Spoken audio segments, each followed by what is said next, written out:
Hello, and welcome back to some programming. Hope everyone's had a good day so far. Hope everyone's having a good one. Oh, sorry, I am very tired today, and I do not know why. Not fully. Well, it could be because I stayed up a bit late yesterday, but you know.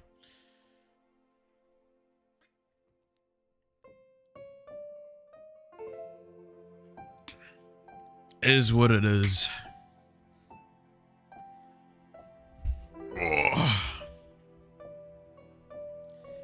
It was good though, because recently mates have been watching through original Dragon Ball, and we're just watching it on Discord together. Just chilling out. I ended up doing a shitload of programming while we were watching it, and then just a bit of more Warframe farming, because, you know, I don't know how to stop doing that, but hey. But no, it's been good to rewatch some of that stuff. So let's show what I worked on mainly yesterday, and some of the stuff. So this is part of it here. I have now constructed a kind of thing here, which will be the player stats window. This needs still some additional work. Alright, well, you know, just gonna...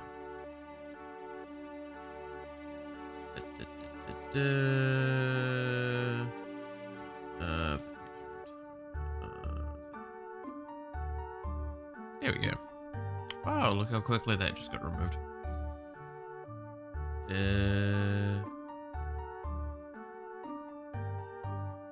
Oh, I can block them from here.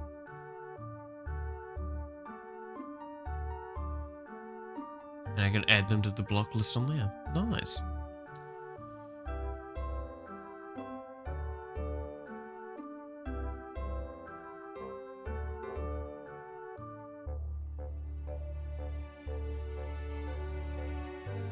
What was my favorite Dragon Ball? I'm gonna say this openly. I watched mainly original. I really liked the martial arts meme nature that it had. It was a bit questionable at moments, and watching back definitely has those. I watched, I think, a little bit of Dragon Ball Z, and I never watched, like, Super or anything like that, really. Anything of the newer stuff I've not watched.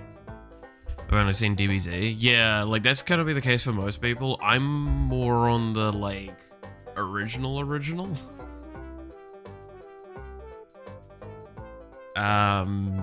Like, we even talked about it while we were watching, because we've just finished the, like, tournament arc. And I was like, man, isn't this the one where, like, there's this one joke in it? And they're like, yeah, we think so. We're still one of the characters that leads into that joke, and we're like, oh yeah, no, this is. It's the, what was it, like Krillin doesn't have a nose joke? Because they don't draw him with a nose. And he's fighting an enemy that's all about using stink power, and it's just like, but Krillin, think about it, you don't have a nose. It's like, you're right, and then he's just fine for the rest of the fight. It's great. Oh, for God's sakes, we're really doing this today.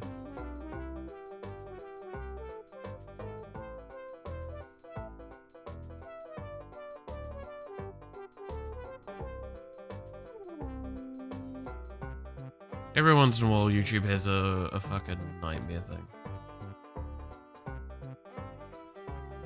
It's good with its bots for the most part, but jeez.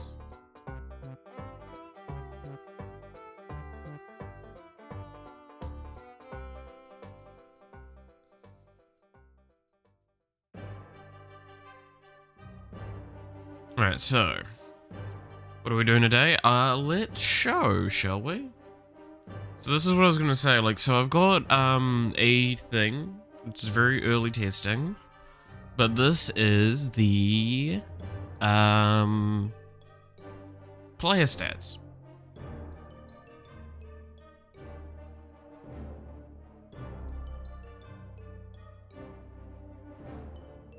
Once it loads.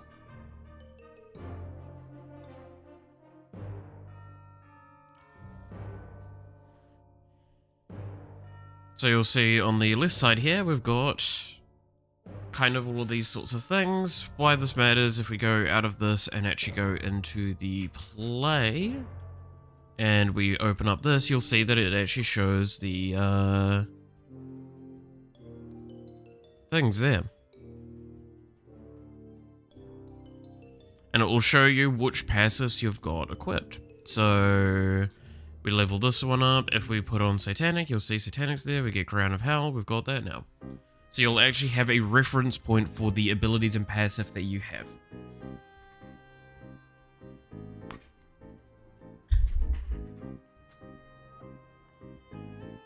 And yet no icons. Fuck you. Give it a moment at least.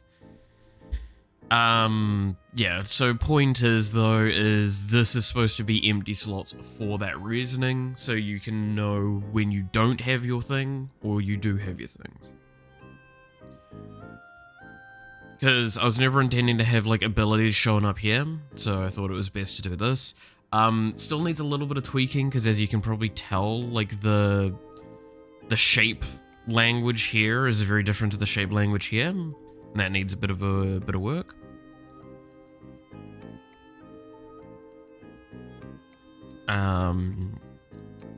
I'm gonna play around with that a little bit, because I mean this UI up here is gonna get changed for a bit coming up soon. But this is great because it also means that I can actually have some stuff to basically hover these and get the information if I need to as well. At the moment it's not rigged up anywhere else, as you can kind of see here, but it is yeah. So now we have this. The reason why it's like this, by the way, in the menu here is because this is pulling their raw stats. That's fine. You don't have anything equipped yet, right? Because you're not actually using anything. So this is only here so I could get like positioning and data correct. That's the short answer.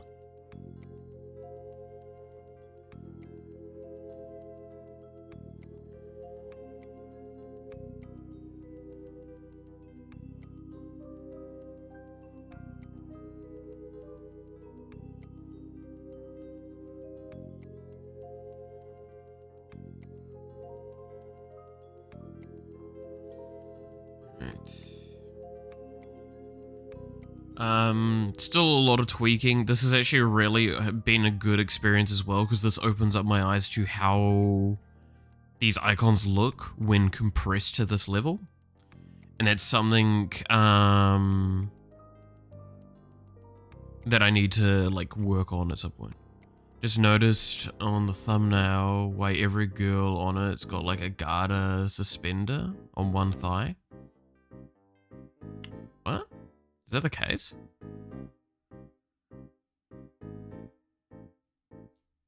Wait, now you're making me question it.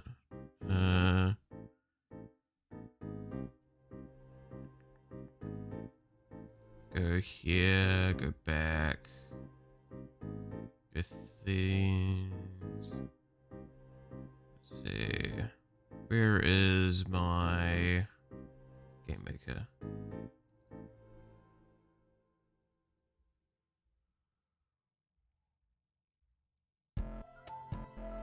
I guess, yeah, technically.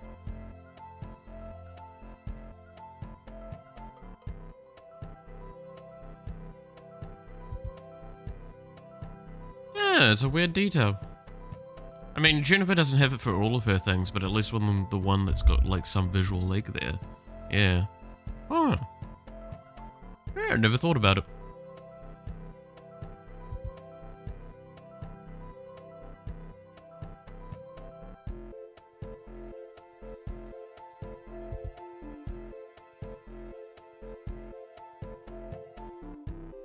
Never thought about it. That golden smile of yours, 720p mouth. Yeah, fun fact, this is this camera, this webcam I have. You can actually start seeing how like poor quality it is when you get it this like enlarged. Genuinely, if my web camera was any larger than it is on the space for stream, you would notice how bad it is.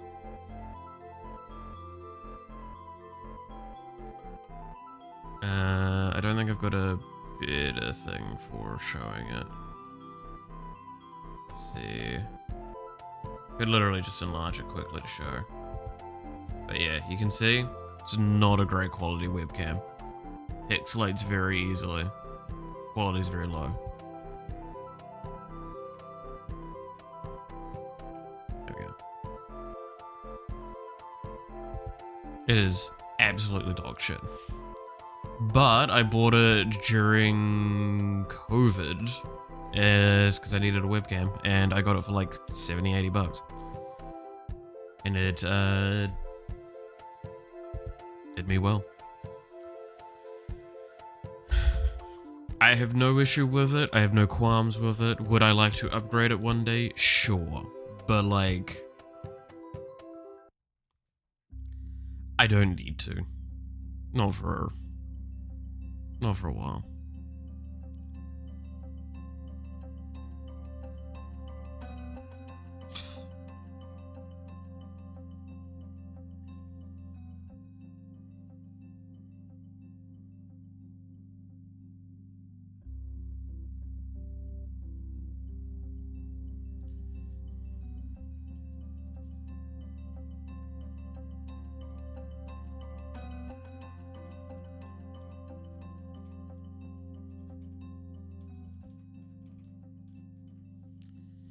Alright, so, going further into what's going to happen today, what is happening today is I am now going to start ripping the last couple of things out, getting a few things added to the new UI, and then we are going to just completely shift the game onto this new UI, and rename the other UI to old UI.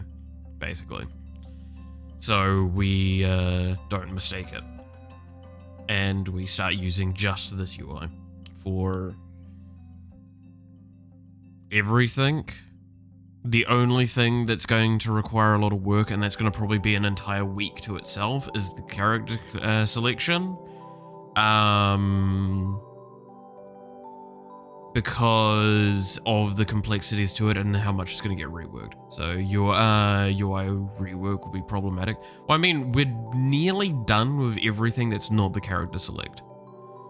This is when I point out, like, a lot of the UI was just how things were displayed. I had done most of the work to get the information to be displayed. In a lot of cases. So I'm familiar with how to pull that information, and I know where that needs to be reworked. In fact, I did a rework earlier, yesterday, to get this here, because I forgot that I didn't actually have a function for pulling the totalized armor value from a flat armor base, and then the percentage improvements that might occur. So I made a function. Had one for player health, and we've had one for player movement for a while, and that's what we're using here. And outside of just a couple of things, I think this is pretty much where we want to be going with it all. I might shrink the menu a little bit.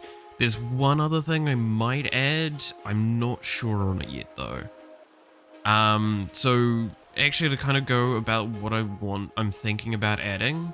So at the moment, how this is drawn is it's kind of like HP with the icon, and then it's value divide value, right? It's kind of how the HP is done. I'm kind of thinking I want to have like something like little dots between here and there, but just like slightly faded out so your eyes can easily track which value is where. Because if we just like launch up the game again, while it's not hard, it's definitely not easy. That's the problem.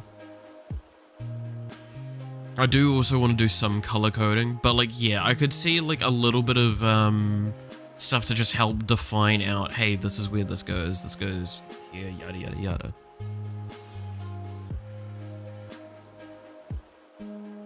So I think is this using the correct ratio, those values? almost looks like they're not.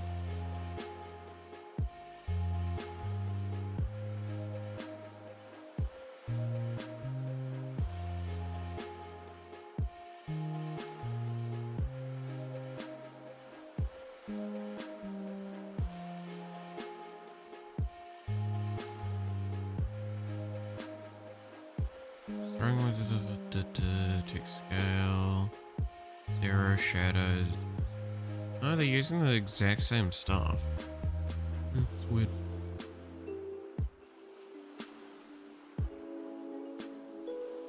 So, how would I do this?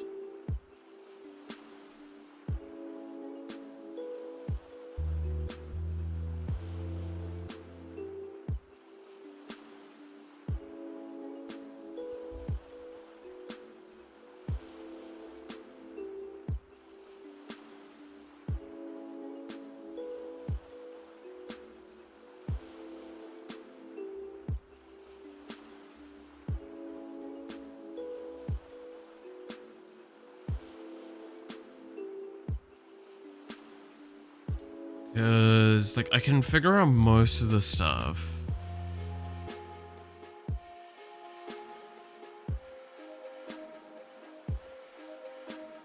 But... like, how do I do the dots between?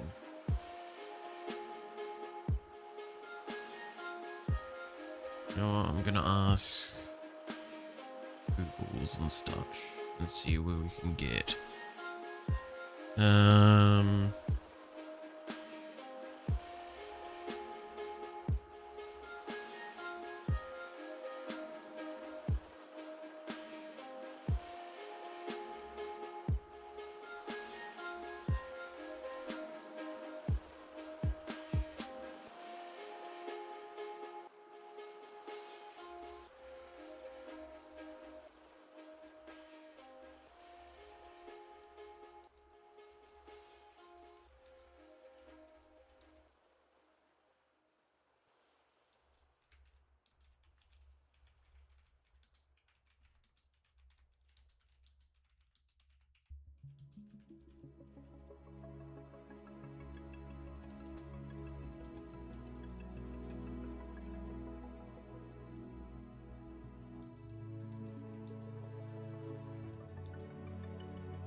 Alright, there we go. And boom.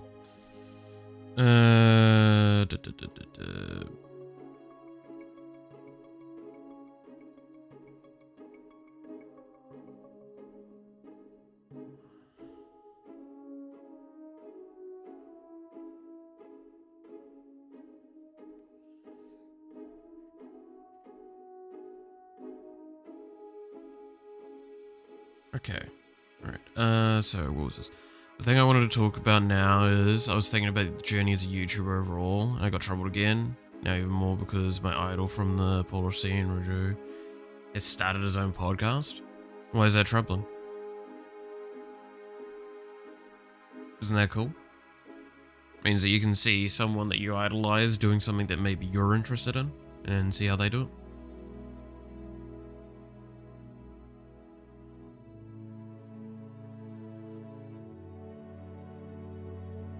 So that's right. Text plus width.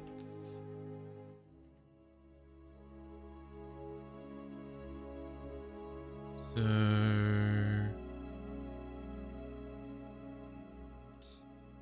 I want a var space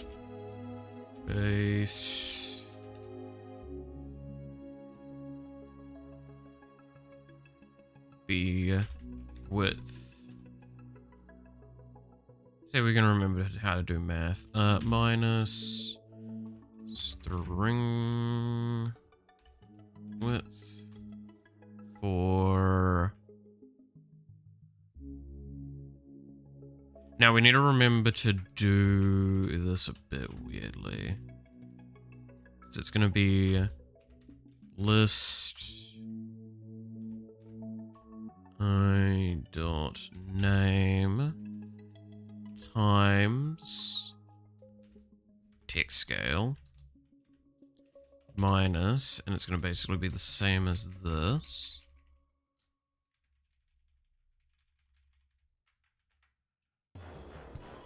And this is going to be...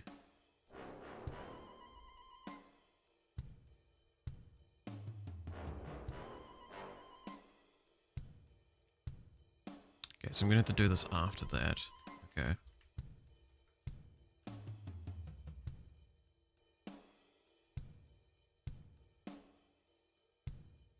Would it be here that I'm doing it? Because I'm not losing any essential value? Let's see. No.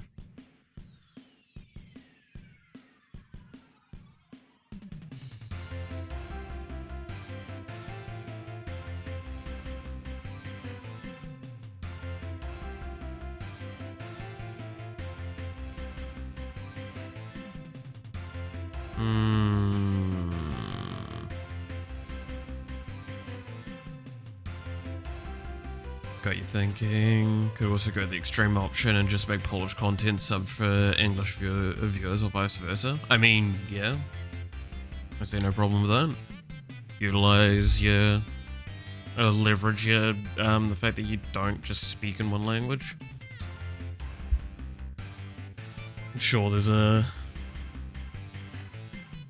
way to use that. Well, it's a disadvantage I have. So I only technically speak one language. By technically, I mean I only actually speak one language. I understand multiple, though.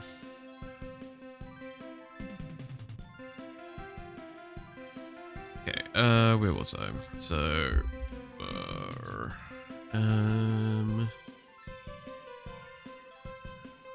fill width equals string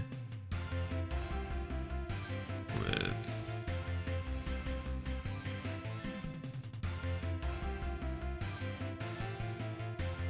And then var num fill would be, so we need to do floor for this one, I think. Is that, yeah, no, we want floor for this. So for that, we're gonna want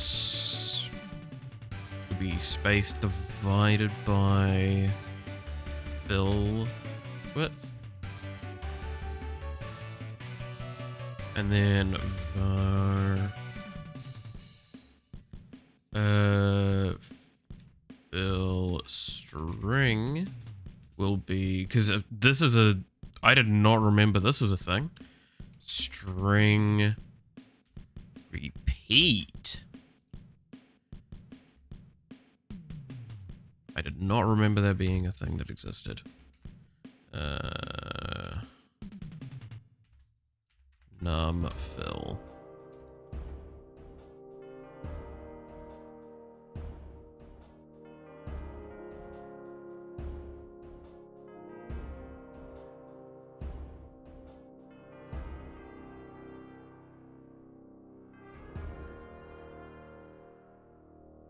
And now this one needs to be underscore value.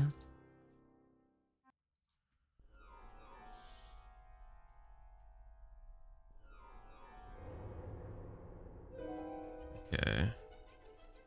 Alright, now I understand even more that being a VTuber requires a good amount of work, and quite no fun. What it would change if I would be a VTuber and not just a normal... I mean, that's a difficult question. I've talked about this before. The difference between a VTuber and a normal YouTuber is pretty much nothing. Outside of what... outside of the fact that it's just like you're using an avatar, right? There's a lot of YouTubers that use avatars that don't consider VTubers. That's fine, all that, right? Not going to get into that kind of argument today, but it's just more the fact of, in the sense of, at least with streaming, there's a complaint when you don't have a visual character on screen, whether they're a webcam or a VTuber, because there's just no way to like guarantee the interactivity. It definitely harbors a little bit more of a personal experience, and being a VTuber means that you don't need to concern yourself with your appearance. It can mean that you can preserve privacy, all sorts of things. Those are the reasons why, like the main reasons to do VTubing over YouTubing. You can also just like it, but hey, advanced system, work in progress, we just slap a dot strings together. Well, I mean, it's kind of an advanced system that we're doing. The way we're doing it, at the very least. But yeah, like again, I have a video talking about or like a short talking about like VTubers in general, and how it is a system that is, yeah, it's definitely treated a lot worse than it deserves. But like the main thing is that, yeah, at the end of the day, there's a lot of reasons you could be a VTuber. The main reasons are like security, privacy, and because you just don't want to have to like put together yourself every day. I don't care much for my appearance, or like, no, I don't concern myself with my appearance as much, especially on stream. So I don't have too much of an issue with that. I'm not gonna deny the benefit of privacy would be nice. For VTubing, I would not say no to that. However, there's definitely like a situation, right? Because like Thor's talked about this, where he went into the woods and randomly, like, someone was there, and they're like, wait, are you Pirate Software Thor? And it's like, there's a level of that, because I don't go out very often nowadays, and if, per se, I did end up being on a caliber that could get me recognized on a regular basis, I don't know how I would fully respond to that, because I'm definitely of the opinion that, like, if you came up to me in public and asked for like a photo or asked for a chat, that's fine. Just don't be creepy about it. Don't be weird about it. And I believe that's actually how a lot of these sorts of content creators have talked about this in the past. Like, I know, was it Chris has talked about it before, of like, if he's around in Japan and you see him, please go up to him and chat and like say hello and all that. But if he says, hey, I'm busy, or like, it's best to ask, hey, are you Chris Broad? And are you busy? Those are like the two big questions, because it's just like, after that, if you get a yes I am and no I'm not, then it's like, hey, you're a really awesome person. Is there a chance I could get a photo with you? Or, hey, could I pick your brain about something that I've always kind of like wondered about? And I thought you'd be someone that could give me some interesting perspective on it. Like those sorts of things. I feel like that's a great way to do it. If you approach me when I'm like sitting in a restaurant with friends and you just come up to the table and go, can I get a photo of you? I'm probably going to say, probably yes, hesitantly, but I'm also not going to, like, I'm going to shoo you away right after. And if you don't leave, I will be taking action if I need to. Whether it is like getting staff involved or whatever. It's like, look, there's a time and place for things. Be courteous to the individual. Now, again, I'm not saying I'll ever get to that scale, but that's kind of why I'm like, that's where I can see a very good legitimacy for the whole like privacy thing. This is where the big issue with Shy Lily came up recently, where a lot of people at conventions were coming up taking photos of her and were not censoring her face, even though she's got a mask on a lot of the time. It's still kind of a courtesy thing. And the more irritating point, and I really want to accentuate this as a thing that I just can't understand why you're such a hypocrite in this situation, is there were VTubers coming up for photos. They would censor their own face with their in some way, but they wouldn't censor hers, and that is just so scumbaggy to me. Right? Like, if you're not a VTuber and you've just got your photo up there with her and you, and it's not censored, there's an argument there to accept it, but it's still like, try and do your best if you can. But the fact that some went in and censored their own faces and not hers is what's unacceptable. And I understand why she's basically said no photos now, without like knowing the person well. Which upsets me, because I'm not gonna lie, if I ever got the opportunity to go over to a convention where some of these VTubers were at, and they're like in person and I could get photos with, I would be very sad that I wouldn't be able to get photos with them. But I would also respect it for this reasoning. Also, that's actually a good question of like, what would I do in those circumstances? I'm gonna be honest, I probably wouldn't show the photos very much, or I would talk to the person and say, hey, if I was to upload this, do you have any like requests of how it was handled? Right? Like, I'm gonna be honest as well. I genuinely, one of my peak scenarios is I get to the point where I can just hang out with them without it being like a convention or something. Just be able to chill, talk with them. And would I love the opportunity to fucking like hang out at a bar with them so they're not having to wear masks and stuff and just be able to relax? Yeah.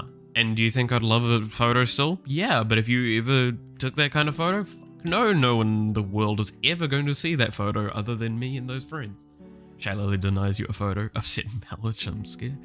I mean, it's just, how would I phrase it? I don't know if I'd say upset. I would say disappointed. I would be disappointed, but I would not hold any resentment or disappointment towards the individual, right? Angry? Yeah, no, I'll flip a table. How dare you not, I realize there's no way to say what I was about to say without it going really bad. Never mind.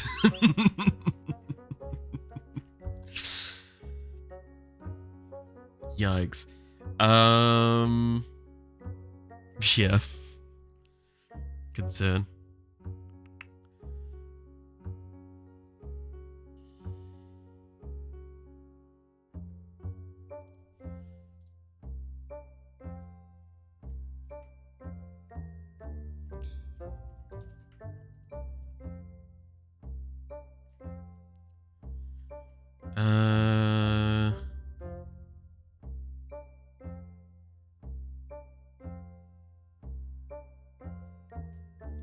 Take this,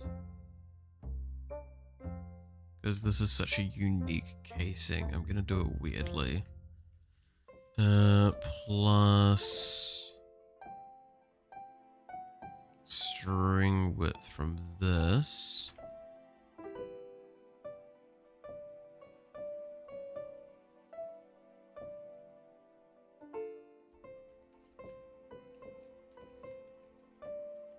Times text scale. Okay. Imagine that I started making my model in Blender today. Feels tiresome but fun. Blog the overall figure out. Nice. Well done. Also, hey, you Pink Devil. How's it going?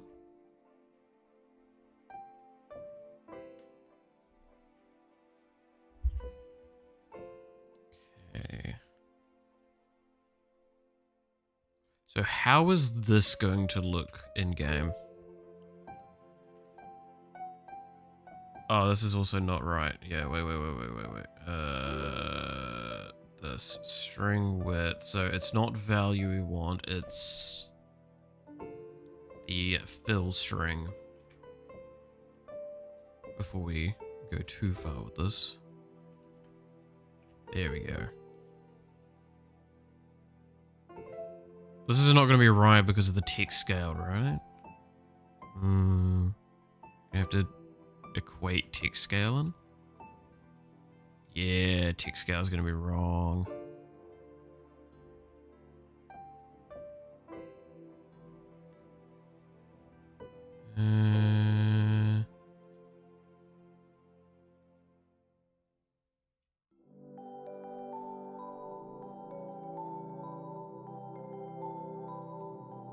So I need to add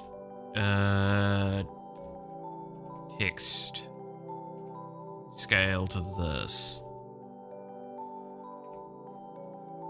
Would that be correct then?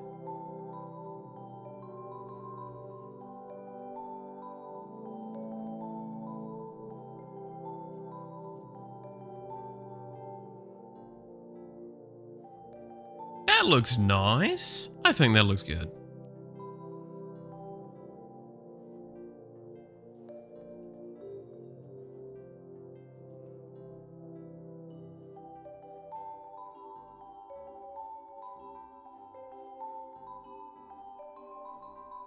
Yeah, I think that comes out well.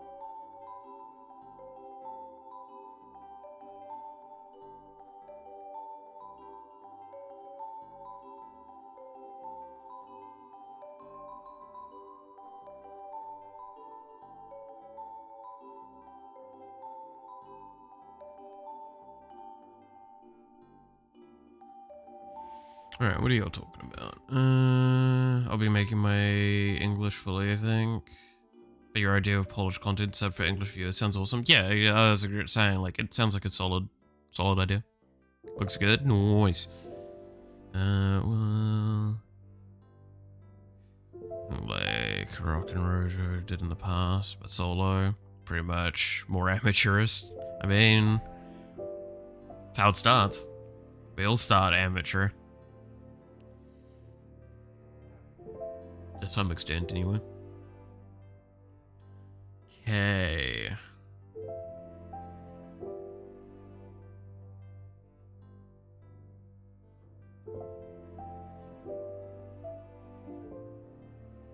So, yeah, I think this is basically what we'd want for like the in-game stats, right?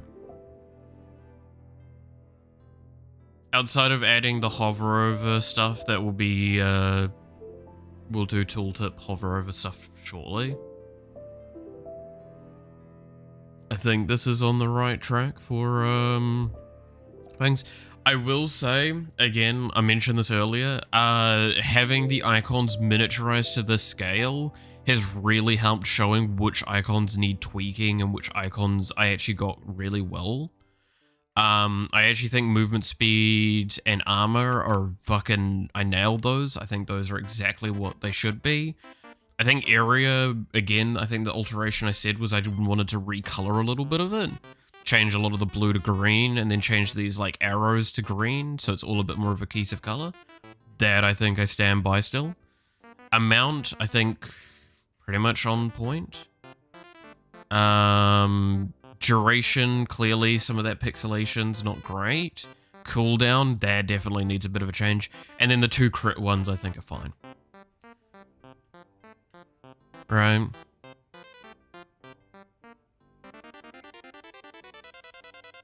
I think the same as you now, accessibility equals important. Yes. I mean, that's the thing, right? The more accessible something is, the more people can enjoy it. Means a wider audience. It's definitely a good way to look at it. Or would you like to record in the future? Fair. Yeah. Look at how final product might be always makes you notice more details and put in perspective. Yeah, exactly, right? Because, like, I look at this and I'm like, this damage icon, can you actually tell that that's a fist? I don't think you can. Not easily. The health ones, I mean, the regen one needs a little bit of work, I think. It definitely needs a little bit of work. Health, I don't know why it's getting these black lines on the edges. I don't think there's black lines in it. Is there? Actually, that's a good point. Is there... icons. We're looking for SBHP. Yes, it's got a black border, so we're probably going to remove that then. That would be the smart thing to do in this case. because we were seeing with the movement speed, that looks nice. That doesn't have black lines around it. So it's definitely something to do with the compression of the visual, right? Now this one, I think it would honestly be as simple as just making the outer blue circle part thicker. And I think that would solve this one's problem. But yeah, damage icon, look at how much details here and how much of that is lost. Like, these lines need to be like twice as thick at minimum, I think, to really bring out a lot of the shine. If I was to keep going with this. I don't know though, because there's an argument to be made we could just change the icon completely from a fist, which I wouldn't be against. I still stand by it. It's one of the ones that I'm like the most touch and go with finding a good answer for what damage icon should be. Because, if we go in here, right? Fuck, too far. The main damage icons you'll often see are like a sword, an axe, a fist, and then like some other things, right?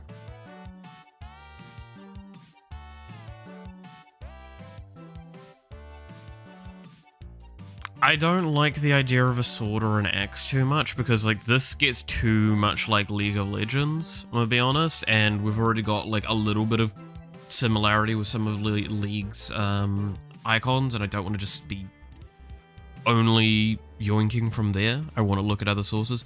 Sword doesn't look great because like, I'm gonna be honest, I don't like swords as the icon for it. I don't know why. The first, that first looks sus. What do you mean? Oh, you mean, oh, the first, sorry. Yeah, I can see what you mean with that. It's kind of hard to draw a balled up fist, quickly. For explanation purposes. Just think of it as what we normally got. But yeah, I don't jive with swords. That's why, like, I wanted to try and go with as loose a concept for the emotes as possible, or the icons as possible, but I just feel like this is not right.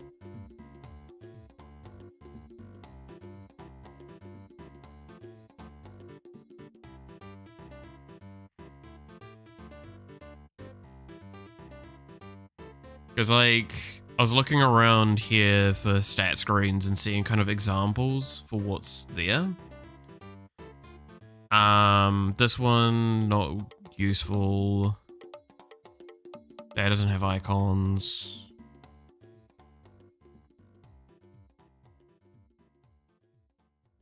Doesn't have icons. That doesn't have icons for what I'd want.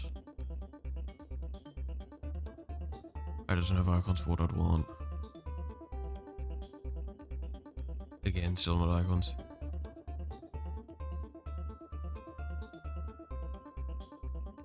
Sword with a arrow above it in red. I mean, that's the thing, right? It's like there's a consideration of having arrows to indicate things.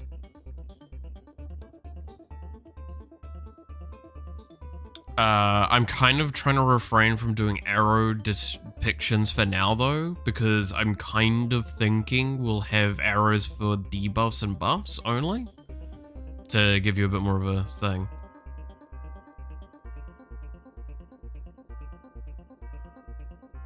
Should do an art stream someday. I did do art streams at one point. Nobody watched. Well, no, one person watched. I don't see a value in it, and realistically, we have a lot of programming streams that divulge into art streams. Because the assets are the only thing that need to be done at the time.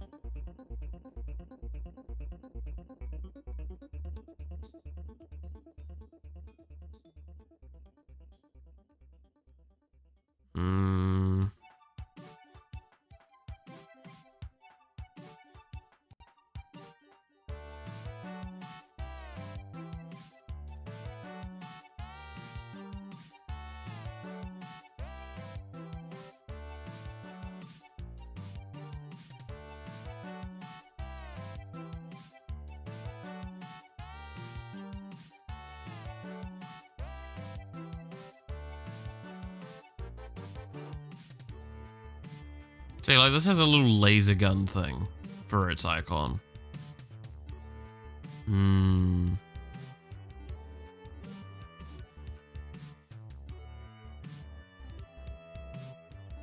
I'm the only viewer, I like to make jokes along the lines of, bro, might as well call me on Discord, dude. It's how I feel sometimes with Twitter, man. As I just go on Twitter, I say something, I'm like, man, I might as well just DM all of the people that actually care. Let's be honest.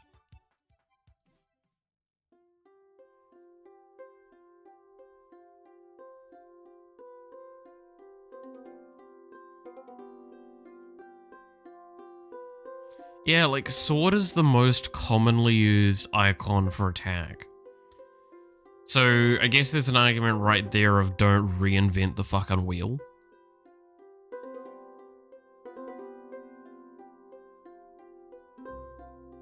Right?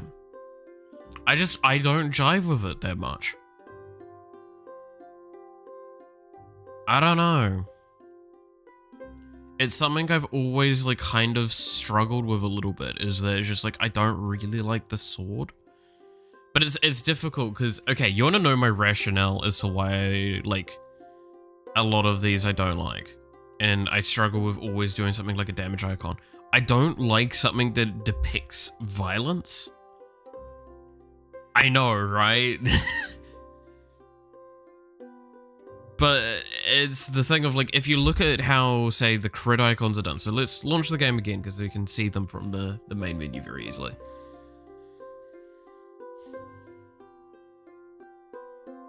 If we look at, like, crit is a good example of what I'm saying. Crit of ambiguous concepts that you can kind of get the point from very easily. They're not aggressive. They're not anything like that. Damage is going to be aggressive. It's always going to be aggressive. That's the point. It's damage, right? So it becomes a difficult situation of, like, how do I beat against my problems of not liking to draw aggressive icons, but I have to draw an aggressive icon? Meanwhile, alternative timeline would draw magnificent pregnant Warframe illustrations. I have actually drawn Warframe stuff, funnily enough. I did consider making a Tenogen skin at one point. And then I also have, like, I think it's 4 or 5 Warframes I designed back, way back when, that I liked the idea of. And then ironically enough, they actually confirmed what I made for the lore for them got actually, like, pseudo-confirmed by another frame. I'm like, fuck, so I wouldn't be able to do that now. I find that fascinating. One day, maybe I'll release some of those sorts of things like that, and the League champions that I came up with. I stand by, people will not believe me when I say this. But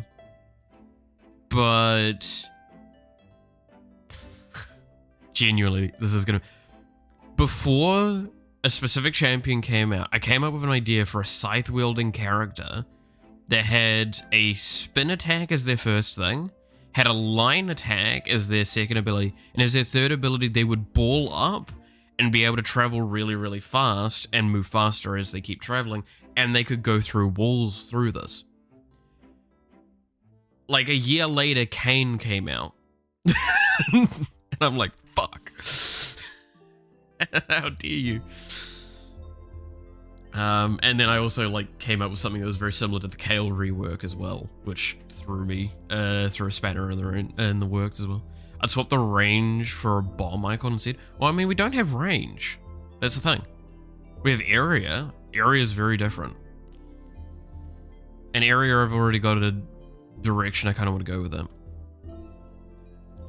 But with this, like, yeah, damage, clearly wrong. Area needs some cleanup.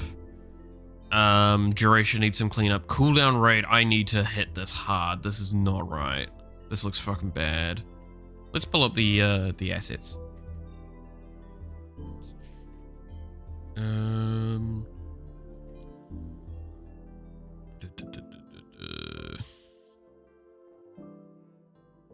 And then it would would be under other, and it would be under icons.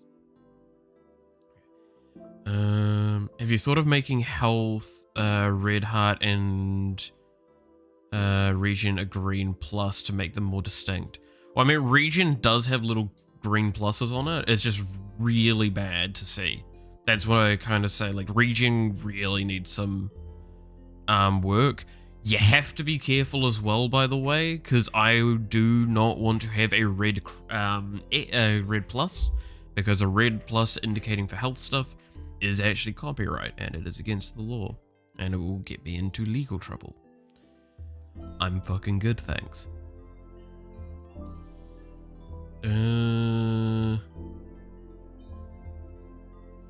But yeah, so this was the area one. This I don't agree with. I think this is really bad. Where is... It'd be in Maine, right?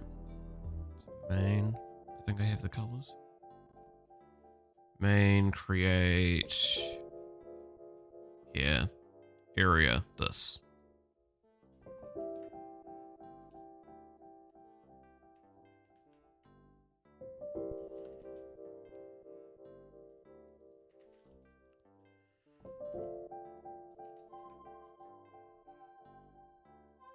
Oh, tolerance is really high at the moment.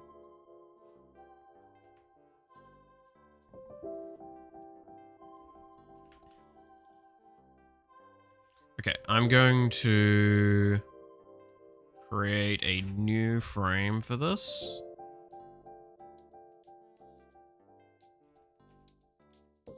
You know, I'm going to make a new layer for this.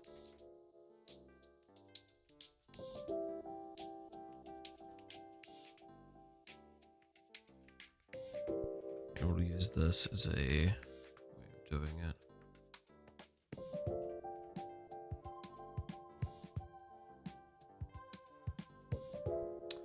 Alright, unless you'd like to make non-representative icons more abstract yet conveying the idea. I mean, that's the idea. That's what I said, right? I would prefer to do as abstract as possible. Like, look at crit. Crit is where I think I went right. Amount is another one I went right with. Movement speed and armor, what I would consider right as well. They're abstract, but they're conceptually understandable. You can look at those and go, yes, my brain can attribute a foot with moving forward as movement speed.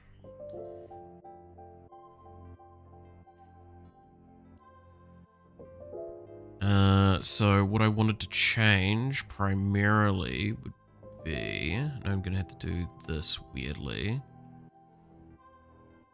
So G, not continuous. Do that.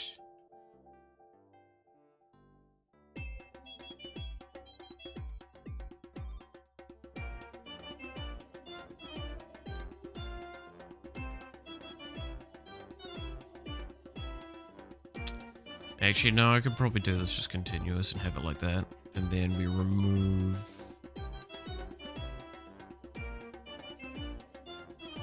this inner circle, maybe?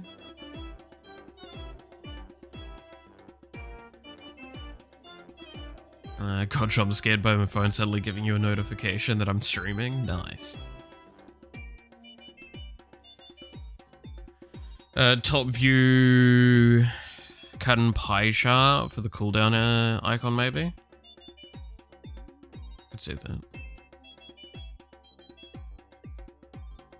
Golden pocket watch for cooldown. That's the problem, is that we've already got duration kind of with that idea. So, I don't know. It's going to be one of those ones where I'm going to have to play around with something, maybe. We're going to look in a moment. I just want to get this done. Because if we look at this... that inner circle doesn't add anything. Yeah, so let's just get rid of this inner circle.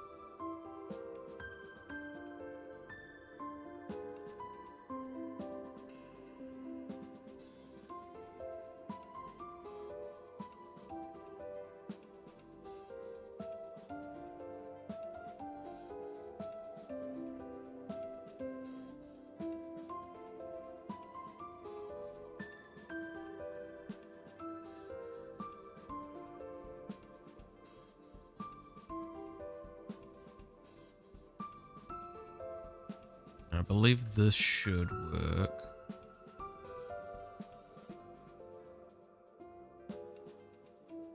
I have to be careful, that's right.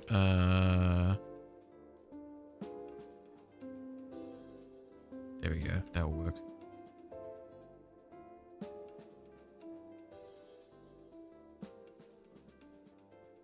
If I hold down, it doesn't repeat over itself. Oh.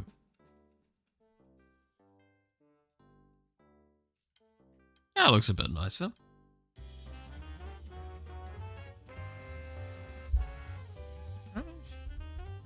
If we go back to here, see. Oh, these lines are just not visible at all. Okay. No, so I just remove those then.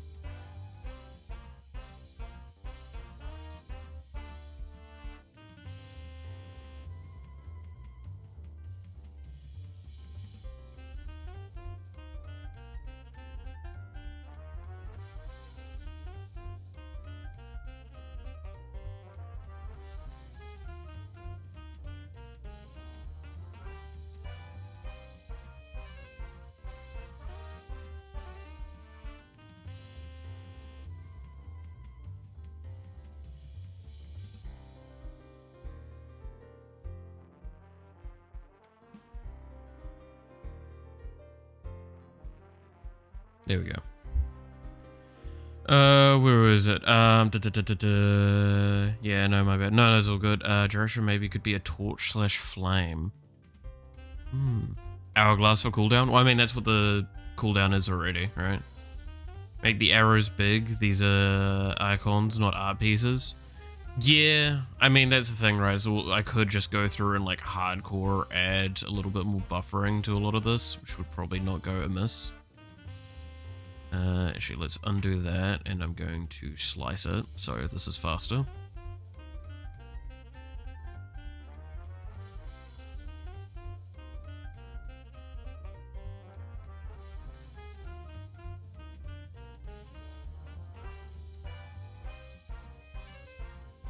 So, let's see. Yeah, that sounds right.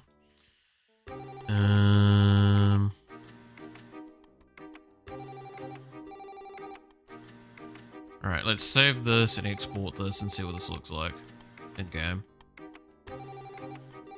What is it actually called in the code again? It's SP area icon. This way we actually get to keep the original.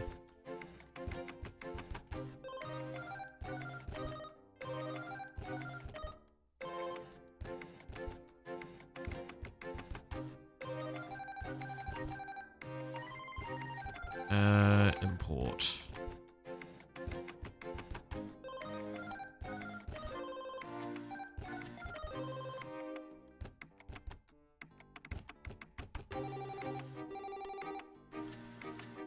Okay, close the game, see what it looks like when we launch it.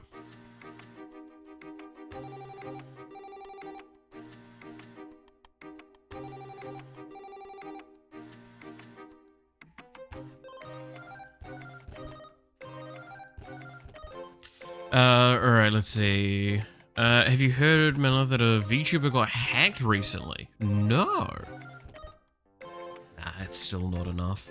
That circle on the inside needs to be way thicker. But it's the right direction, I think. Or I commit more to this. This might sound wild. What if?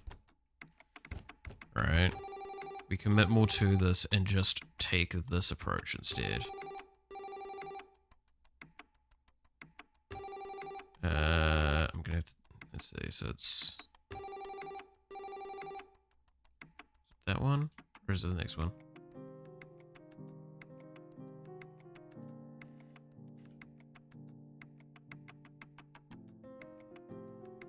Like that.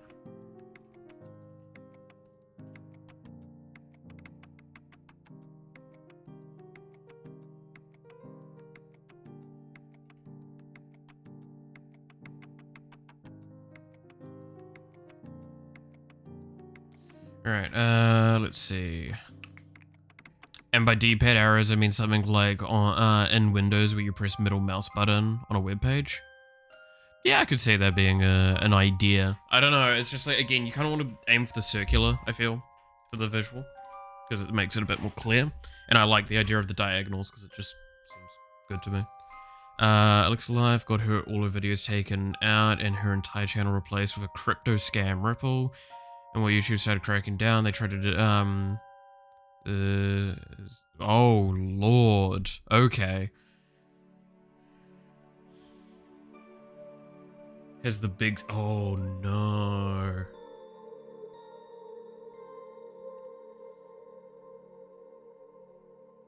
Oh, that's not good. That's not good at all. Holy shit.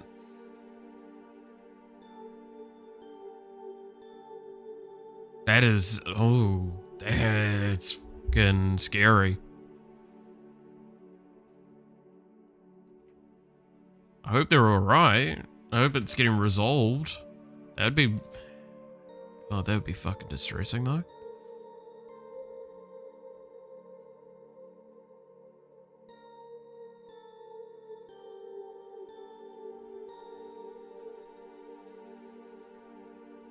Alright, what's this look like now in game? About to, they took both the channels down. She's talking about it on Twitter? Okay. Ooh, that's gotta be stressful, though. Yeah, I think this is where we can probably go with the area icon. I think this is enough. We could make the arrows slightly larger. Wouldn't be against that. Should be as simple as taking this, maybe going like this to this, and filling in these.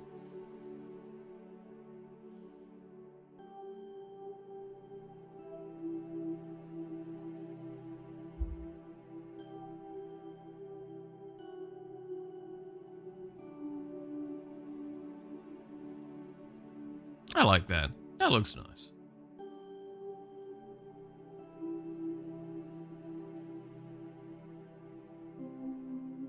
So what we're also seeing is that almost all the icons that had like blank borderings and such in them look really bad when compressed to that scale, which is very important to keep in mind. Because if we actually look at cooldown, it has that. So maybe we don't need to actually do too much of this. What we might need to do is just go through and do a bit of a cleanup. So like this.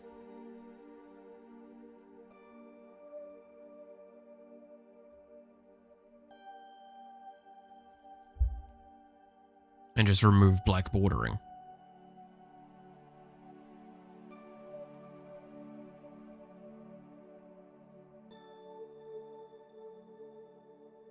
Let's do this and see how this improves it first and foremost. I'm gonna...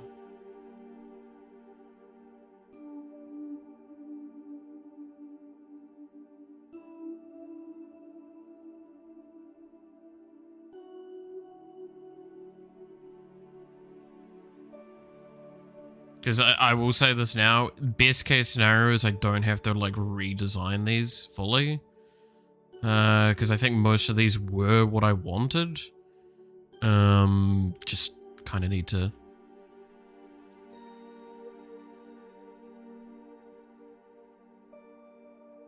fix them.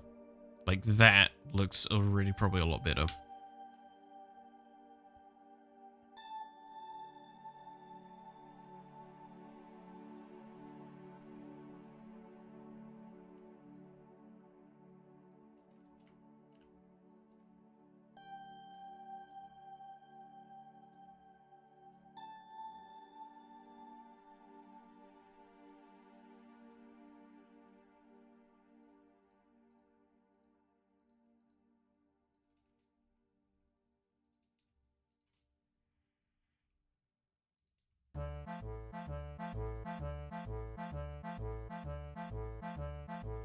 Alright, making them icons more prevalent with more simplified designs might improve. Yes.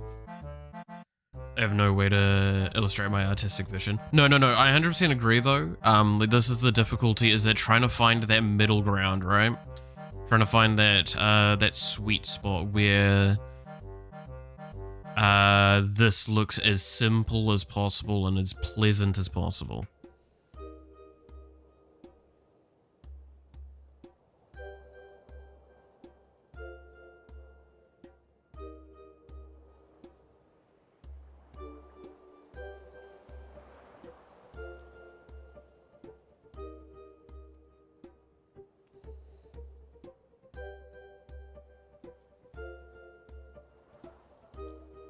So let's see what this looks like in game.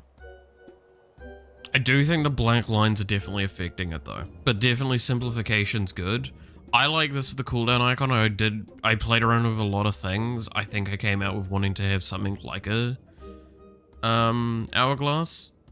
That looks a fair bit better. Yeah, again, it's gonna be blank lines, it seems to be, is what's fucking up a lot of these, like the heart and stuff, because it just gets shrunk too much. This doesn't look too bad for an icon for cooldown reduction. So health really needs to be changed then. Health icon. Which the health icon one should be relatively simple, because it should just be like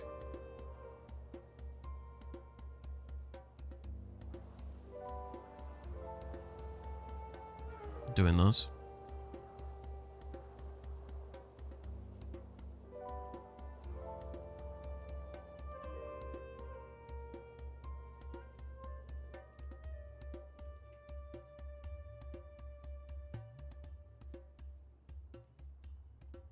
And that should make it get massive improvement.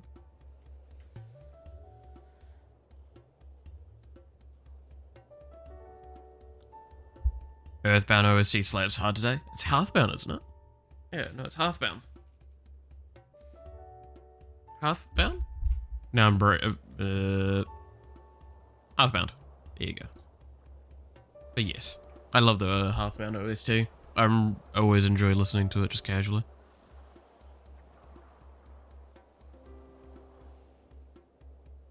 Good old Thor's game.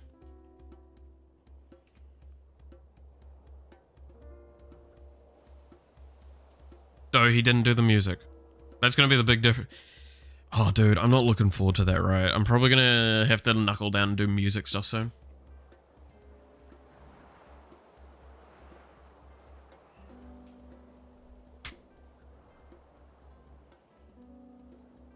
It's because of the shading, right?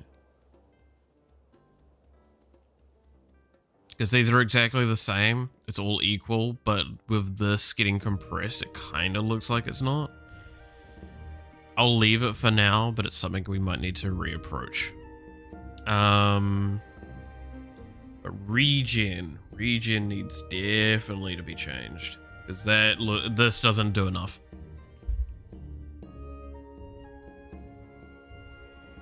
Like, I'm gonna be honest, you know what I think needs to happen to this, the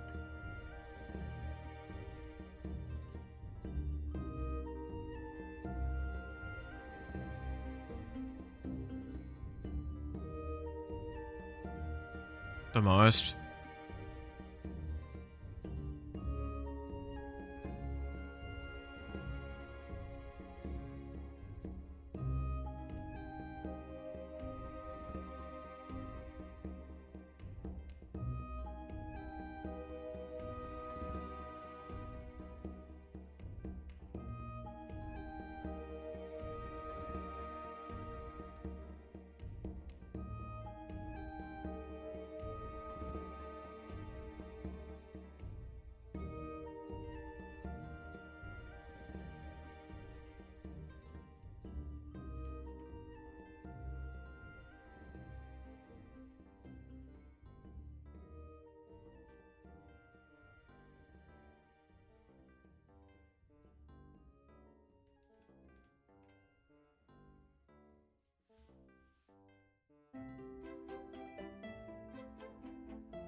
Just because it's, yeah, it's because it's special opacity.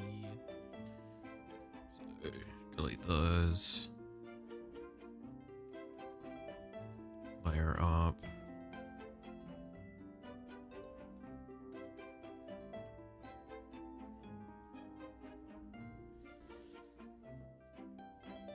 You can make a green swirl. Ooh! No, actually, wait a minute. The green swirl, I like the idea of something like that. Wait. I want to play with something. I want to get the green that we have for health regen.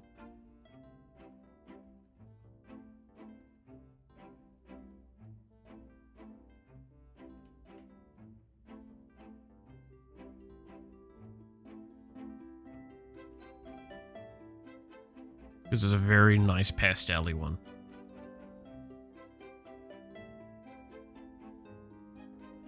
So what if we went with something like...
Even a green heart could work. I do agree with that. There could be just taking a really ultra simple approach.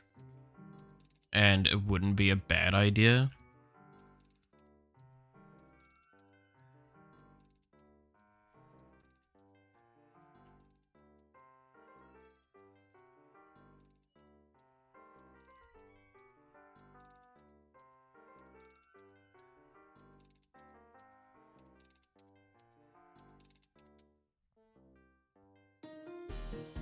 I think this is slightly off angle. Like that. Then take this bit here. Shrink it just a little.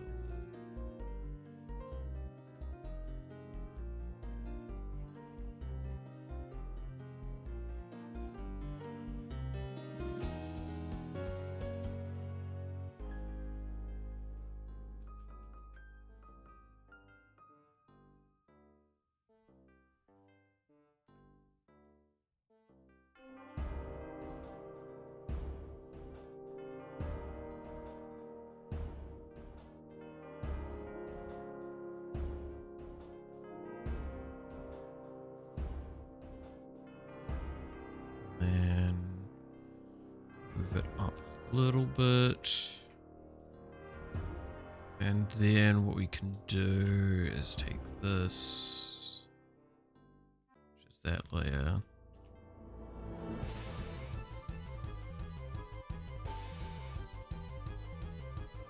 You still should have the heart as open, right?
And then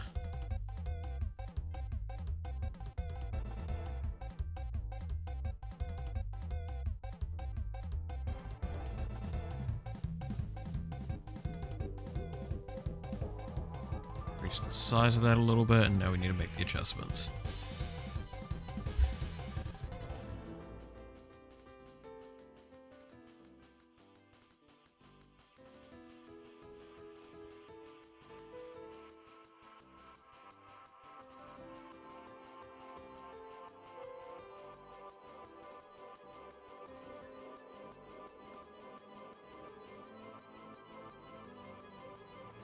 Ah, yes, the 5-pixel icon will be yeah. Look, I'm not gonna deny this might not come out very well when you render it down in scale, but doesn't hurt to try. Right? I want to make everything in this game look as good as I possibly can. If I have the opportunity to potentially make something that looks really fucking wicked, I'm gonna take it.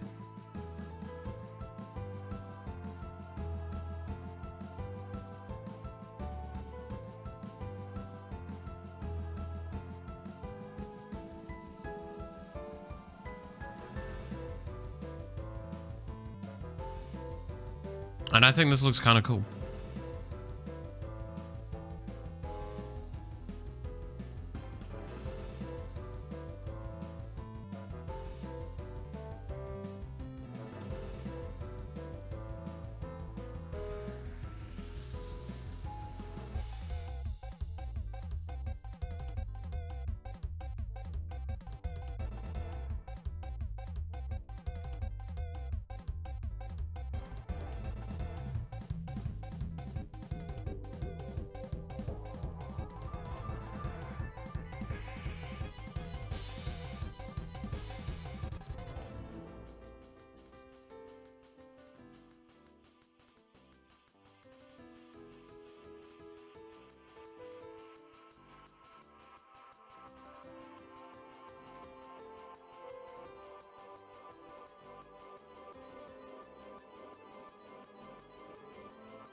See, I mean, you could leave the swirl be shorter. I mean, the swirl could be a lot smaller, right?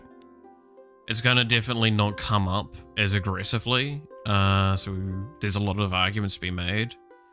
That's why I'm trying to think of the best way to ensure that it gets as much visual aid to showing the green part and less the heart.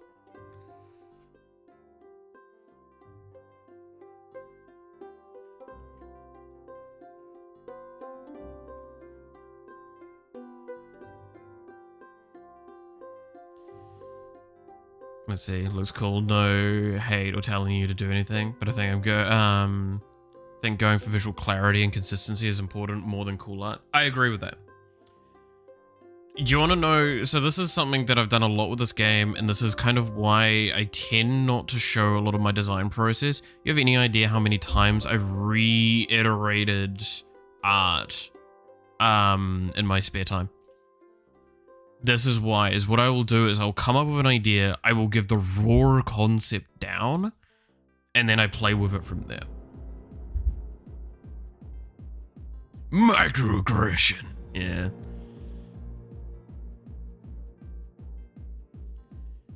No, it's very good to call out, like, if you can recognize that with other people as well, it's good to recognize it with yourself, is when you are clearly doing something for the sake of doing a thing, not for, like, any actual good purpose. And it potentially is detrimental, right? So we don't know if this is actually going to end up working out. This could come out extremely ugly, and we will give up on this idea pretty aggressively if that's the case. But I'm thinking this looks kind of cool. And based on what we've seen, I can see this being somewhat successful. Probably needs some work though.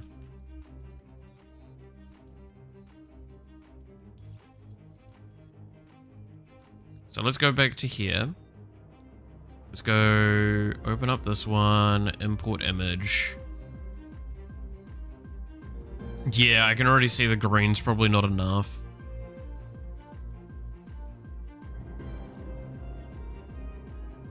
But I do like the idea of the swirly effect. I think that's kind of a cool thing to do. To indicate like health regen.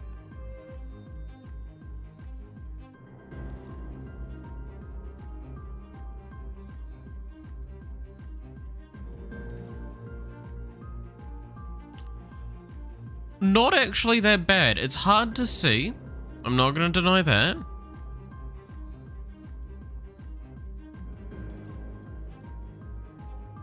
But like, you can tell the difference between it and the health. I think the green needs to be slightly bigger and maybe a slightly different, a darker tone. So it differentiates better. Full green icon would be more distinct, like I said before. I agree with that. No, so again, this is where I say, like, I 100% am not disagreeing with a lot of the points you're making. Right? I want that kind of, like, acknowledged very clearly. Very much in agreement. I think they're doing this is a lot less visually clear than a lot of options I have available to me. However, there is a point in time where sometimes you have to just go, you know, this looks cool. I want to do this. As long as I can make it work, there is no problem whatsoever. Right?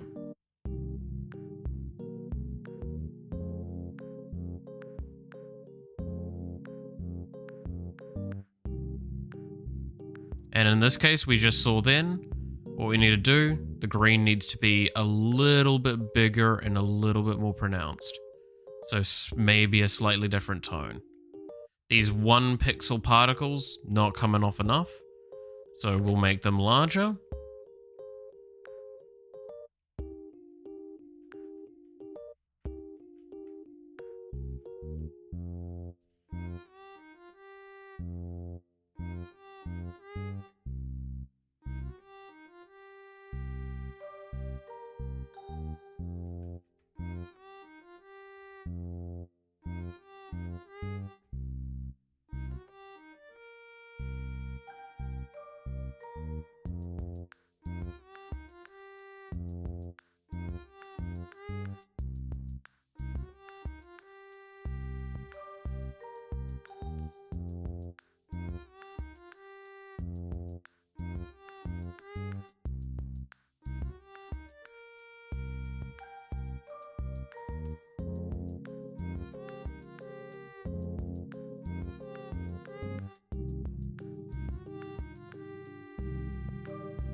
There we go.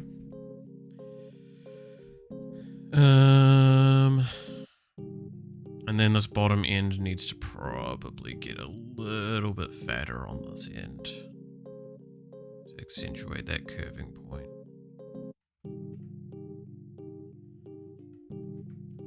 Alright, let's export that, see what this now looks like in game.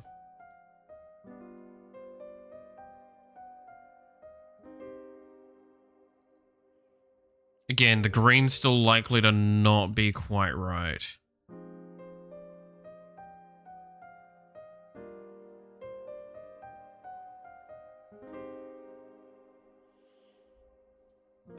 I do think the green is a too light of green. Yeah, the green is still too light, but I think that's basically the right particle density. So let's take this green and probably, do we lower it by that much?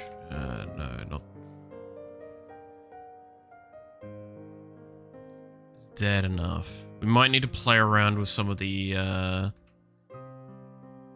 colorings.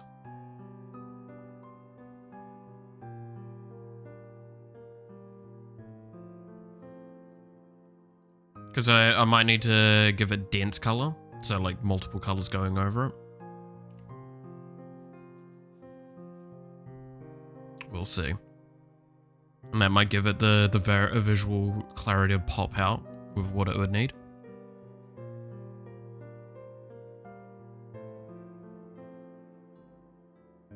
Yeah, okay, we'll do a hybrid, cool.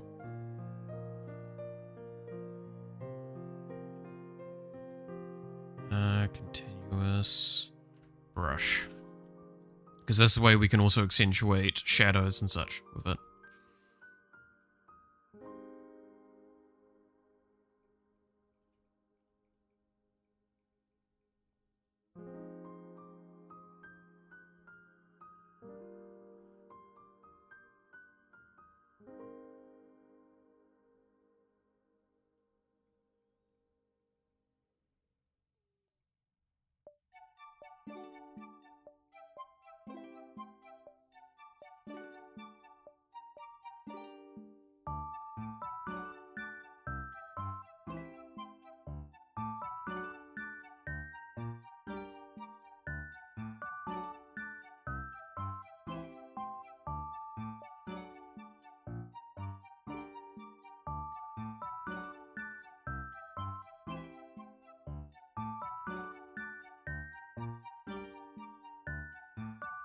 I'm bad at thing.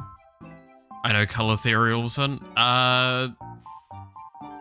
Okay, this is where I do point. I was actually like heavily trained for art, and I did do a lot of art stuff. The reason why I'm bad at art now is because I don't practice it. That's the main thing. You should recolor the heart. Yeah, I'm not against recoloring the heart a little bit. I think we can make it a slightly better color to maybe more visually distinct, make it distinct against this green. But yeah, like I've talked about this before. I used to be doing, I have some of my art in galleries, is the short answer.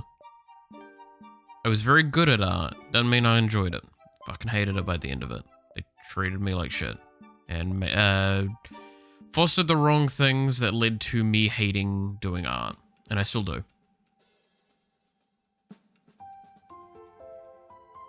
I'd probably be a very good artist if I hadn't lost my motivation for it. Moral of the story, practice kids. Moral of the story, find your own way to enjoy something and don't let other people dictate how you should enjoy it. And yes, keep practicing. Practice makes perfect.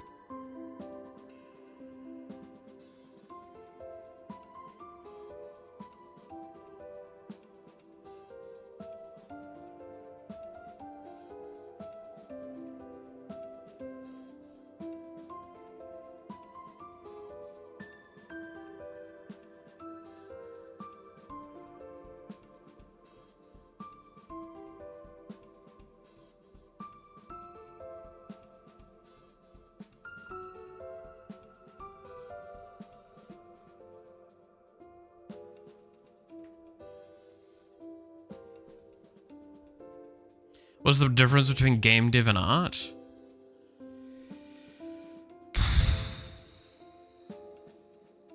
I mean, programming feels very different to me, but it's kind of like there's an argument there of what's the difference between this creative practice and that creative practice, right?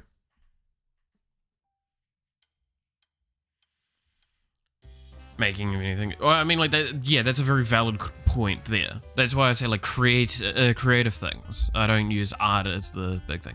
That looks a lot nicer. I like that. It comes off well. But yeah, it's like I would consider it basically. It's a creative art.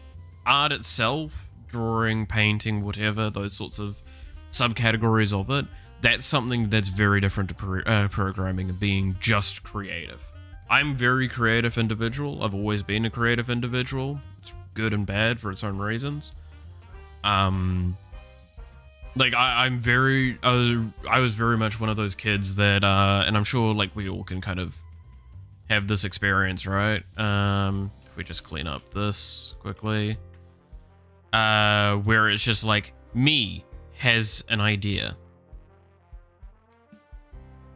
right? I have idea. Awesome. Cool. I want to do idea. I start doing idea. I start writing a book. Or whatever. I get like halfway through. Me. Bored.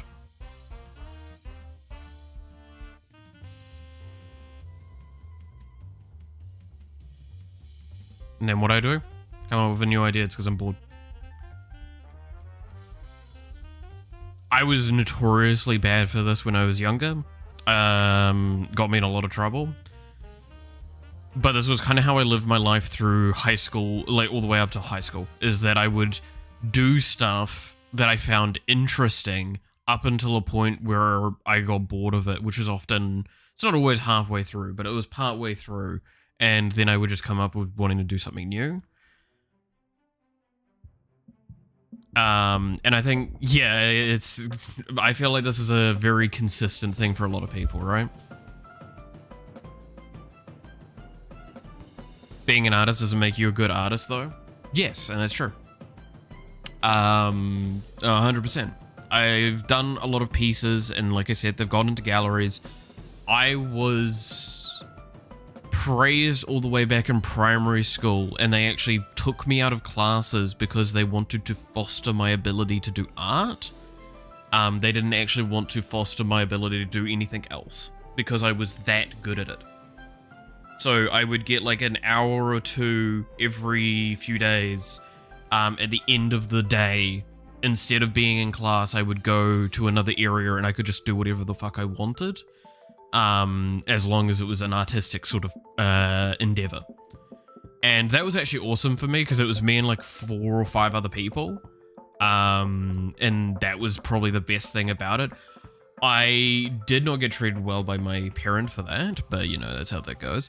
But the problem was that when we started having expectations of putting our shit in galleries, I didn't like it as much. I got 3rd place in one competition, and like that, the moment that happened, I was just like, so now I have a value attributed to my art. I am 3rd place capable of my art. And that started already creating a bit of a waning thing for me. Then when I got into high school, I tried to do graphic design heavily because I thought it would be kind of cool.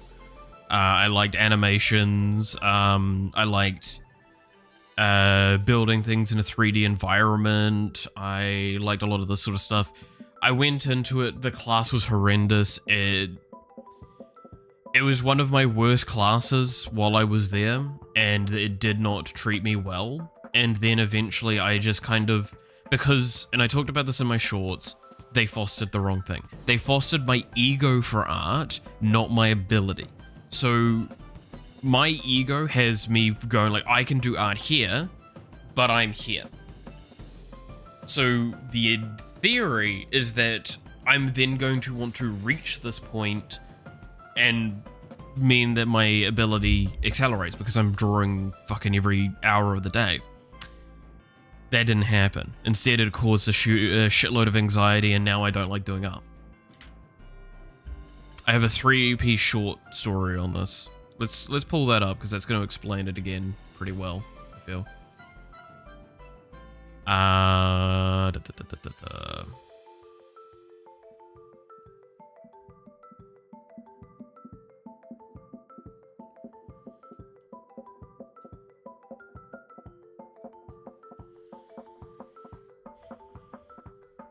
consider myself an artist, storyteller, and I know I'm pretty average or below, but in that, I mean, that's the thing. It's the important thing. If you enjoy doing it, it doesn't matter, because you'll keep doing it and then you'll get better.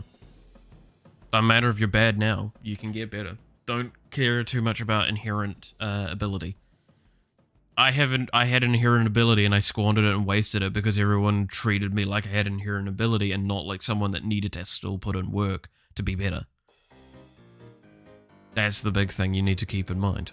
So you coming from a lower point is actually better because it means that you work hard from the beginning. Pretty sure it's these in here.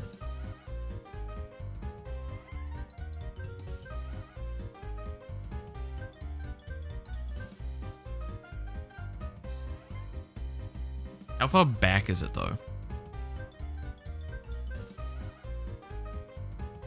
Yeah, there's one of them. There's the... Where the fuck is the second one?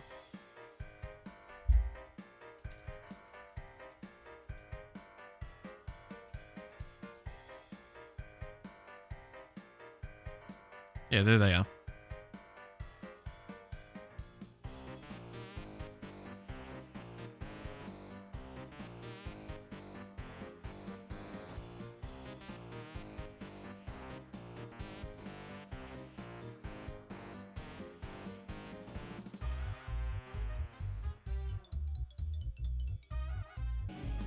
So you want to know what happened?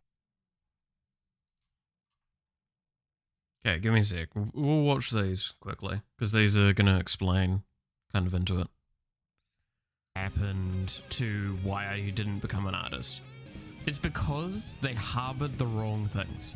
With being an artist in this sense, you need to harbor a lot of different things. I have a big talent and trait for perfectionism. Now this is really, really good sometimes, because what this means is that theoretically it's a progressive desire to improve and go up. Problem is, they harbored the perfectionism, so they leveled it up, but in the process, they didn't improve something I also had innate talent for. You wanna know what it is? My actual artistic skill. So what they did was they pushed my perfectionism up, and then they expected this push this up. It didn't. You know what happened with my art skill? Okay, so that was the first one.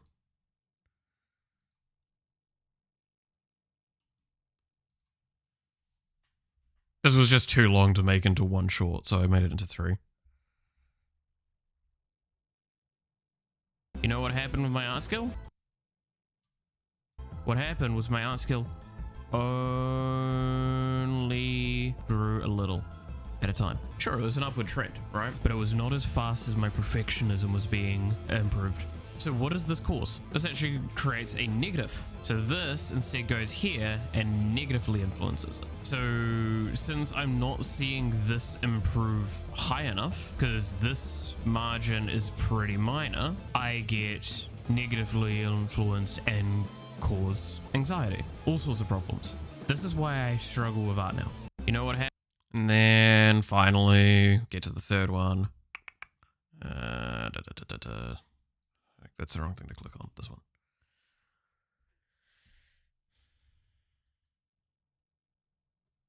This is why I struggle with art now, because I have so much anxiety around this, because the problem is, this hasn't gone down. My perfectionism hasn't decreased. My perfectionism is still the same. So my art skill is actually decreased, arguably speaking, because I've not been constantly working on it, which makes it even harder to get back into art. This is what happened to me when I was younger in education, because they're like, oh, well, he's a genius. You just don't need to focus on this area. No, that's not how that works. This has been ruined for me for the rest of my life. I'm hoping not, but it has probably been ruined for the rest of my life. So there you go. That was my conversation on art for me. And it's still very much, yeah, the case.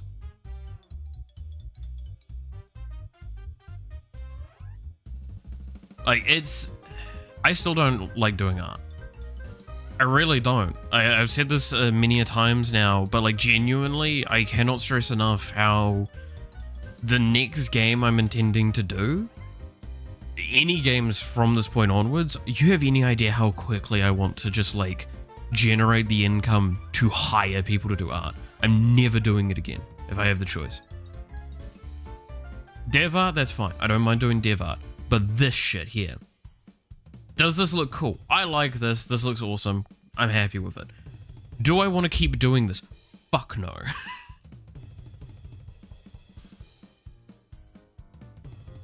And that's my issue.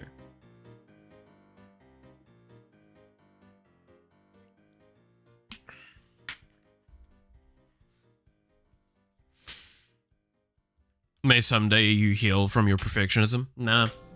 I can say this now. That's never gonna happen. Do you know what's actually gonna solve my problem? Right? Do you know what's actually going to solve the problem of me having issues with my art and my perfectionism problems with it? I have a very simple answer. That perfectionism?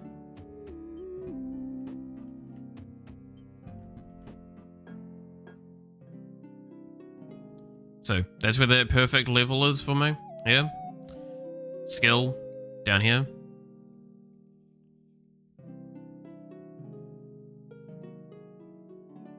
Right.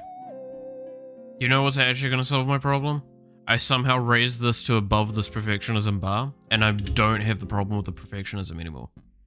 Because I'm a lot better now, I'm a lot more stable, I'm able to look past things and look at them more objectively, so I don't have this perfectionism excessively. This is what solves this. So what I need to do is I need to somehow brute force doing the thing,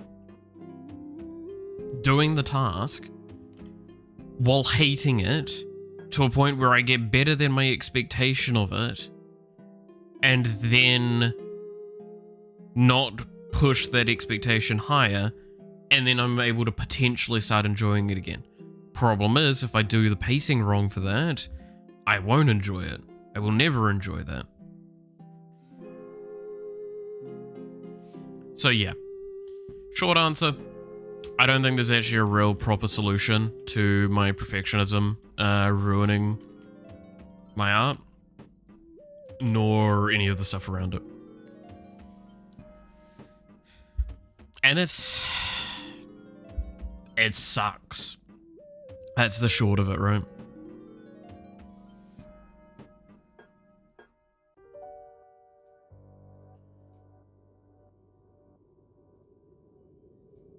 I don't have a better answer than it's just kind of sucky.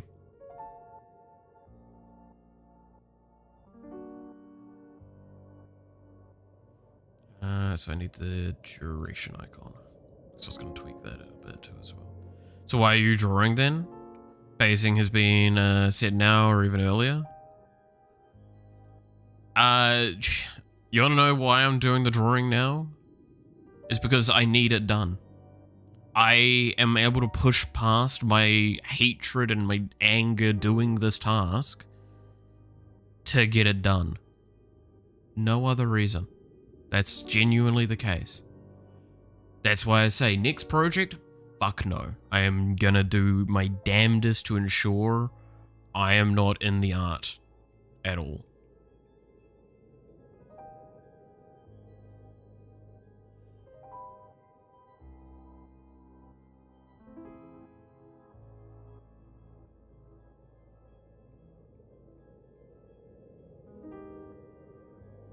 have a genuine hate for doing art.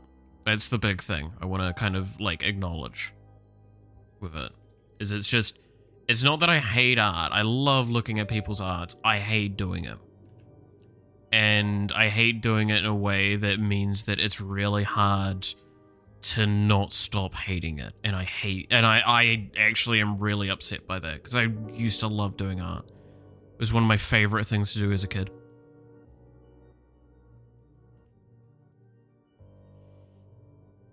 Pay some basement slave to do your bidding. Capitalism, yeah. Exactly.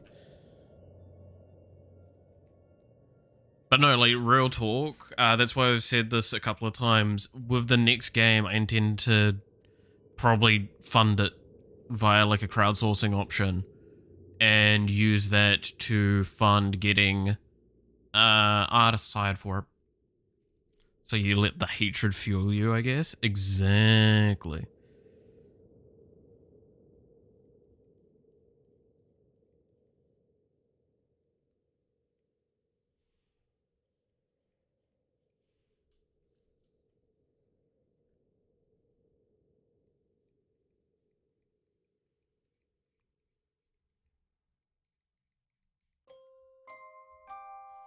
Arrow point, make bigger and sharper. Oh yeah, no, I'm getting to the arrow. I'm just trying to, like, gauge in my head what's the thickness of this outside that I need.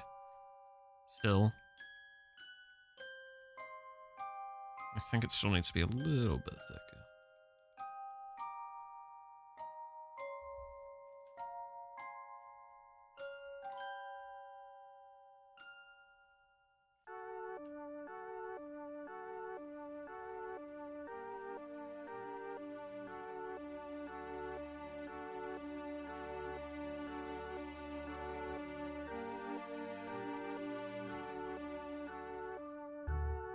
Let's see what this looks like.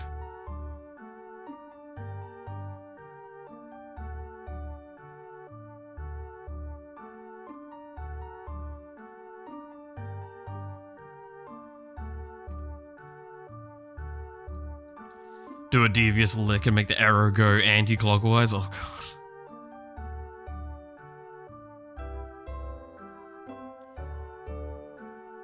Yeah, I can see it not looking great there, but yeah. Is that because it's misbalanced? Or is it because it's just not looking good? I think it's because it just doesn't look good. Okay. Something's fundamentally wrong with that design, I think.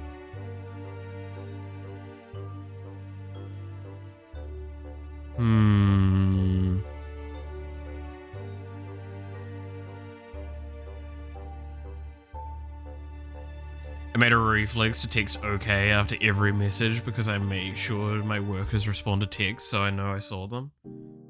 God damn it. It now reduces your ability's duration. I wonder if we should do that as a kid. Like, have a character that actually wants you to reduce duration. It's possible. Have him forced tick rate based on the thing. Creates a very interesting situation where you either pick weapons that actually do synergize with reduced duration or weapons that don't have a duration. Could be an answer. Okay. Let's look at some duration icons. Where do I have thing? Alright.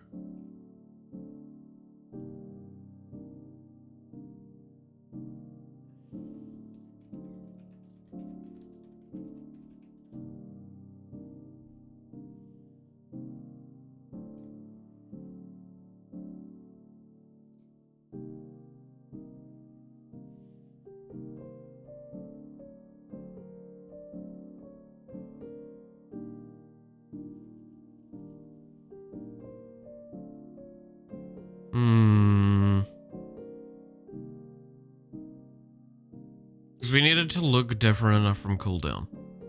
So, that's the big thing.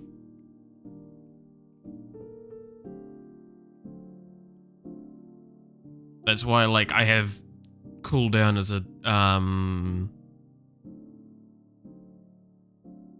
the fucking, oh my god, Sand time thingy. Hourglass, there we go. Word.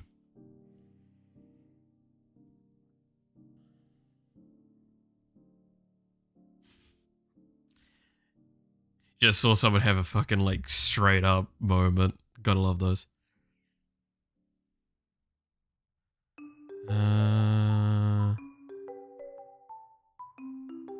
Show the icons again, so I don't suggest the same thing. Well, I mean, this is what the icon is for duration, and I tried to just thicken the outside. Well, I could clean it up, and it would probably fix a bit of it. It just doesn't look right. It doesn't transition into small well, and that's the problem. Because if we pull up the game, like again, I can see the edges aren't even, so that's definitely going to affect how it visually looks. But I think it's fundamentally wrong. Yeah.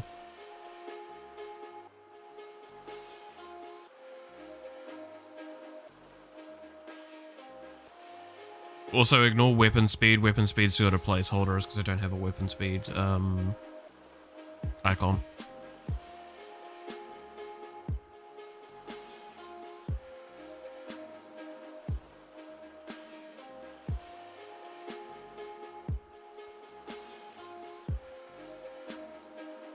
Maybe I focus more on what we've got as that inner part. Is it the circular bit here?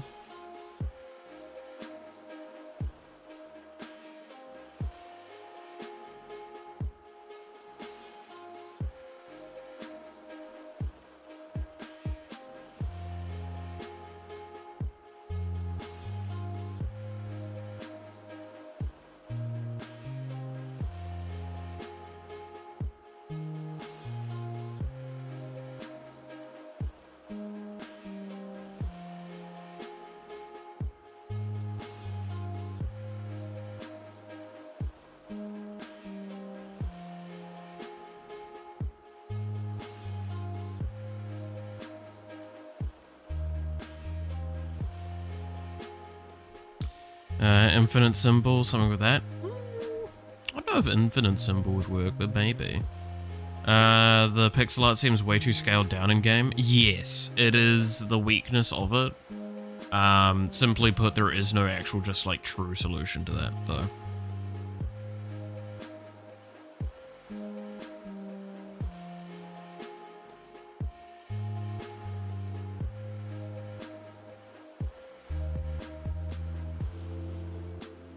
Also, that's a good question. What is the duration color?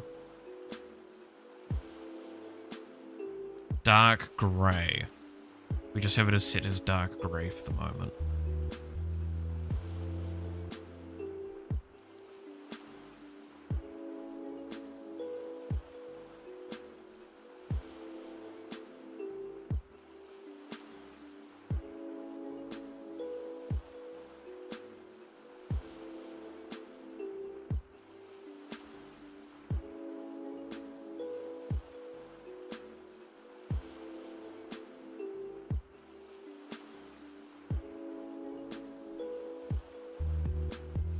So, actually, I should just be doing this.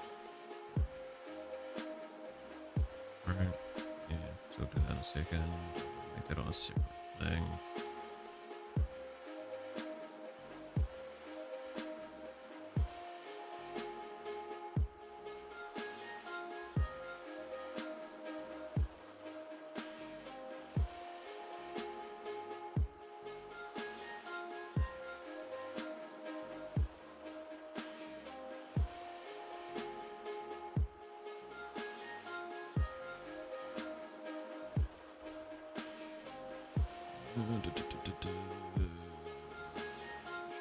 Right, so where were we?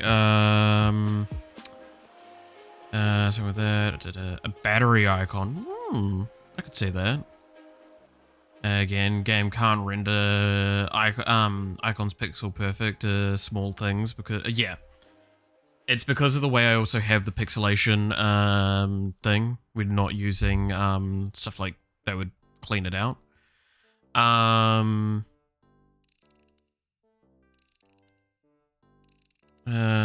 So smaller pixel art and avoid scaling it outside of its native size. So, fun thing, these sprites are 64 by 64 pixels.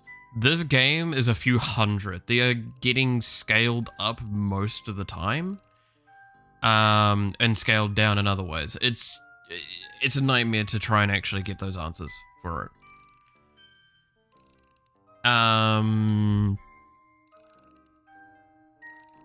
It's not really feasible to like try and always keep it in that same sort of margin. There's the argument to be made, I could probably make them smaller and then scale them around, but like realistically, in vast many use cases, you have to consider what is the correct sizing to get the visual style. Hold up, did you, you just did a resolution trick instead of a large pixel art? Yeah, all of this is really small pixel art, for the most part. That's why, like, they're not actually losing as much detail as you might think, because these are actually not too far off the pixelation requirements. It's just that you can't visually see them because the pixels get too small. The best example for a lot of this, and this might crash, is here. This is about slightly bigger than the thing. These are the same size. I believe characters are 64 by 64 pixels. This is scaled nowhere near to think. I think this is 1.4 times the size. So that means Iron Mouse here is nearly the same size as what the actual icons are capable of being. She's only slightly bigger. By 0.4-ish, I believe.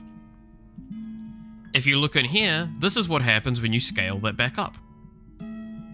Yes, this is actually a scaled up because that's the image from in here. That's why I'm going to change some stuff at some point. You can see that the pixels are getting moved around a little weirdly. So there's a reason why, fun fact, this game, when compressed, is 145 megabytes and has stayed that way for a long time, even though, fun little thing, the banner art, the primary assets here, you wanna know how big these are? Look at this. This is 4,000 by 1,000. This one here is 11,000 by 4,000. These are actually fucking massive. Same with this YouTube icon here as well. This is 2.5 thousand by 2.5 thousand. I have some files on here that are absolutely unnecessarily large. I added them and the game doesn't change that much in size because of how much of this is really fucking tiny. And I'm putting in a lot of fucking work to try and maintain that.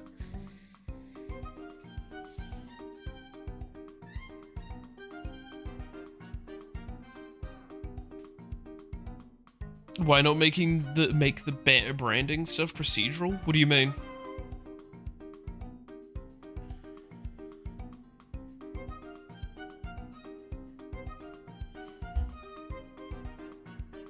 It's massive because that's what the original image was. That's honestly the only reason. I scaled them down massively in game. You want an example? This logo size here. This is 11,000 by 4,000. That is larger than my screen. Do you want to see where it's used?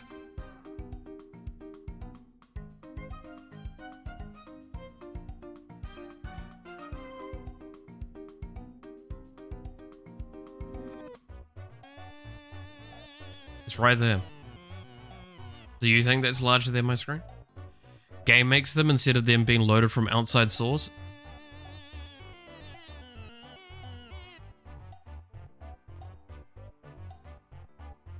No. No. No. Not only is that a nightmare to try and do with Game Maker, that is horrendous on processing. I don't even know if that's possible in Game Maker. It is, but it's a horrendously bad idea. Like, really bad. To give a short answer, the processing for the entire game to render all of that and design it correctly in every frame would probably be about 40 to 50 times the processing power that the game currently requires. My computer would struggle with some of that.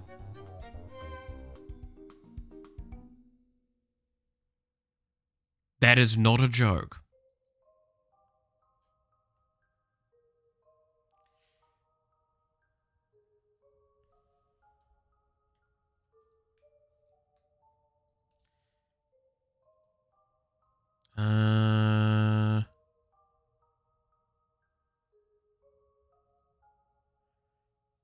Because, like, this is an important thing to have a look at here, is the texture groups. So, if we go... I think it's in the controller. I have it toggled off at the moment, right? We can actually look at this all in-game.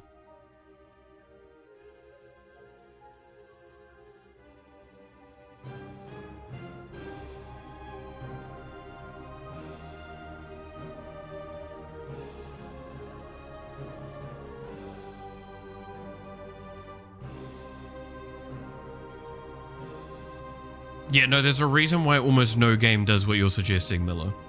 I'm just saying. Like, almost no game does this.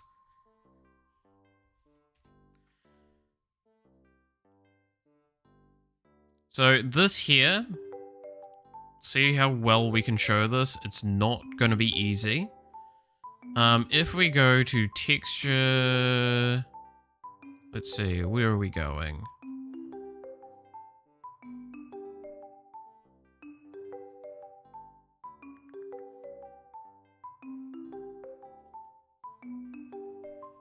How do I change the group again? I'm trying to remember.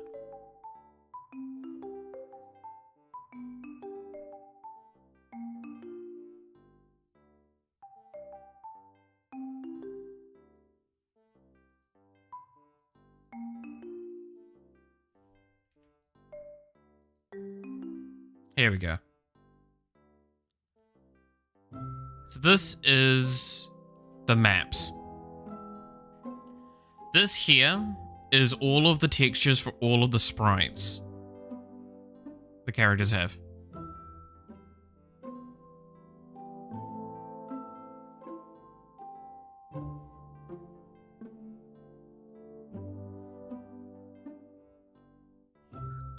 This texture sheet is 256 by 512. This is fitting these in as perfectly as it possibly can with all of the possible sprites that I have into this concept.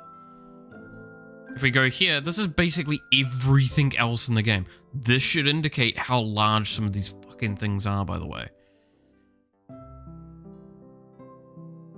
Like, you can quickly tell, like, that down there, that's the boss. This is the fucking font. Some of these are the weapon particles. Here we have more sprites, assets, particle effects. Some of these are fucking tiny in comparison.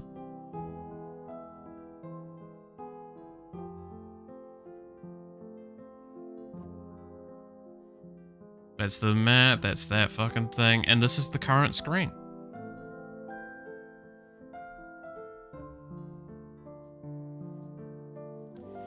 Does Game Maker have any tween animation stuff in it, by the way? Less sprites could be needed while animating, like in Live 2D? Could I make something? Yes. Is it necessary? No. What I have for animation is adequate. I use, fucking, exported sprite sheets, and that's it. It's... Like, one consideration I had at one point, and this is a genuine, just speculating, no, it's all good, and there's a reason why I'm answering you. I could just tell you you're an idiot and fuck off. No, I'm giving you an answer for the reasoning of, like, it's just not worth it in a lot of cases. But this is a thing that I've considered, right? I could do what you have with Live 2D, where it's like, okay, here is the here. Like, the front of the here. Here's like the horns for Iron Mouse. Here's the back of the hair. Here's the head. Here's the clothes. Here's the body of the person. Whatever. We could go and do that. That's not actually impossible. I could line that all up together. But do you know what the difference between this and just having Iron Mouse here with the shit on it? Like that?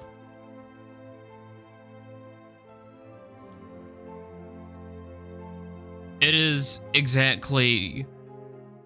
Let's see. 1, 2, 3, 4, 5, 6. It is 5 sprites difference. That is it. Because it's still going to take up space. And data memory and game memory and everything. It is huge difference. Is it necessary? No, it is not. Does adding it actually change the game in any meaningful way? Not really. This is the biggest thing you'll have to deal with if you ever look at game creation, is it's not whether it's possible or not, it's whether you should do it or not.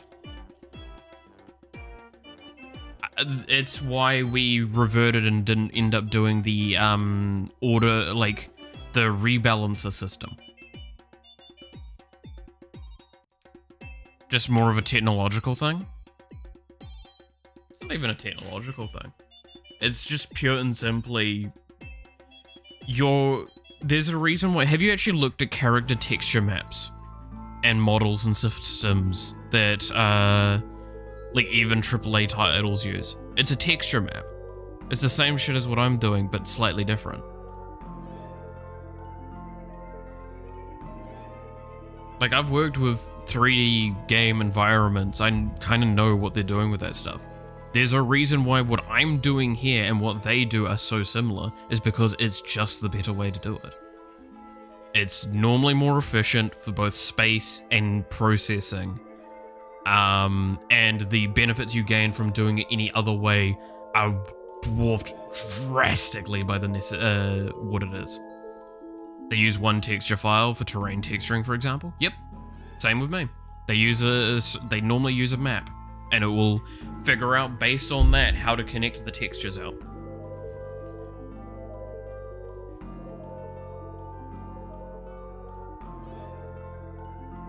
It's a very common system, and it's a very good system to use.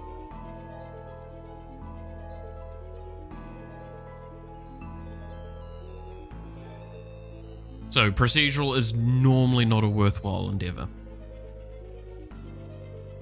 Tweening 2D art also gives a different style to the art, so there's that to consider. There's that as well, right?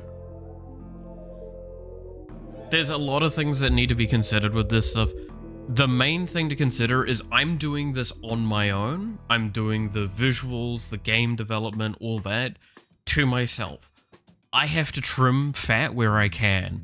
I need to look very carefully at making sure the game doesn't go to a scope that is making it impossible to ever complete. Because I want to finish this game. I want to be able to just start getting to a point where I'm just adding content. I'm not developing the game from the like what it is now.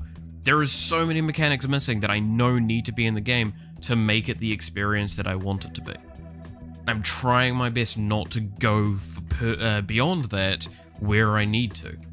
Multiplayer is already one of the biggest mistakes I've ever decided on for that argument, because that is a feature creep that was not intended in the original, and it is massively going to impact the game.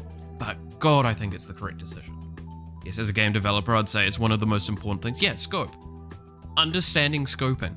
That is one of the hardest things to learn when it comes to a game, and is why so many indie developers and people in that kind of sphere suggest doing game jams, because game jams force you to a time scheduling. If you go into a game jam and you overwork yourself and you come out with a shit product, that's because you scoped poorly most of the time. And that's kind of when you have to sit there and go, okay, how do I pull back? There's a reason why what you can do in them is you can take code from other games you've done. You can take stuff that you've already got. You just can't make stuff in advance for it. That's the thing that you're not allowed to do. For those down bad VTubers, don't worry, I'm sure Bao will somehow have some mechanics that are going to make everyone regret their life. It starts many cool projects that spin into bigger things. Exactly. Small scope beginning, allow scope to expand. That is how you should approach games. It's so easy to lose focus and get blindsided, and usually by the time I ever realize it's happening, I'm too... Exactly. So that is why, like, I cannot stress enough, while I really do think that there's a lot of things I'd love to add to this game, I am working on the bosses at the moment and shrines. Those are the big priority. Getting the in-game gameplay loop working. Then after that will be getting the out-of-game gameplay loop functioning cleaner. And then the final update for releasing to Steam is getting the gameplay loop in the position I want it to finalize as. That's it, right? Tried doing game jams once, go frequent, yeah. It's very important to try and find that, like, fine line with it all. It's not easy. Not easy at all. I'm not going to try and tell you that it's easy. It's very difficult, and it's something that I work very hard to try and maintain, that I'm keeping my scope as locked in as I can. That's why, like, again, I do feel kind of bad sometimes where I sound like I'm shooting down ideas. A lot of the time, some of the ideas I shoot down, it's just me sitting there going, to do that, I would have to dedicate like a day or two specifically to that. Is that worth it? For an outcome that is only slightly minor and maybe only impacts the game, maybe not even a single digit percentage of the time, like actually decimal point, I'm not going to probably dedicate a full day to it unless I think it's worth it in my eyes. And that's the hard thing to consider.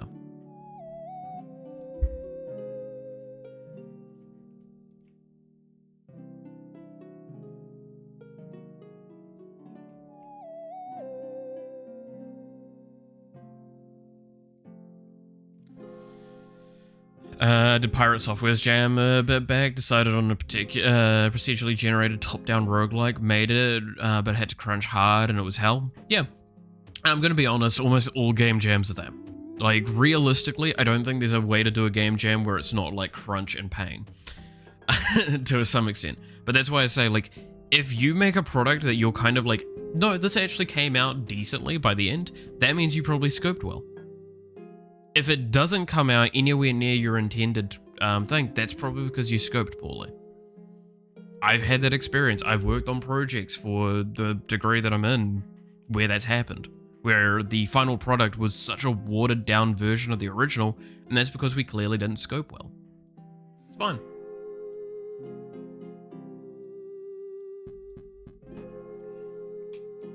It's important to acknowledge when you screw up. Learn from them. Failure is one of those important learning tools. So foster an environment where you can fail and learn. That's what game jams are. Game jams don't have such stricter rules of the failure. The failure doesn't mean you get kicked out. The failure means that, okay, well, I've learned, didn't get a prize or something like that. Oh well. It means I'm actually better off than I was before the game jam because I've learned something. Whereas a degree, for example, the problem with failing is much worse. Yeah, you had the advantage of learning, but you failed in the course, which means that you probably have a lower score, and that's a problem. So learning goes up, score goes down, which makes some of them plateau. And that's why I kind of don't want to keep doing my degree in software. Guess my game dev project will be just COD 1 clone, but with a different story. I mean, that's a fair one to do if you want. Never going to tell you you can't do that. Shooter games aren't too hard to make nowadays. There's a lot of good designs and assets out there for them.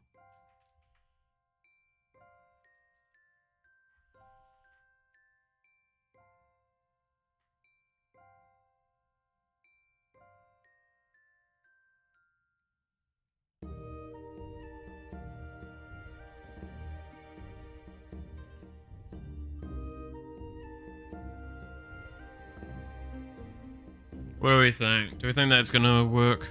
We'll see what it looks like with this little tidbit on the side.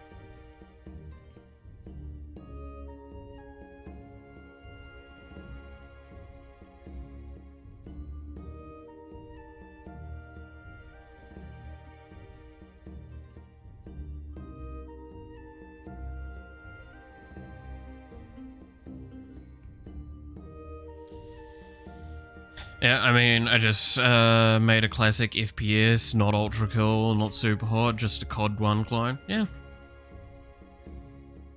I mean, again, the biggest mistake a lot of people have is that they... Okay, actually, no, I'm going to use, talk about something that a lot of people don't talk about. Okay, so that's slightly off, yeah. Oh, something like that in a sec. Did you know how many games never get released, but go through a lot of, like, intensive development in AAA studios? This is why, like, a lot of people are confused with Concord. You can actually, and this is a big thing, in a lot of countries, as a game development studio, you can make a game, bring it all the way to the near completion, cancel it, and then write it off as an R&D, and then you can get, like, a better tax bracketing for it. So you can kind of make a bit of the money back, and it improves it. This is why a lot of people are confused with Concord, because it's like, why didn't they write it off? They knew it wasn't doing well, based on user reviews from its early access. And it had probably a lot of user testing. And it's very common. There is numerous games and numerous studios where there's projects like this going around. And it is a massive, massive mistake. That like a lot of people have. And it's fine. Not all these games would have been successful. In fact, that's actually why they get cancelled, because they like put it through a playtesting group and say, wow, this did just shit. This is not worth trying to even fix. Fucking my bad. Let's come up with something better next time. And they learned. Very costly learn, but it's learned nonetheless.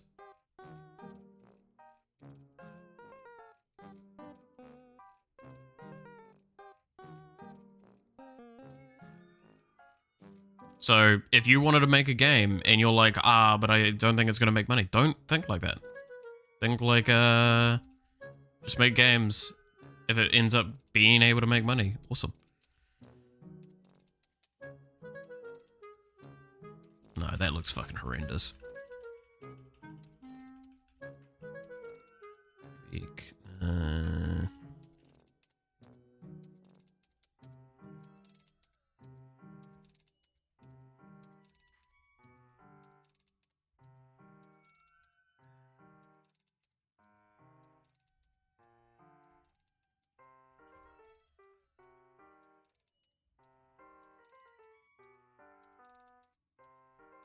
It could be an argument that I should be using a different gray for these, honestly.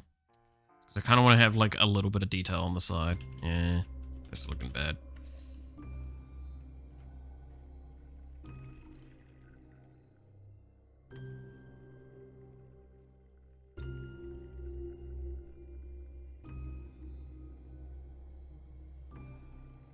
That does not look good. Okay, I'm gonna get rid of that side thing.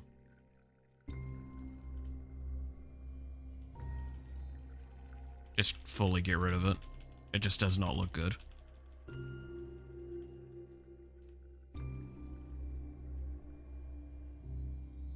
So, what's something we could do then?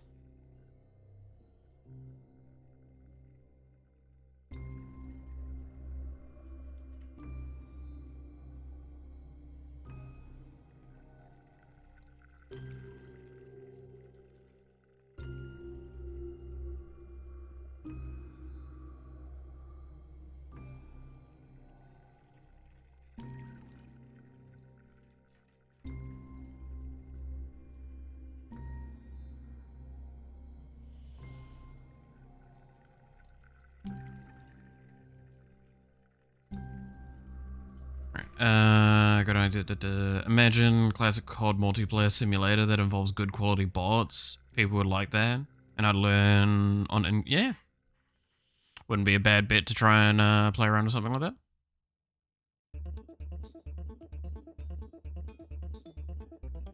I mean, AI is always a good thing to try and learn how to best do it. Because it is a very complex thing when you start getting into how you want them to behave.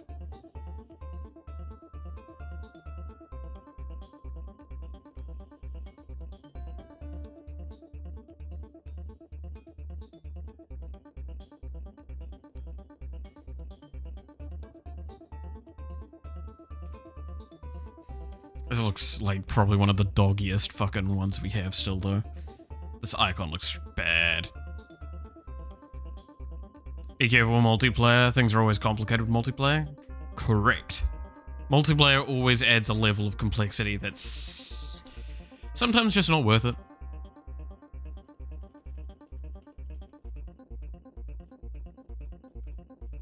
Gotta keep that in mind.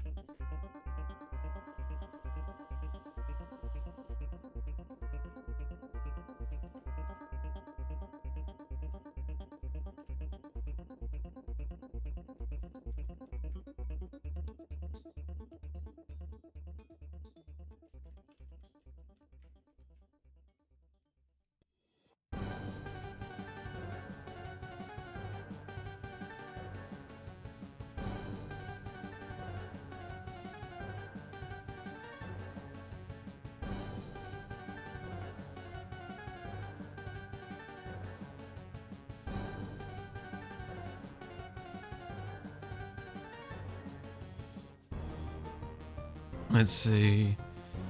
It wouldn't be multiplayer, it would be multiplayer simulator. Ah, yeah. So that's what he. Oh, okay. I kind of get a bit better. Yeah. Trying to make like smarter AI. Makes sense. Oh, that's a difficult one. Give you that. Okay, I'm gonna.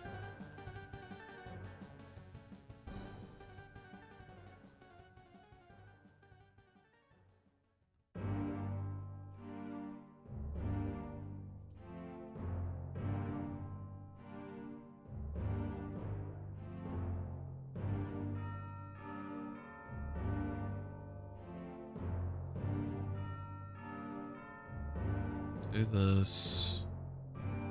This.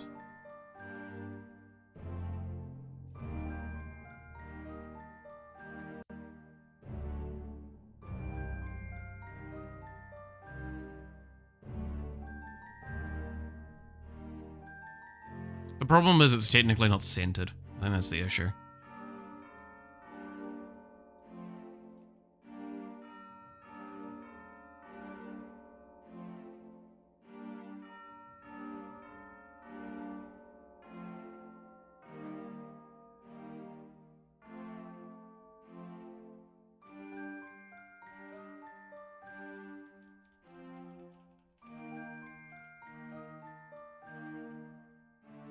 Let's try that.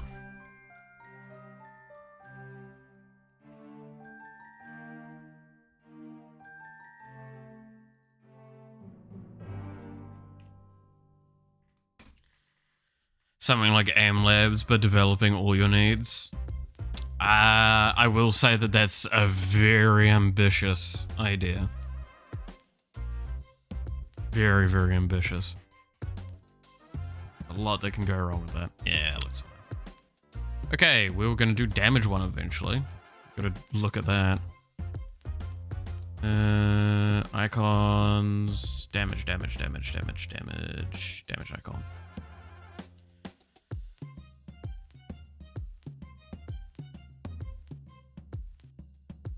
Okay.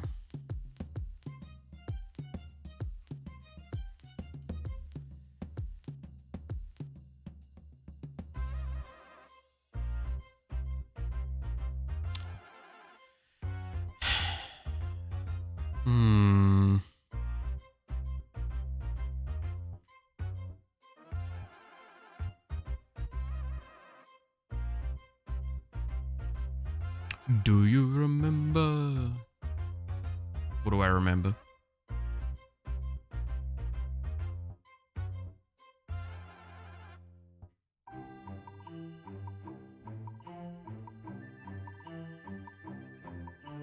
And I'll see that our redot site is up and running. What?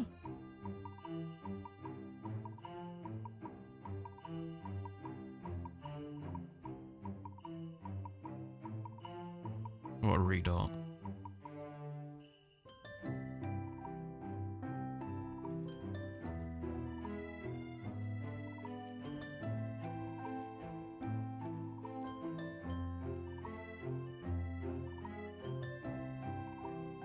A Godot fork? Oh, okay. I did not know about that. That's interesting.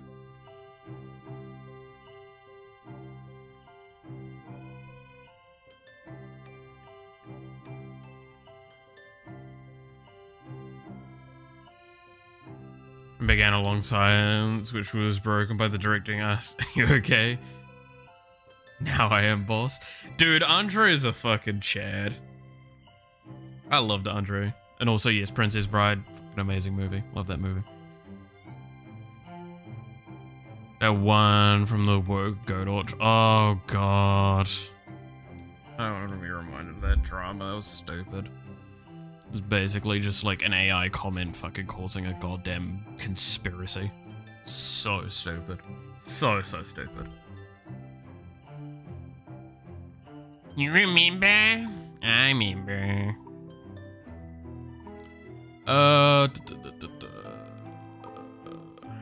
Alright, let's look up,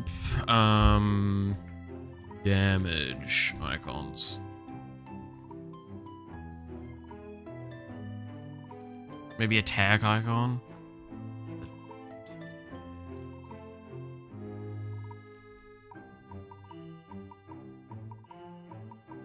Yeah, it's all fucking swords, man.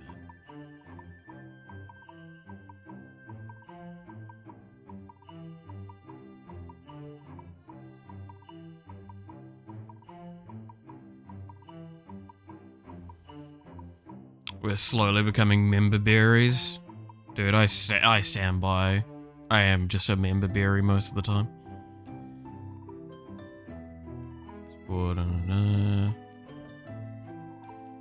Yeah, I gotta say, concept of a lot of the woke thing just kind of gets me.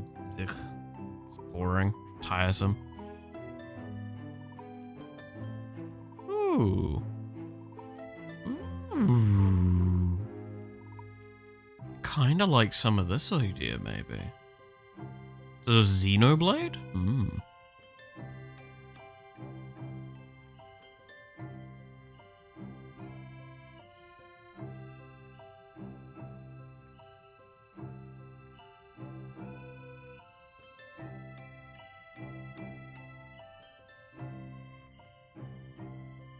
Crossed swords, good work, nice.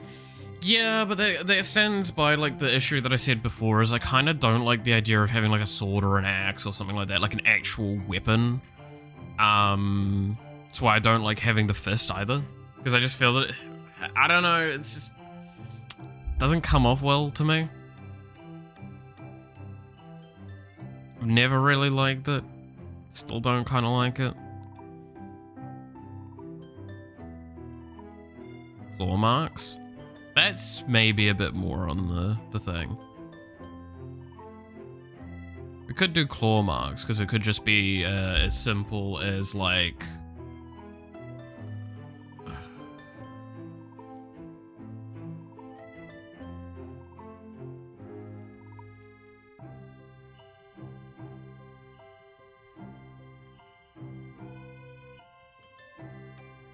kind of that idea, right?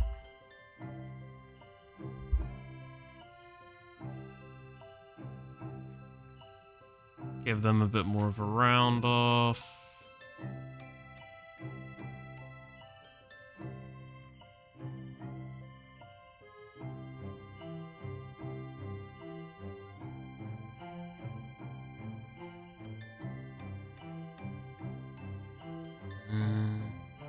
Hard to make attack damage icon without being inspired by weaponry or violence. Yeah.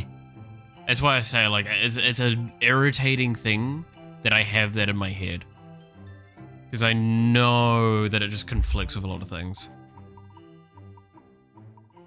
Like, it makes it harder to convey a very clear imagery thing.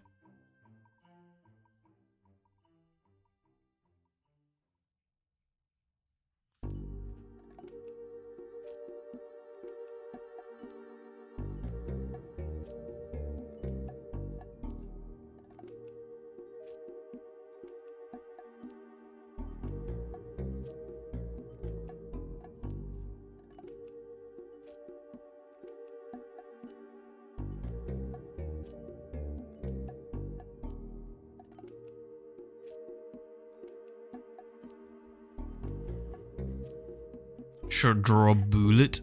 Maybe. Describing art concept in a foreign language is hard? Oh, I could not imagine. It's hard enough to do in fucking English.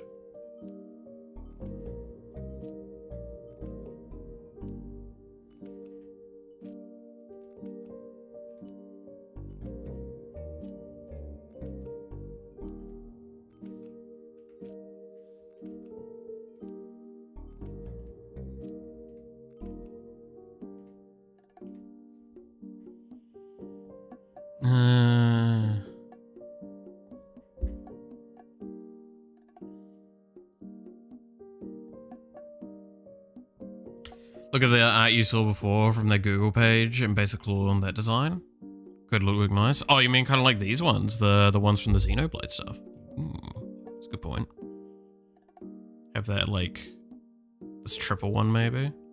Something along those sorts of lines.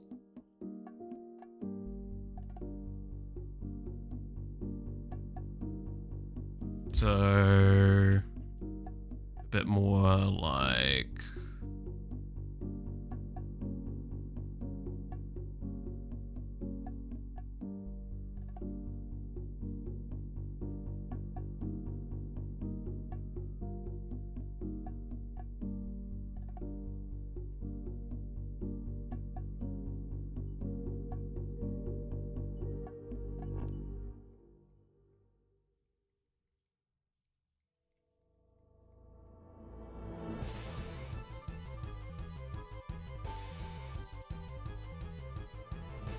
that kind of idea. Not quite this, but along that sort of line.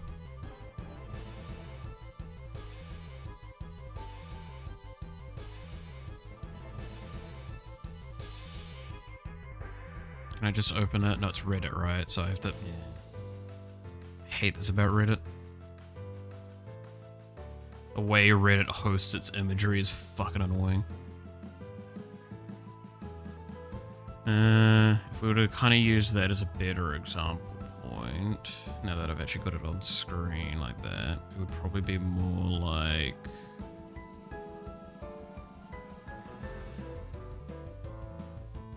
Spirals out the same way, but starts more enclosed. Keeps it shorter. Or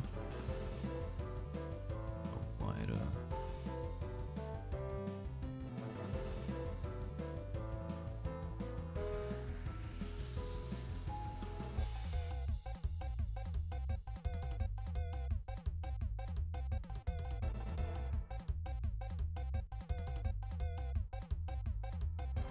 And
Bit more like that, maybe?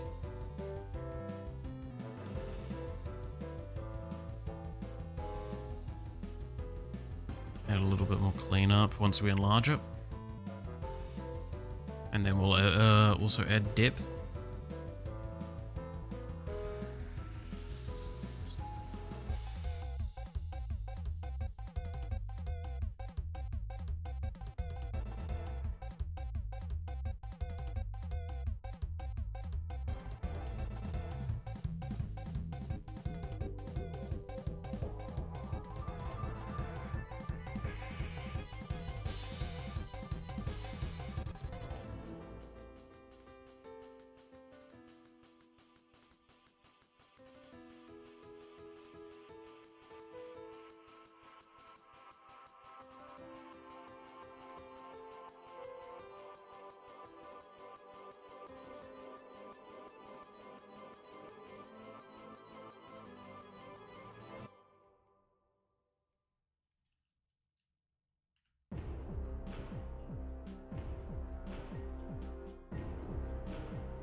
That's too far.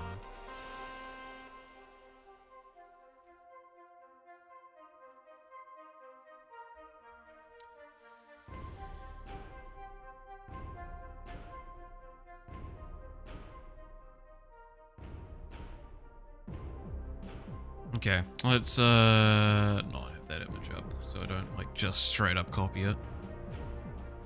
That's the big thing. We don't want to just copy something. We just want to use inspiration. We got the inspiration out of it that we wanted.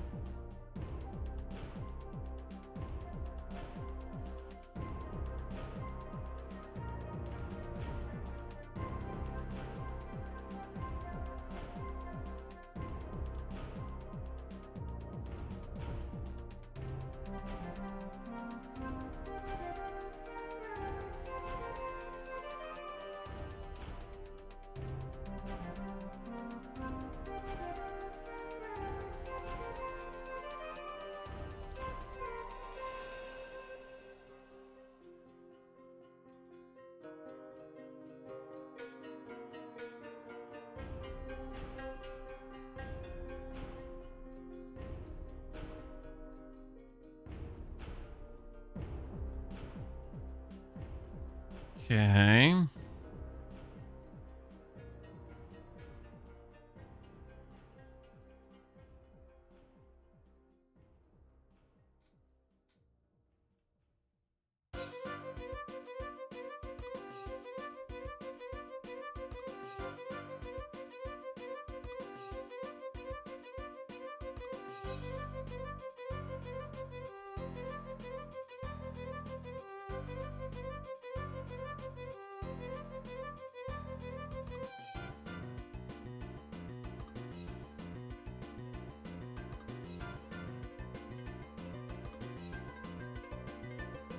And then carve out that bit there.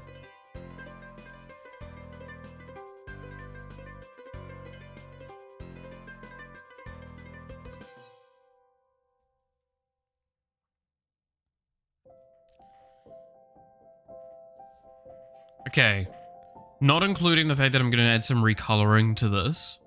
Do we think this looks a lot better then? I think this still could probably be thickened out, this claw here.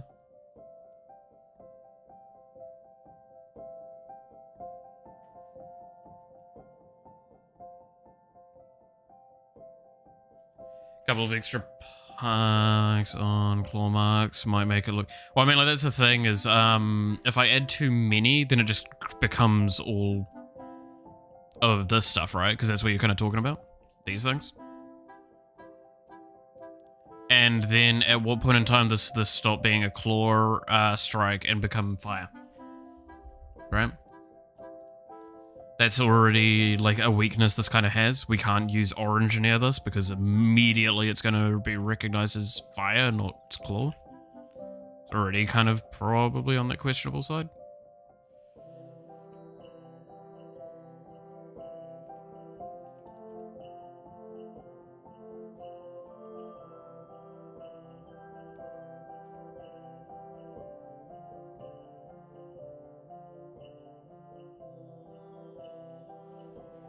We could add like one here, maybe.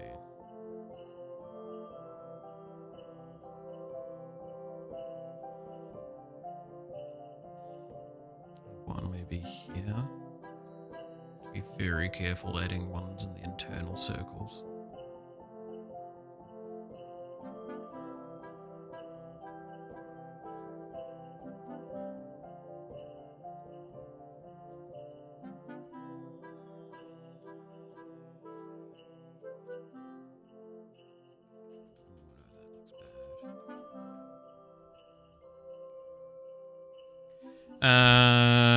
Kind of just look from a different angle. That's fair.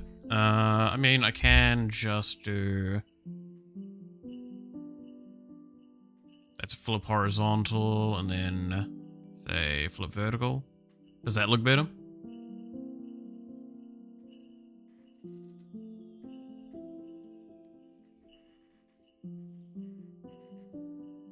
It's like this. I feel like I can actually expand out here a little bit more, actually.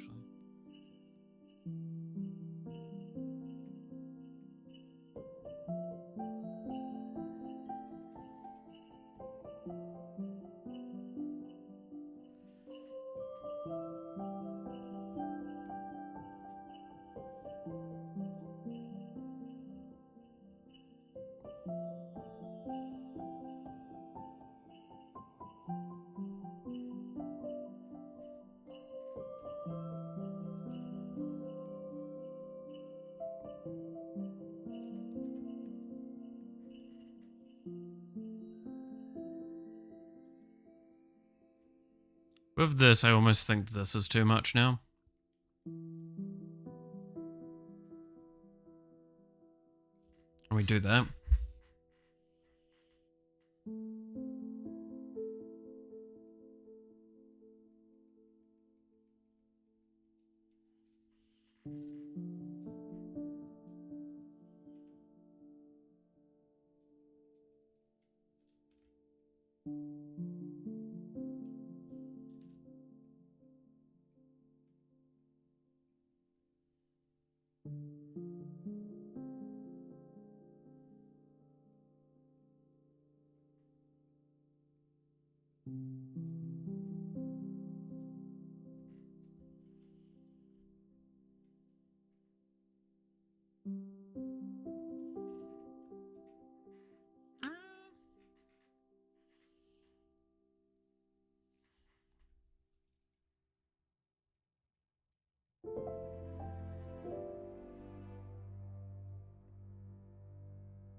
Do adding side things look better?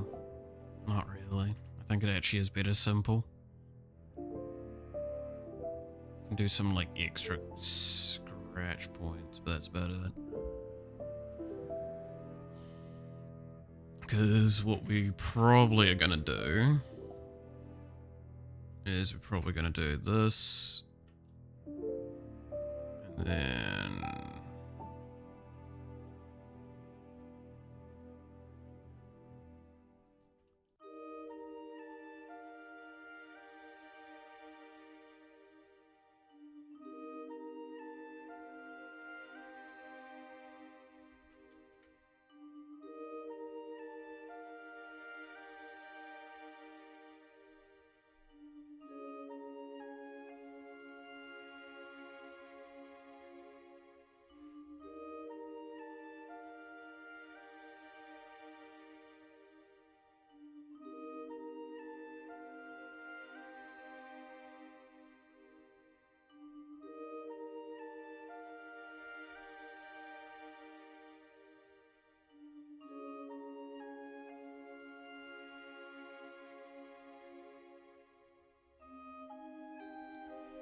Do that.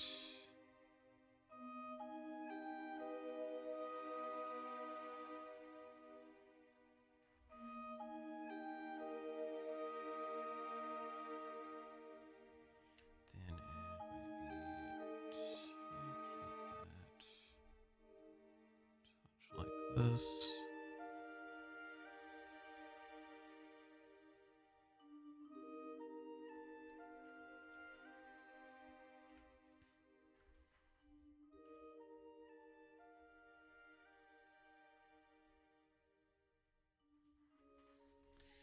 All right. Does that look a little bit more like a cooler damage icon? I'm okay with this. I think this is ambiguous enough, but like clear enough. You can see what it looks like in game.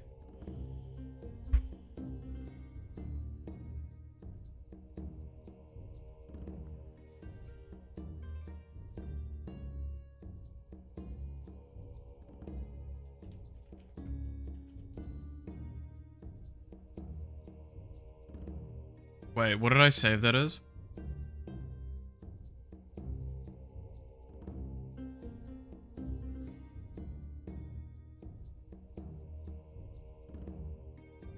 Oh, it's set as the right thing. Cool.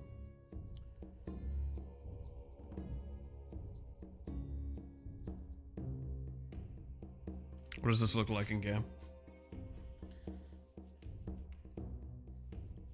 Reminds me a little bit of the Horde icon, I'm not gonna lie. Which I'm always down for the Horde.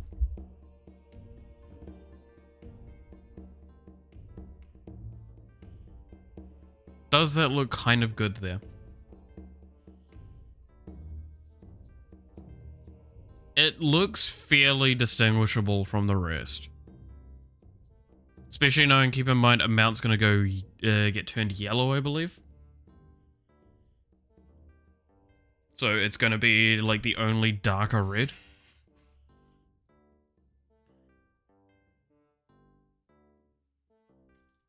Let's go and play in game quickly, because it can come up as a little up thing.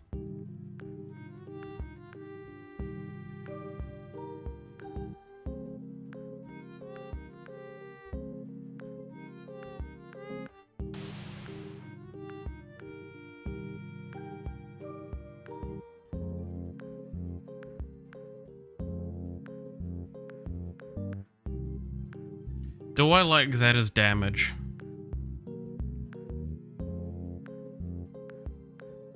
Yeah, no, I think that's fine. I think that's a good one.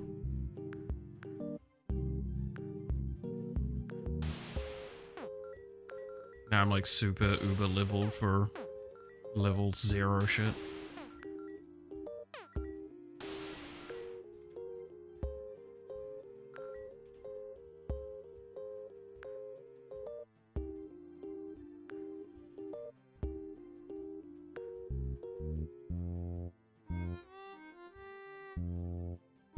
Would have for damage as a wolf head. Honestly, I could see that at this point. It would not be dissimilar to this. It would just basically be taking what we've done, filling in, if we go back to the thing, it'd be filling in this area here and having a wolf head here, right?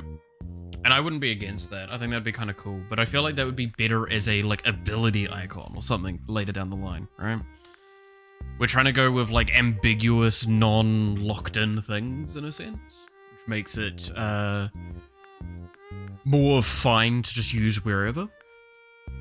I'm totally down for doing something like that, though, later. But yeah, I think this is cool. Okay, cool. What were there was no other real icon other than amount that I want to change at this point. So let's pull up amount and change its colors, because we want to change amount to yellow. Or a yellowy sort of thing.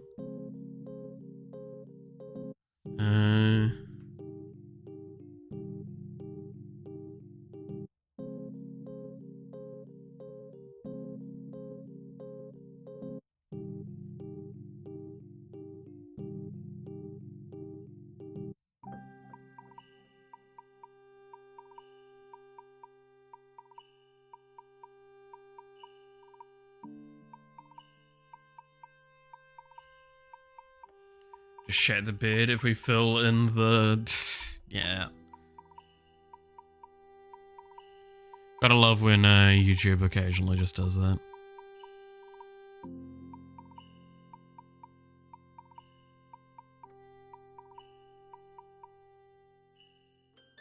There we go.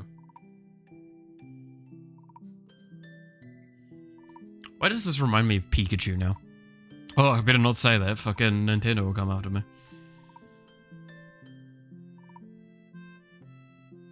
Oh, come on, man. So, okay.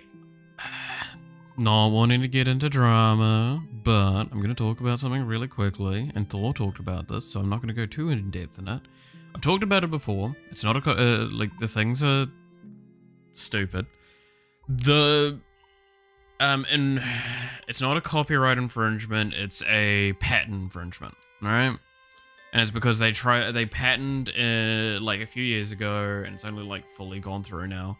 The stuff for Legends Arceus, where it's like throwing a Pokeball in like throwing a object in a 3D space to capture another thing to add it to your team. That's what they patented for Legends Arceus, and that's what's getting used against Power World. Fun fact, World of Warcraft has had this in the game since like 2008.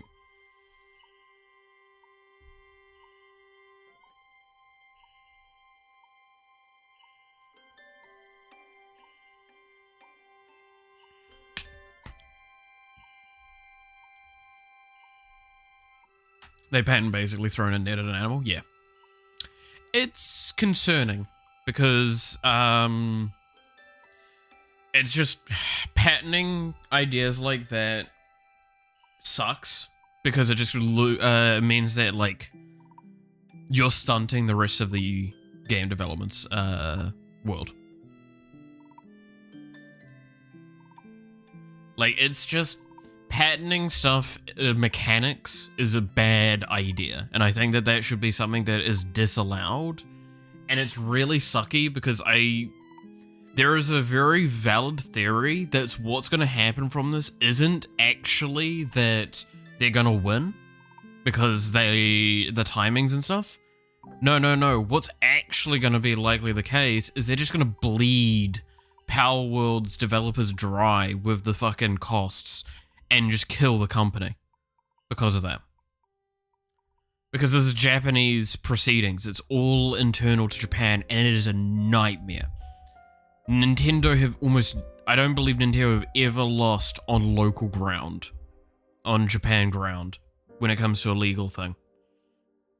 And that's not good.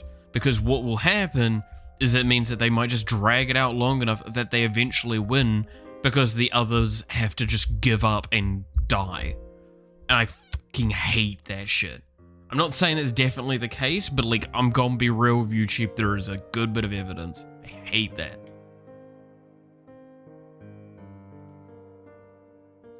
Basically, they want to wall off the mechanics so they can only be... Yeah, it's not a good system. It's not a good idea, and it's not gonna go well. There is other mechanics that have patented in the past and stuff like that. I'm gonna be real with you, if I come up with a fucking really stellar idea, I'm gonna tell people how to fucking do it. I'm not even gonna patent it. I'm gonna tell people how I did it so they can do it. So they can do it better than me. Because that's always the coolest shit. Seeing what people can do with an idea later down the line. Nintendo loves punching down. Yeah, I'm gonna be honest. They do that a lot. That's why I'm really interested to see what happens. Because if the Power World stuff keeps going for long enough, there's a good chance Blizzard will get dragged in somehow. Just because they also have that mechanic for a lot longer. A lot longer than Legends Arceus has even been in development for. Right? Like I said, I think it's 2008, 2009, World of Warcraft has had that mechanic in there for. And if they get dragged in, that's actually going to be an interesting fight. Because that's going to end up with Nintendo versus Microsoft. And that is a fight that is going to go really badly for both parties. Because they could throw a lot of money at the issue. And Nintendo will be in a situation where the smartest thing would be to back down. But they can't. Because if they back down, they fuck up massively. And they lose a lot of power. Especially with how, like, awesome Power World devs have been for, like, using the excessive amount of money that they've gotten. I'm not down for this shit, man. I hate it.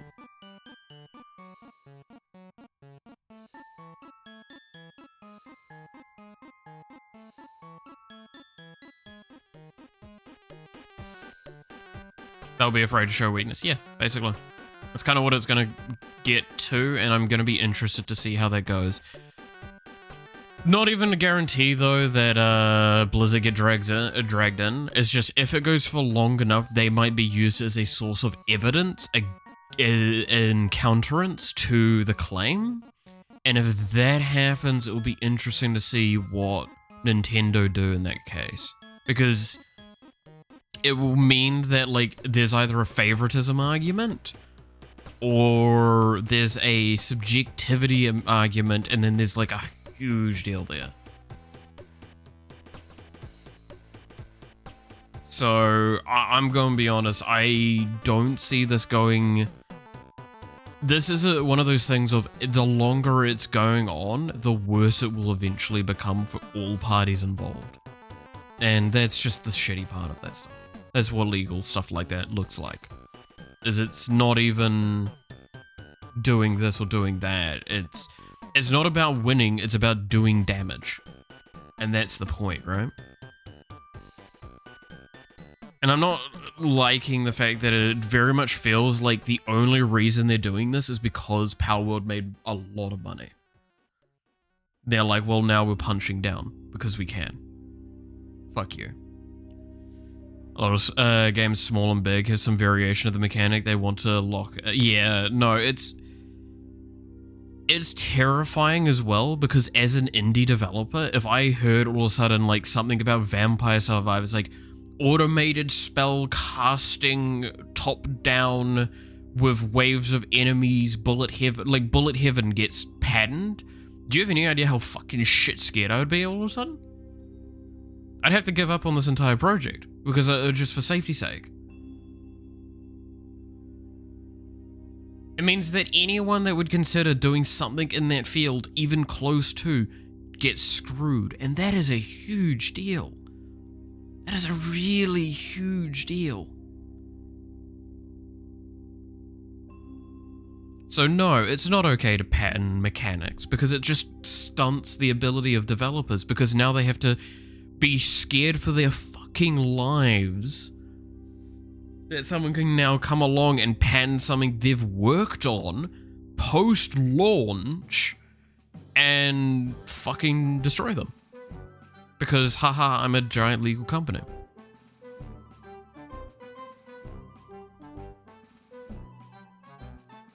Like, that's just insane to me.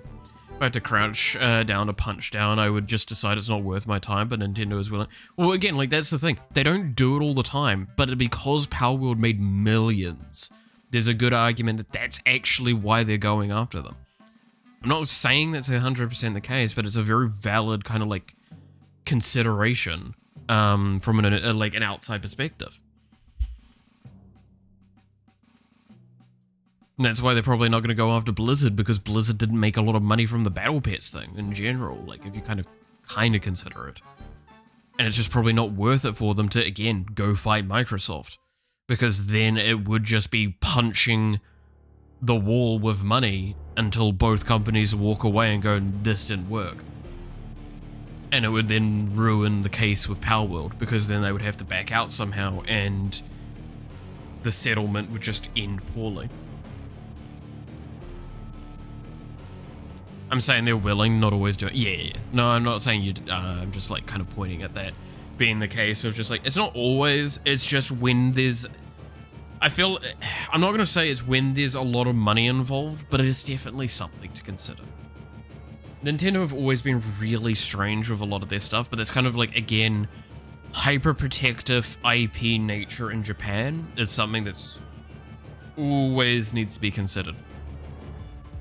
That's why, like I said before, I'd love to play the trading card game simulator shop thing.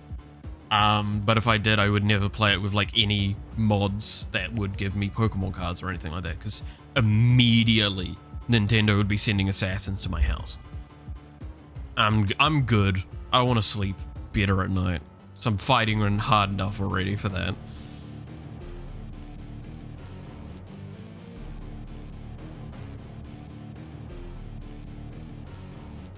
I just installed the game today.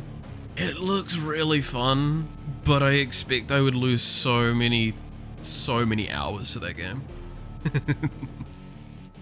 And when we're at like such critical points of game development, I kind of don't want to do that, I'll be honest.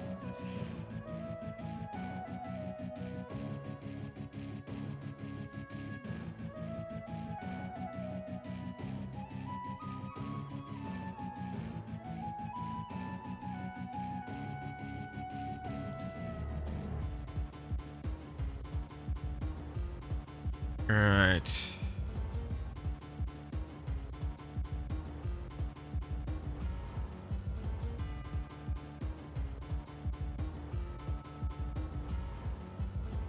I'm playing as we speak. Hell yeah.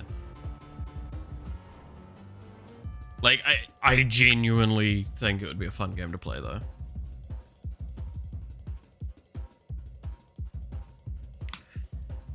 And the developers seem really cool about it. Like, I'll give them that. It does seem really cool.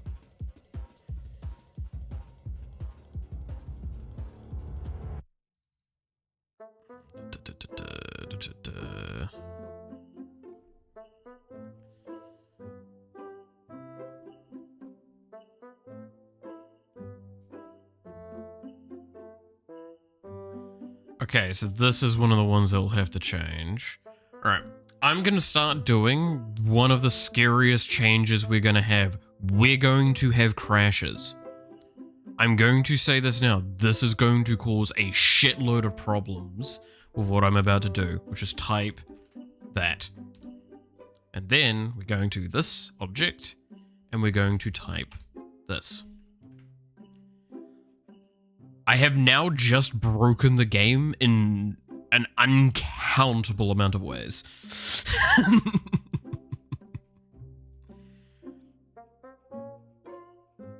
The game will probably not launch now.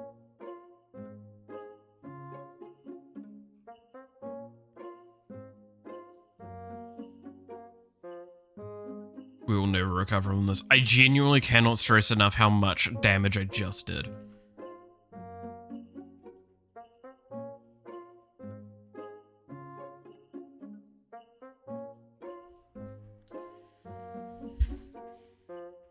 Okay. So now let's go to here.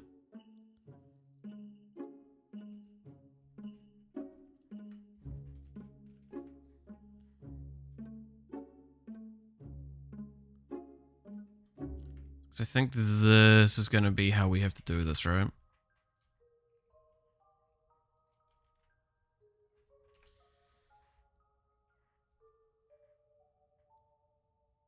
Is this even gonna work? No, it's not. I just realized there's gonna be one thing that's gonna crash. There it is. Yeah. This. Get rid of that. UI menus. Fine. Is the UI ready? No. I stand by this. UI will be ready by Monday. The baseline of it, but not like a lot of specifics. Okay. Immediately. That's because we need to replace OUI new in all locations with OUI. Replace all. Do this. That should fix that issue.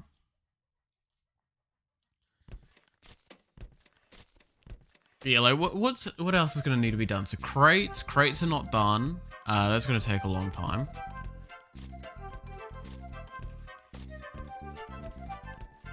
Yeah, that's okay.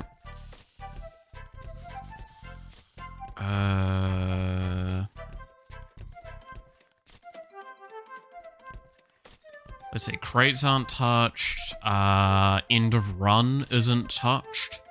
End of run is completely going to be broken, so we can't actually quit out of the runs. It's going to crash. All sorts. It's going to be fun. It's going to be fun trying to find all of the things that are going to crash. Okay. So this needs to be OUI be menu dot lobby.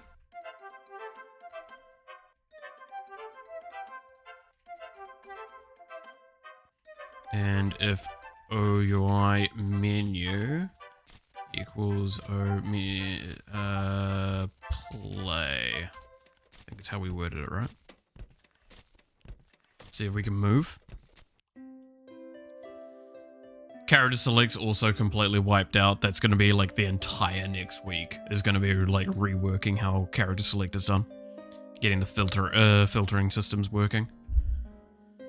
Is not set before reading. Is that not what it was called? This one. No, it is called that. Is the player made before the UI?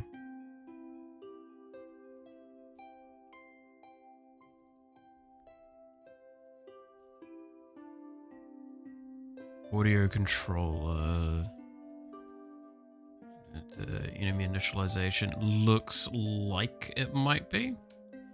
So let's go up further and do this here.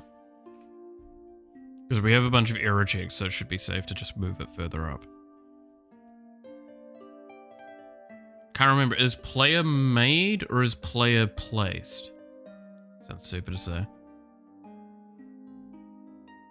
I think player might be placed, is it not? Room. Spawn. Is it in initialization, maybe?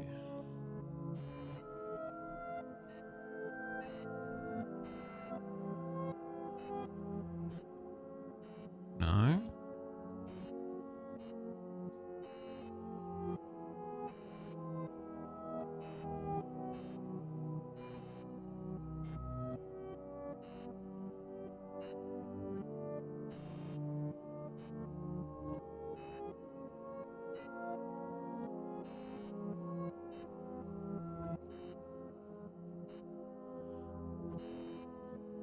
Room start.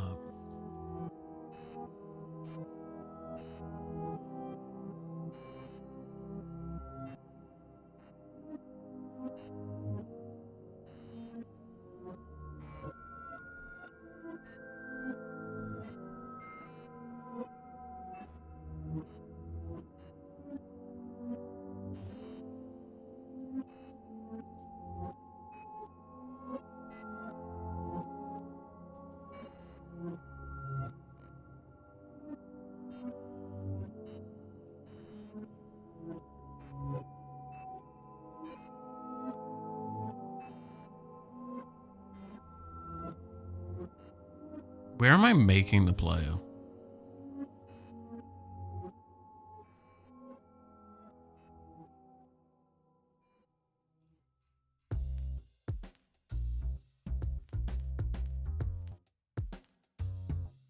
Yeah.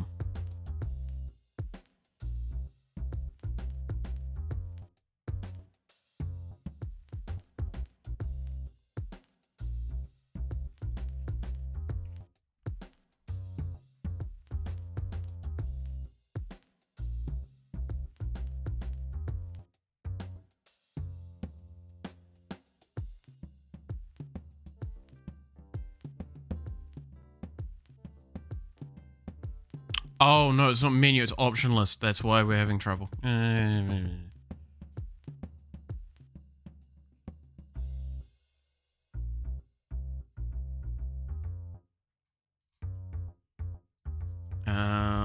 Option list.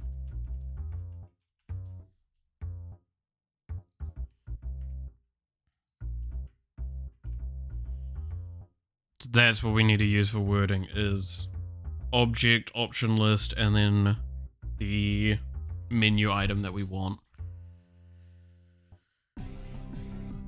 Now it's not gonna crash. No, it's not gonna crash. And now I can move. We go here, what are we gonna get? Crash. O temp board.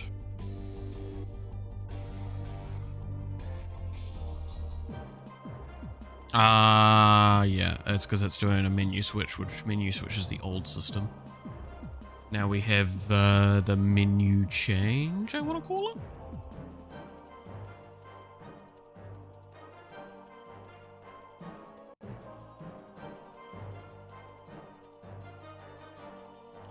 Okay. This is going to be one of those kind of like web things where it's just like slowly going further and further out into the program, and changing things as we need to. And it's going to be a nightmare for that, I'm going to say this now.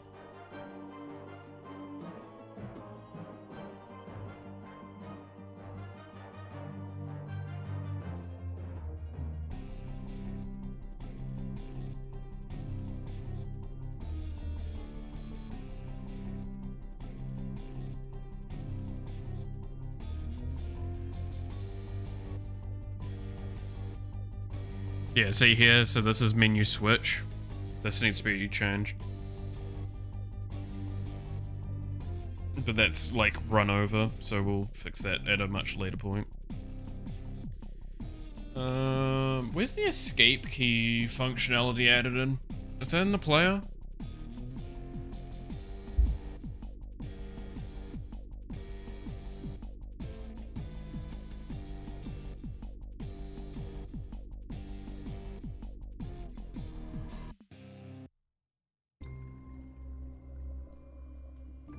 Or was that actually inside the old UI? Let's look. Key ESC. Yeah, it was fucking in here. Why would you do that there? Yoink.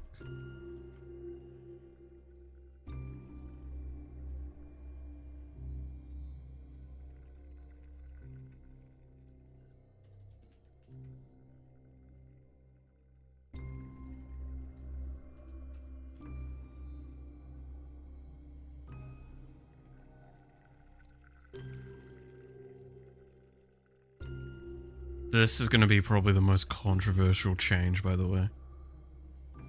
What I just did there.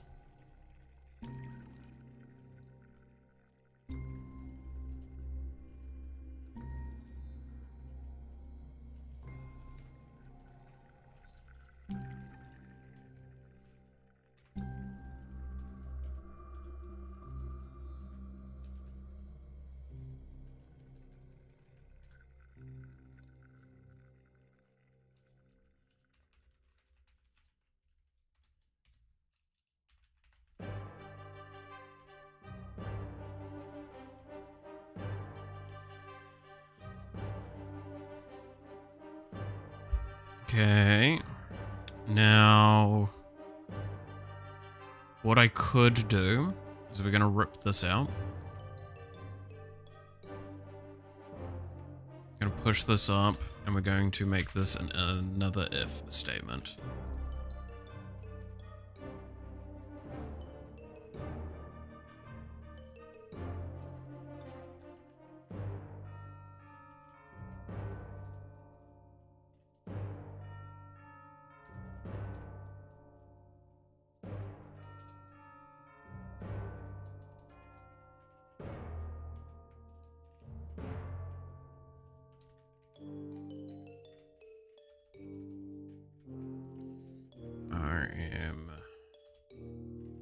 Lobby room. With this.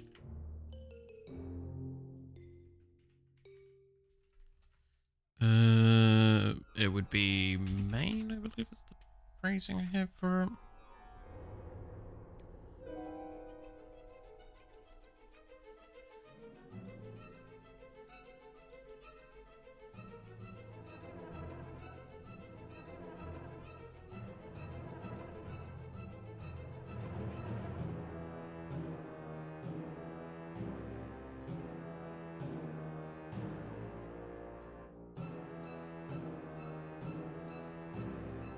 Oh, this isn't gonna work. I need to remember it's not gonna work for now. This is where we can do the testing.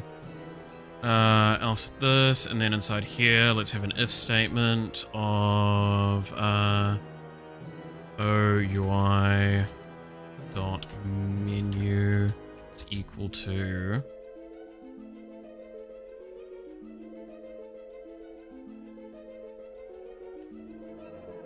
not equal to.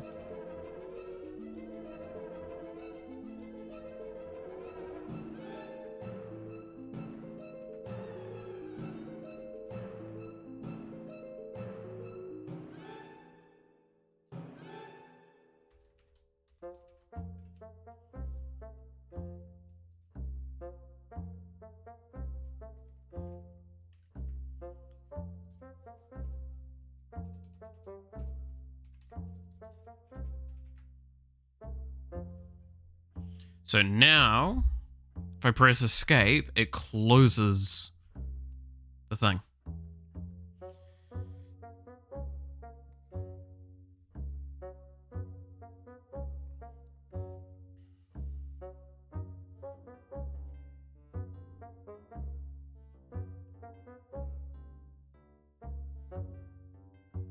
Whoops. I didn't put the OUI in front.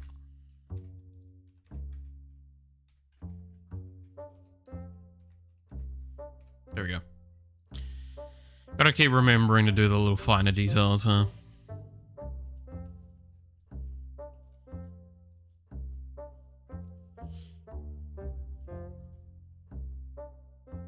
So now I do it. Closes, open, option.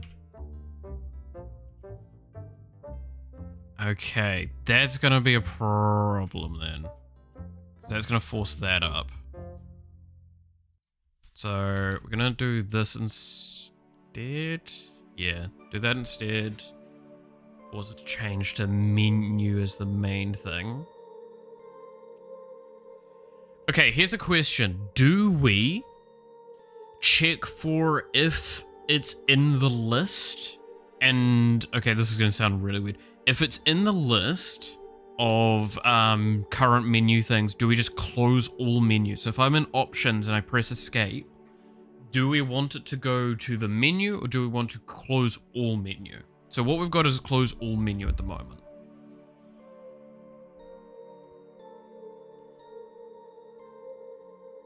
What do we think's a better option?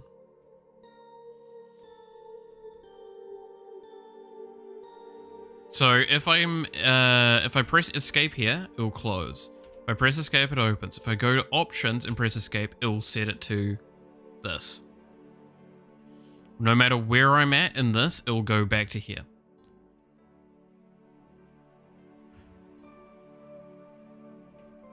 So this is the weird thing. It means if I'm going in options and I'm digging around in here, I have to double press escape to go to the normal lobby. The only change I'm suggesting right now is that if I'm in here, I would press escape once and it would give me lobby immediately. I think this is fine having it as a double click. Because it's like closes option menu by escape and then goes to this. Technically what it's actually doing is it's resetting the menu, but all close seems to be a good choice. I don't know, because like it makes sense. More player quality, life improvement. Yeah, it's kind of like, it's one of those things of 90% of the time you're going to probably have to double press escape then. So the majority of the time it's probably the correct choice. Okay. So this is going to create another if then in here. Gonna have to sub this even more. If O, it's, what is it called again?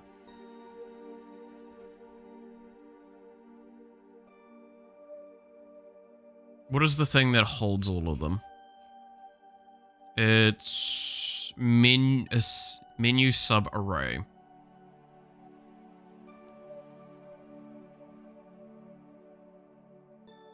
So it would be if O menu subarray, and then we go out of this, go to here.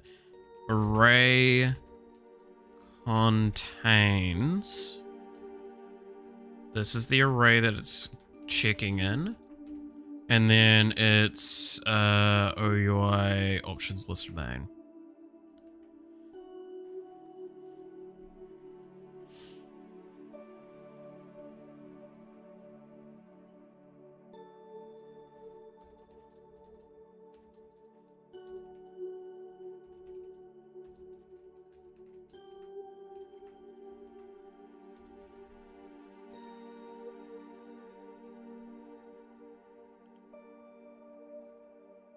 And then it would be this.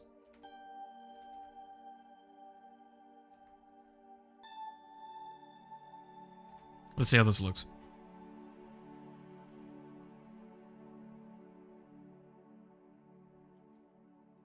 We can make this much easier later down the line, but to be fair, this is also going to be a very niche case scenario to look at.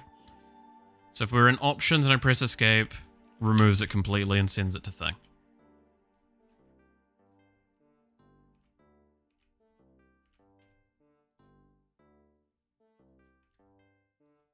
There we go.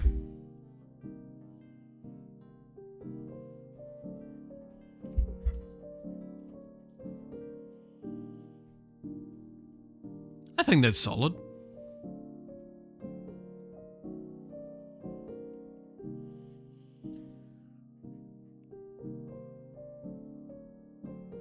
Now, there is an actual easier way to do this, by the way, because we can just rip this out and go and array and not array contains.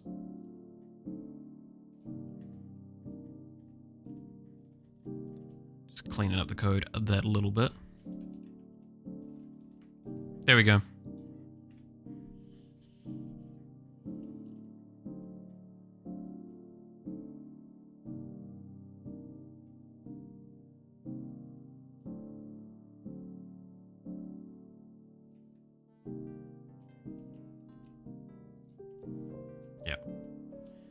That is the, probably the correcter way to write this part. Because that's basically just getting all our checks out the way.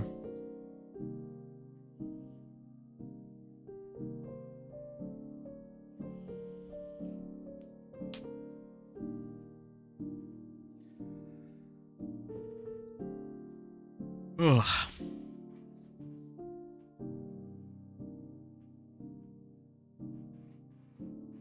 There we go. So we take this same theory. We copy this.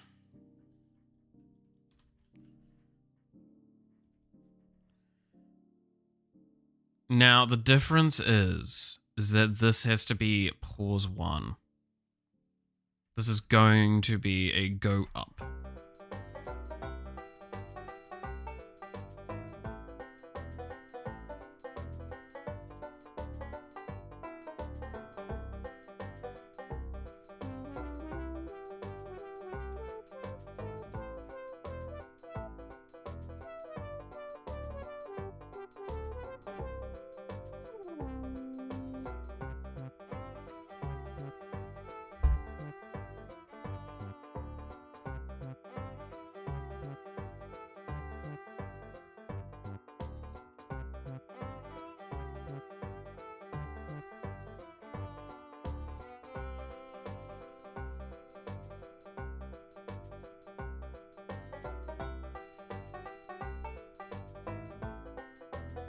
But yeah, I want to stress there is a very controversial change I've actually added in here, and I'm wondering if anyone's picked it yet.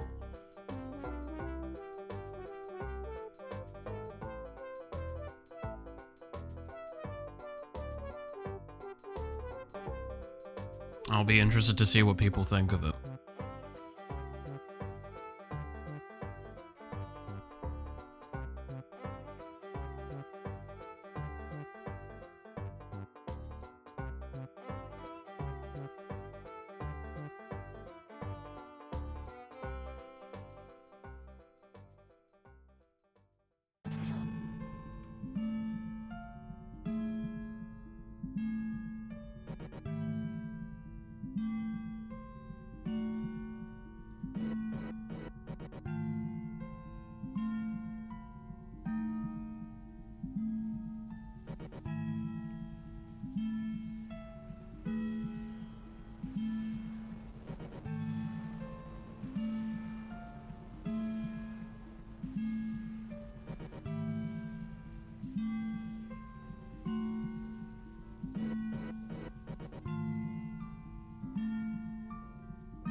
So where was this again? So room start for object O player.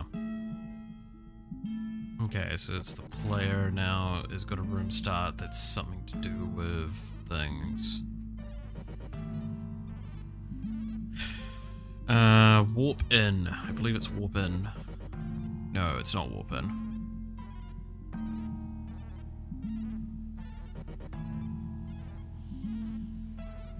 Menu switch playing. Do I have a menu switch here? I didn't think I did.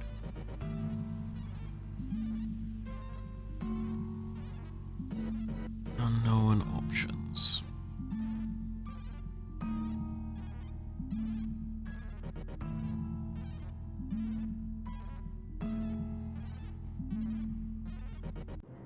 Line 91. What? No. Wait, I need to run this as a debug so I can see where this is actually crashing.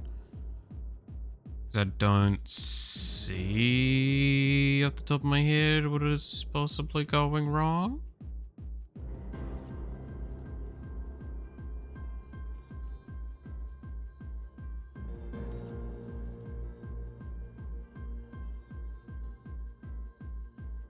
Okay, let's trigger the crash. Destroy options. I did think I saw that actually. Wait.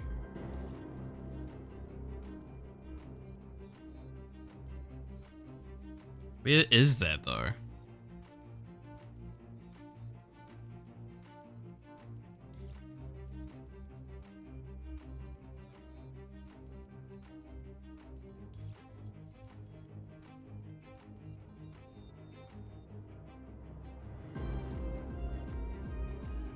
What? Where?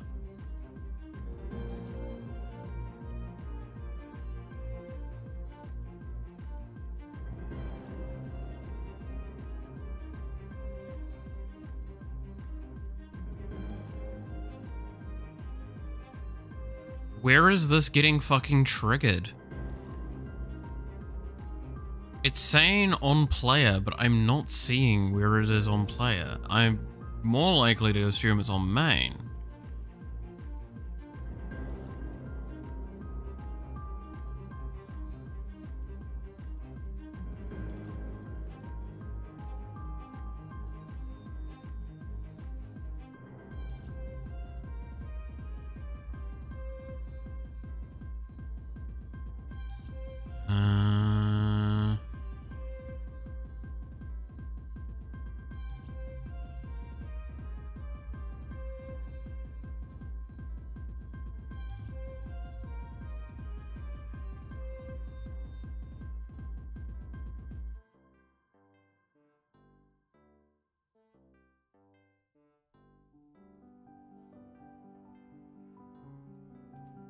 Upgrade?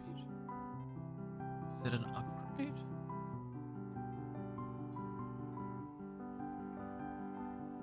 Shouldn't be an upgrade. Maybe it is. Oh, wait a minute.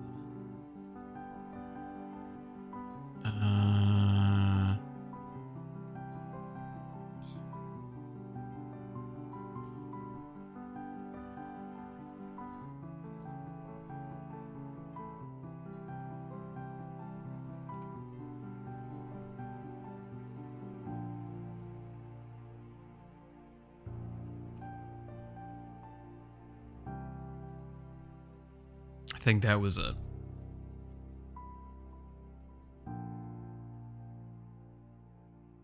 Like I said, there is a lot of things spanning from this that are going to be changed and have to be fixed.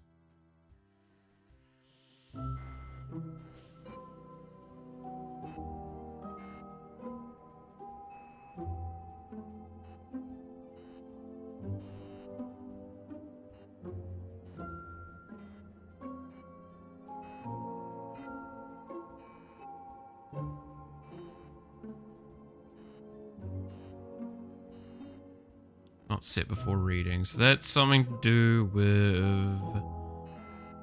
some of the old UI code and how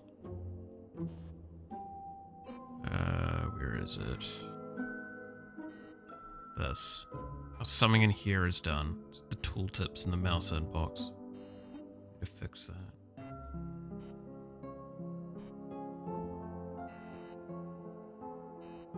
Is it playing slots? This one.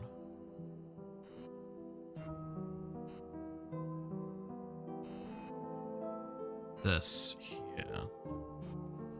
I believe needs to be notched out. It's gonna fix it.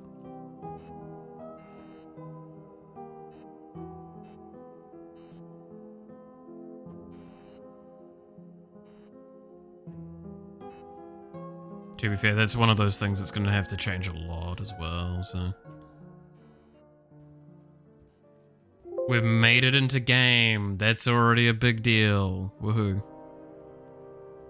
Then we need to deal with the floating text. That's a good point. We haven't dealt with floating text. Cool.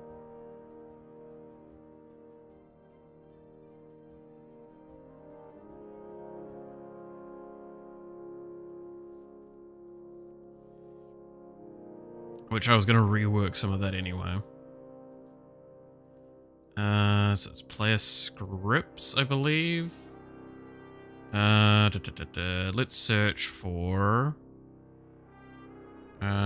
floating text create.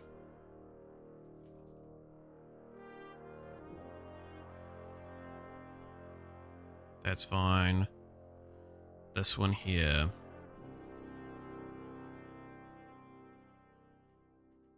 This one here. And this one here. So we're not going to have floating text for a little while. We'll bring that back once I'm a little bit more happy with it. We'll recode it.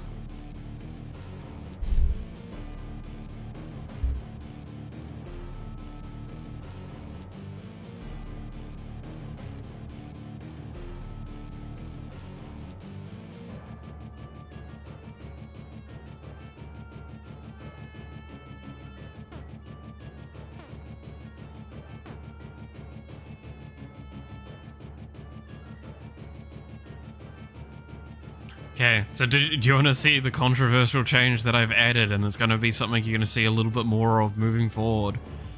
Because I love this change, and it's going to piss so many people off. You just saw it a second ago. You ready?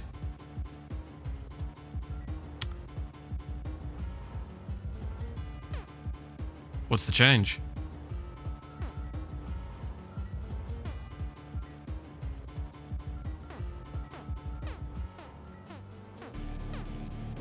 Who can pick out what the change is?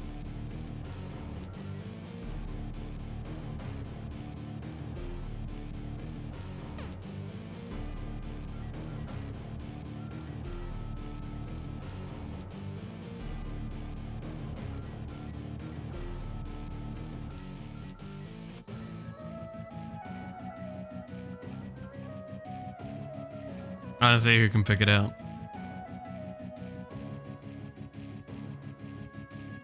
I'll keep using the escape menu till someone calls it out.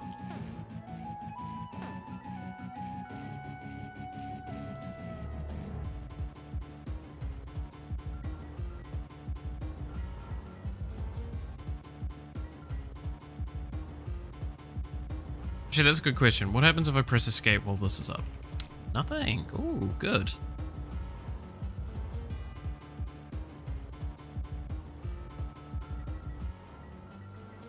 First I've at least had mods to stop time when paused. Yeah. Well, we don't have that anymore. Time does not stop when you use the escape menu now.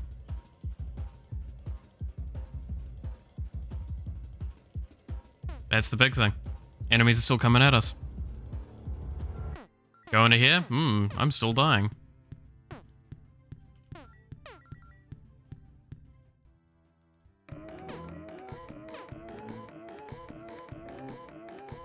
What's the sense? The sense is actually very simple.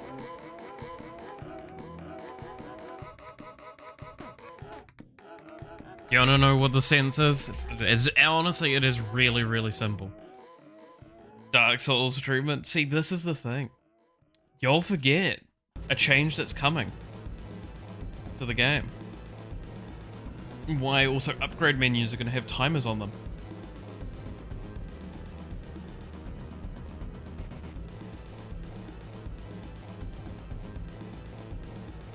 What is something we've talked about is gonna be in the Steam release?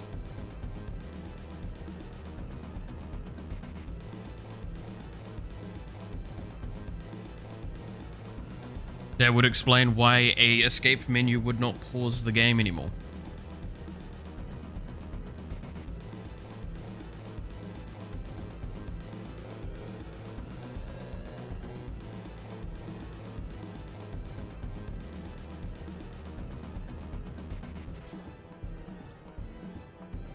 Haven't VS had like 30 seconds of time for upgrade? No, they don't have any time things normally.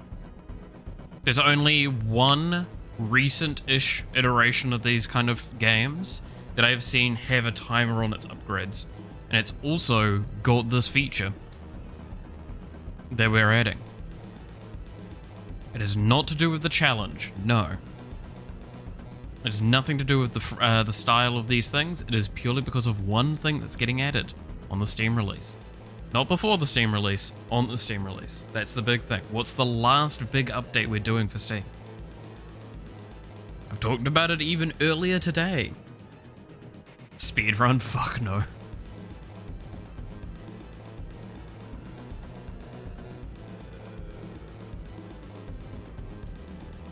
Redacted? Nope. No, you're just pulling shit out your ass now. Come on, people. Okay, let's remind then. What is the thing that I kept saying I wanted to add because I played the League of Legends Swarm mode? That's also, like I said, that mode is the only one to have ever really introduced the concept of a timed reward. When you have to select your upgrades, it's timed. Why would that be timed and why would ours be timed? And why does that not pause when you open the escape menu and why does ours not pause? Oh yeah? Have you got it? I remember. Co-op. Nailed it. Multiplayer. I forgot. Fair. Yep, no, multiplayer is going to be added to the game, so therefore I am designing it with multiplayer in mind. I am not going to have it pause outside of upgrade menu, and the level up is going to be shared between all players.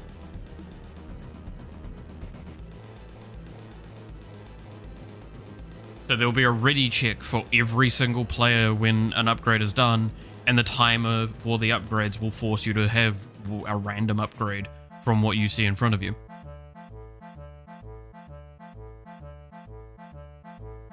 And it will be timed to probably like fucking 30 seconds or something like that.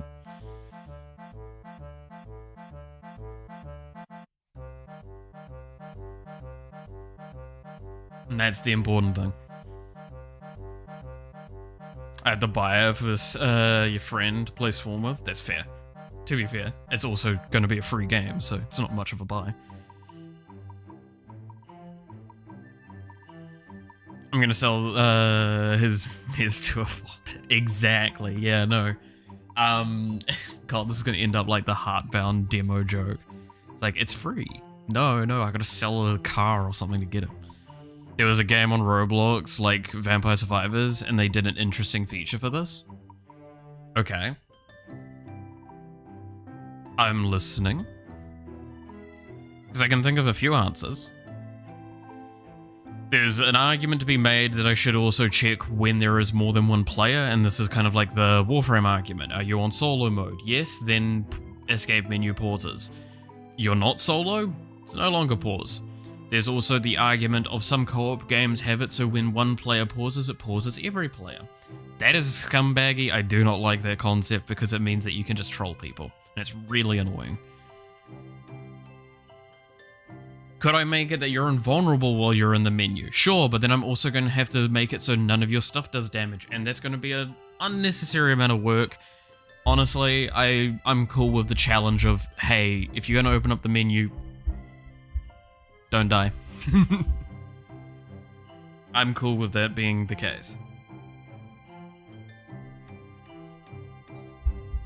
This game is going to be heavily orientated towards playing cooperatively, so that's a big thing. Every player basically had a pause button that they could use to pause the game. They could do it indefinitely. When they unpause, it's on cooldown. It would basically untick enemies to attack them. See, now, like, that's what I kind of mean. I would be in...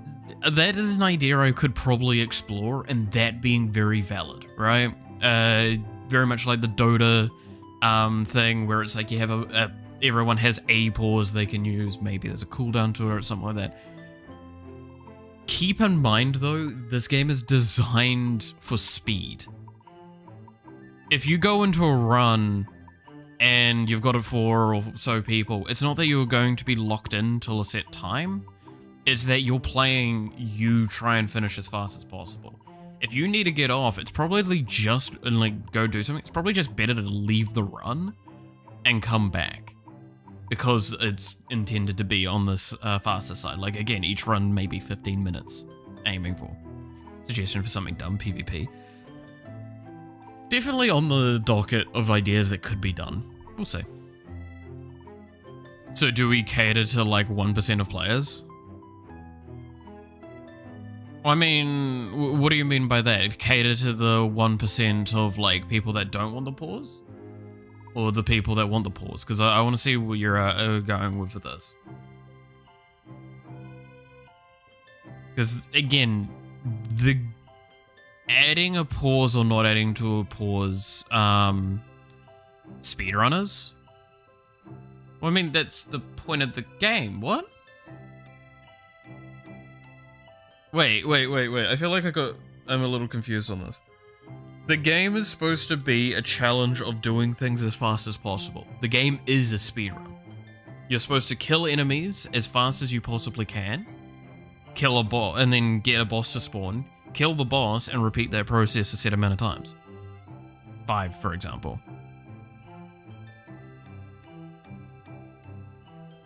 So your score is your time. The lower it is, the better. How can you even speedrun such a game, in my opinion?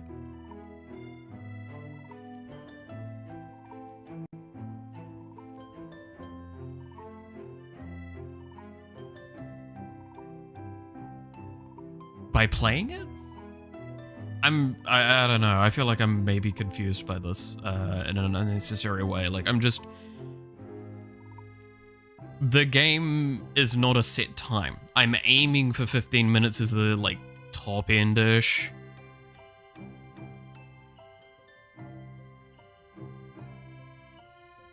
But, like, would the game be possible to be beaten in 5 minutes or maybe less? Possibly, if there's a technique for it. And I'm not going to remove a technique as long as it's not, like, actually game-breaking. I just don't see how Vampire Survivors gameplay would cater to speedrunners. Well, 1, I'm not catering to speedrunners, and 2, the gameplay itself is, in a sense, a boss rush. It's kill enemies, boss spawn, kill boss, repeat. Process 5 times. Once you've killed all 5 bosses, the game ends. You've won. Like, lower time, better. That's what speedrunning is. Speedrunning is kill shit. Like, do the objective as fast as possible. You could say any game with a boss system is a boss rush. I'm not going to agree with that. And anyway. No, a boss rush is you're doing bosses consecutively. That is the idea. That is what this is.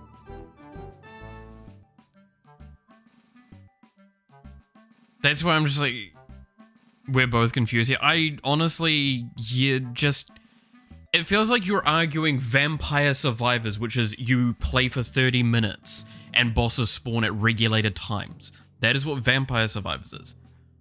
Soulstone Survivors is an example of what the gameplay loop is going to act a lot more like, which is kill a set amount of enemies, boss spawns. There is no time involved, time is score. The lower your score, like the lower the time, the better. How is that not speedrunning? Or like speedrun orientated? I'm not catering to speedrunning, but that's what the point of the game is. Go fast, be faster, find tactic that means that you can complete it faster. That is the gameplay loop. That is the challenge of the game.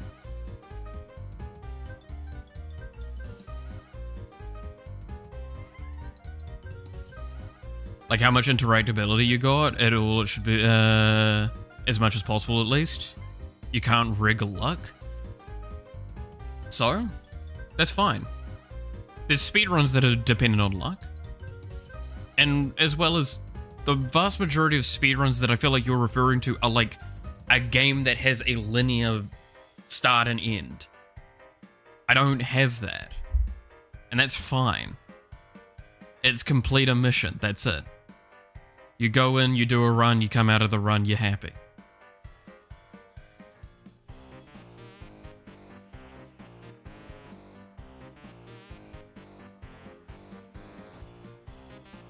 Like, I'm not going to cater to every kind of player out there. Like, as like hindsight. Yeah, exactly. Like,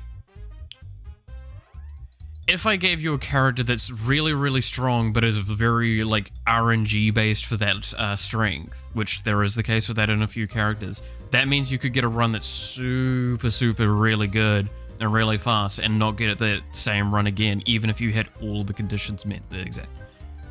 I'd rather see that the game is hold out as long as possible for monsters type of thing, for high score. Yeah, and that's why I say, this is Soulstone Survivors as a reference. Which, I've played it on stream before, and I still have it installed. This game is really, really fun. I like this. This is about killing enemies, kill boss, repeat process, win run. That's it. The endless aspect of this is to repeat that process over and over again with the same build. The difference is that this is more about increment upgrades and less about linear upgrades, which is what my game is. More Vampire Survivors oriented with that. I can show a little bit of this game if you want, to kind of like maybe give a better definition. I won't plug in my controller those because it's just going to take time. But like we'll show very briefly what Soulstone Survivors is, and maybe you'll get a better understanding of what I'm looking at with this. Because, again, I'm doing a bullet heaven. That's the core thing. The only reason Vampire Survivors gets used so much is that was like the big knowledge moment of understanding what a bullet heaven was in games.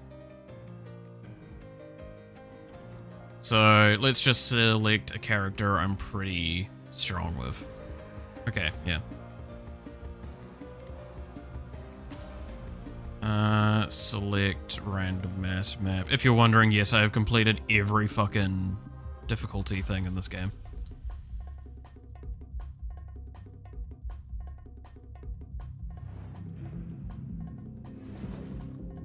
You'll start seeing a lot of like where some of my ideas come from when you look at this game though. Like, I'm not doing anything skillfully right now. I'm just running around. Things are getting spawned for me that attack. Because this is a summoner build. I can increase their damage, and that's kind of what I mean by the increment upgrades. It's, you fill your slots of upgrades. There we go. With the ones that you want. So it's called Bullet Heaven, not Bullet Hell. Bullet Hell is when bullets are flying across the screen against you. Bullet Heaven is when you're the reason the bullets are flying across the screen. That is the theory behind it. So Vampire Survivors is a Bullet Heaven, because you're creating the chaos, in a sense. Bullet Hell is dodge the shit out of everything that's coming, and your screen is now filled with things. You don't dodge correctly, you're screwed. So you'll actually see in the top here, it's a little covered because the UI is not designed, my screen overlay is not designed for this. You'll see, eliminate Lords of the Void, eliminate monsters to spawn. You'll see in a second, the bosses will spawn. Okay, Okay, now they're starting to spawn. That's these purple pillar things.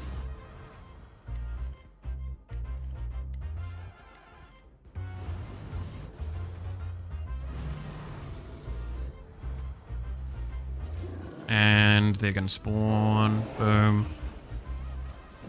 And now it's try and kill them.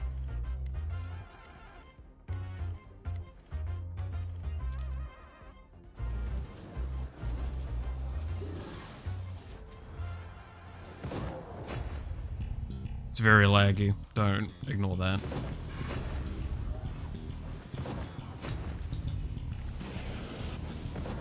Cool. I've killed the bosses. I've killed 4 out of the 20. That's going to be how this goes. Now we're at a minute in. And now I need to just kill more enemies.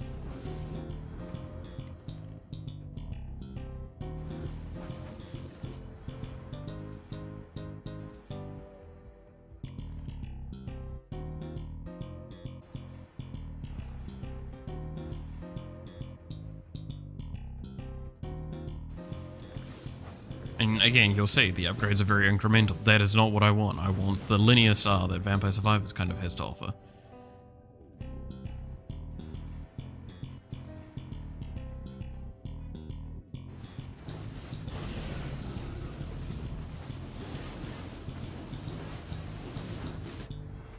Are we meeting a better understanding now? Isn't Vampire Survivors both at the same time? No, Vampire Survivors is don't die. Reach timer, don't die. You don't need to kill bosses. Bosses give you better loot, but you don't need to kill them. This one, you need to kill them to complete the objective. It's nothing to do with time. Time is your score. Time is the reward. Like, good time, you're rewarded.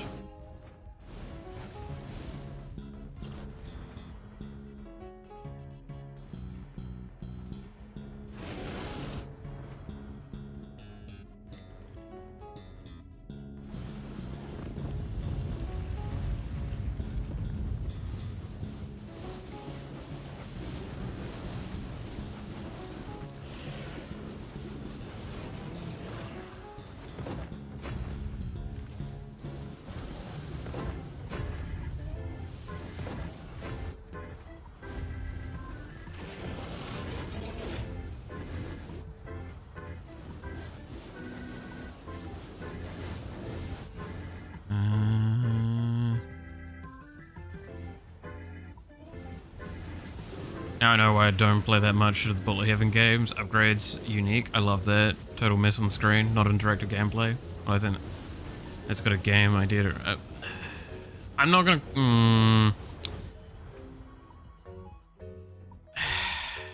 I'm not gonna say you're wrong on some of that assessment, but I want you to realize the charm of these games often comes with the decisions made. It's like a strategy game. A strategy game has micro and macro. This game is these games are normally more macro orientated, but they still have micro. There is still a skill expression. There is a lot of skill expression with positioning. There's a lot of skill expression with deciding what upgrades to pick, what synergize with each other. This one's a little less that sometimes, but a little more that in other ways. Again, that's what you get for incremental changes, because now it's like every level has a mattering how much do I make it matter. With mine, it's like I said, linear, so it's about finding a build path avenue that fits what you're doing the best. Imagine the FPS, that would be fucking awful. I'm gonna say that now. People have tried that before and they've never done well. I'm sure there's probably a way to make it work, but it's not really a pleasant experience. And they normally have to change drastically from this kind of style to compensate for that. Because it becomes too much going on at a given time and it overloads the player. Like, I'm not gonna say there's not a place or anything like that, but like, again, it's that aspect of this is probably just not the genre for you, and that's fine. Not every genre, not every game is made for you specifically. Right?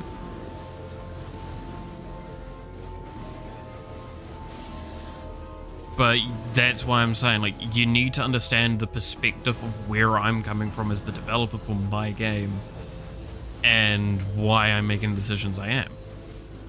Speedrunning, like I said, doesn't really come into it because it's supposed to be a you can jump in, do your run, and you complete your run and you can be done. What is speedrun about that when the gameplay loop is orientated between 5 to 15 minutes? Potentially even more, potentially even less. Again, up to the player. Just telling you my opinions, and that's fair. But that's why I'm also giving you my opinions in return. Don't go... I want to know, and like, you can't just go, oh, well, I'm giving you my opinions. Yeah, and I'm returning that. I'm giving you mine. And that's how discussions work. They go two ways, surprisingly.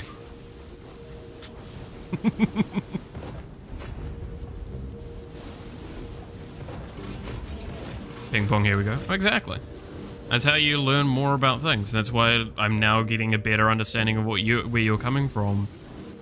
And now I can make more confident assessments on those statements. Or assertions. And my assertion is that there's evidence that I've never seen those sorts of games work well. Not to say that they can't, but that they have yet to see a success on a large enough scale to make it kind of reasonable. And it's very much not what I want. What I want is, again, why I like these games. They're great because I can play them one-handed in a sense. Brotato is another good example, actually. Brotato's even better is because it is designed to be played one-handed. And that's good because it means that you can play the game as your primary thing and be able to use more of your brain to think about other things. Closest to Vision is... I would not compare those two. That is a not easy comparison. Very, very different architectures. Even if you're talking about like FPS, like that is... That's starting to get to the whole argument then of, well, do we just call everything that's a kill wave that you get, like kill waves basically, as a Vampire Survivors like? It's like, no. It's fair to make an statement that those are both games where there is waves and there is upgrades, but it's not a good way to put similarities. Because the architecture, like the design of how things are given, the design of what they do are very, very difficult to compare. But yeah, so there we go. I finished the game in 6 minutes. That's an extremely good time, by the way. This game is orientated towards like 7 minutes as your faster. So we're gonna say that that's not just call everything the same? Yeah, everything requires a fucking power, so therefore it's the same game, right?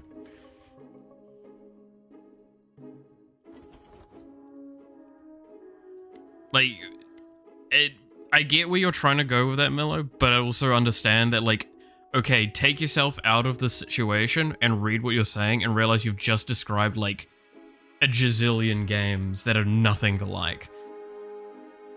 Oh, it's got upgrades, cool.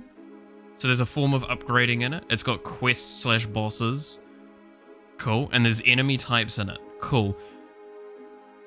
Isn't that like every game ever that has any form of like killing the enemy? There's a sense of upgrading your weapon maybe, just changing to a new weapon.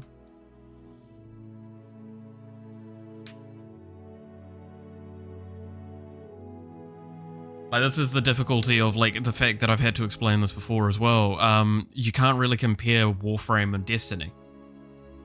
A lot of people like to make those, but they're very different games, and they're very different architecture. And that's even a more closer argument than this. But both are games. Yeah, there you go. I'll give you that.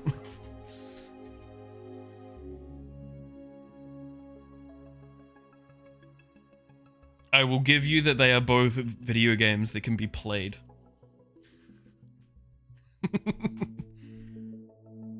I ain't gonna disagree with that in the slightest.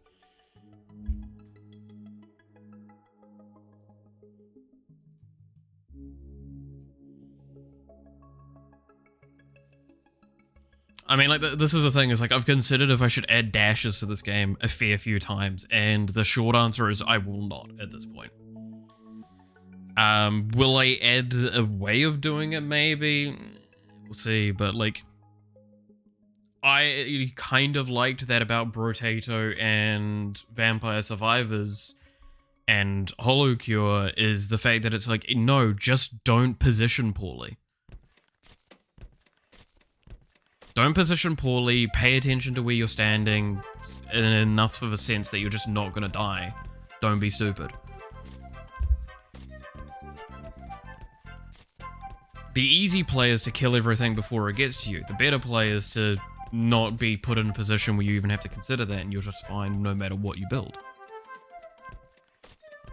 And that's where a skill expression comes in. Like I said, there is ways of doing skill expression in all of these games.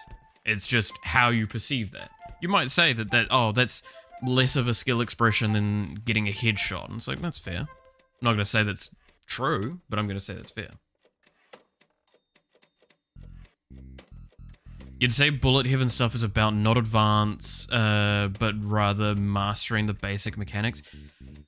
I'm going to say that's a gross generalization. I'm not saying that about bullet heavens. I'm going to say that about Vampire Survivors likes, typically. They're definitely more about mastery than they are about other things. Can you beat the game without things? Sure, but the moment you start getting to more extreme measures, higher levels, yada yada yada, there is definitely a mechanic understanding of how things work that you would best be developed. And that's how you do it. Same with this, right? That's why we've got the modifiers, the value that is, that's going to be locked behind an upgrade, so it means that you're going to have to build up to it. We're not just going to set you off right from the get-go with the highest modifier level, because it's going to be hard to play if you don't know the game. If you know the game, you'll get to it quickly and have a lot more fun. I mean, don't want to get fancy stuff like dashing. You only got, that's it. You got your EX, you got your assist. Right? Everything else is more based on luck. Not really. Again, you just tailor your builds. This is the same argument as saying TFT is all luck based. It's not. There's luck involved, but there's strategy, understanding. What can you do? What can you build? How do you play to the advantages you're given? Same with a card game. Are you going to tell me every card game is fully RNG? A deck building card game? I'm going to disagree with you very heavily. There's RNG involved, especially in Hearthstone. It's a fucking nightmare. But it's about how you build your deck, right? It's about what you pick when you have things available to you. There's always a strategic answer to it. I'm not going to agree with the concept that there's no advanced stuff. You're talking about you're talking about more like Twitch shootery and stuff. I'm not going to call that advanced. I'm not going to, in any way am I going to call that advanced comparatively. Because that's immediately to me saying StarCraft 2 is not an advanced game, based on your assessment that you're giving. There is very little in the way of anything other than pressing a couple of buttons and moving your mouse around from time to time. But it is a very, very difficult game and very advanced in a lot of its systems and mechanics. But all it is clicking on a group of dudes and sending them the right locations, moving them occasionally.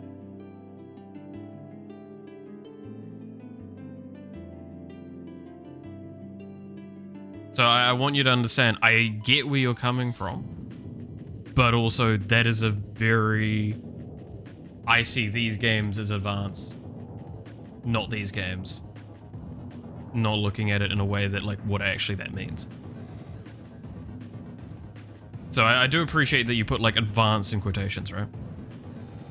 So, like, I wouldn't consider all of...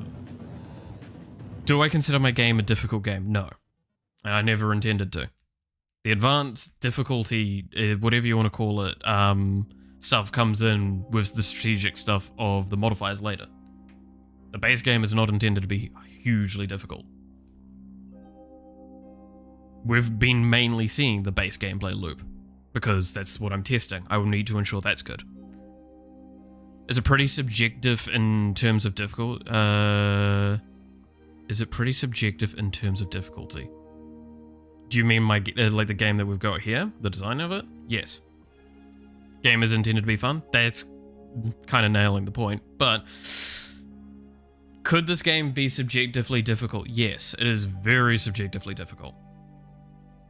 I've heard people already that have played this that have said that there is a lot of problems and hard to play. I've heard people that have said that it's super easy and not difficult in the slightest. I'm going to definitely state that I'm going to lean more towards the game is way too overtuned on the player's end, and that's the case. I know that's the case. That's been intended until we have some more updates come out, so I can actually ensure that things can pull back effectively. Enemies have been getting buffed, players have been getting nerfed. This has been going on for ages.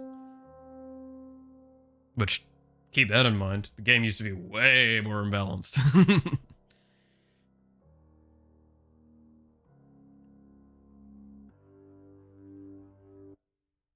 And fun is slightly subjective? Yes. It is. Not everyone will enjoy every pottery or sports, but there's some shared things, some values. I'm not going to agree with the shared values thing. I absolutely dislike almost all sports games. There's been very few that have ever been fun to me, and the few that have, that was only because I was with the right kind of people, not because I actually enjoyed the game. It's the same argument, like, I'm talking overall. Yeah, so you're making generalized sweeping statements that therefore become untrue when you actually look at them. Kind of the point I'm making. This is why you have to be careful with those sorts of statements. Sports is activity, an example. Sports is an activity, I've done sports, right? And each sport is very, very different. Some are more fun than others, subjectively. Again, we're not disputing the fact that fun is subjective. I'm not saying this game is going to be fun for you, nor am I promising that. That's the big thing. And that's fine.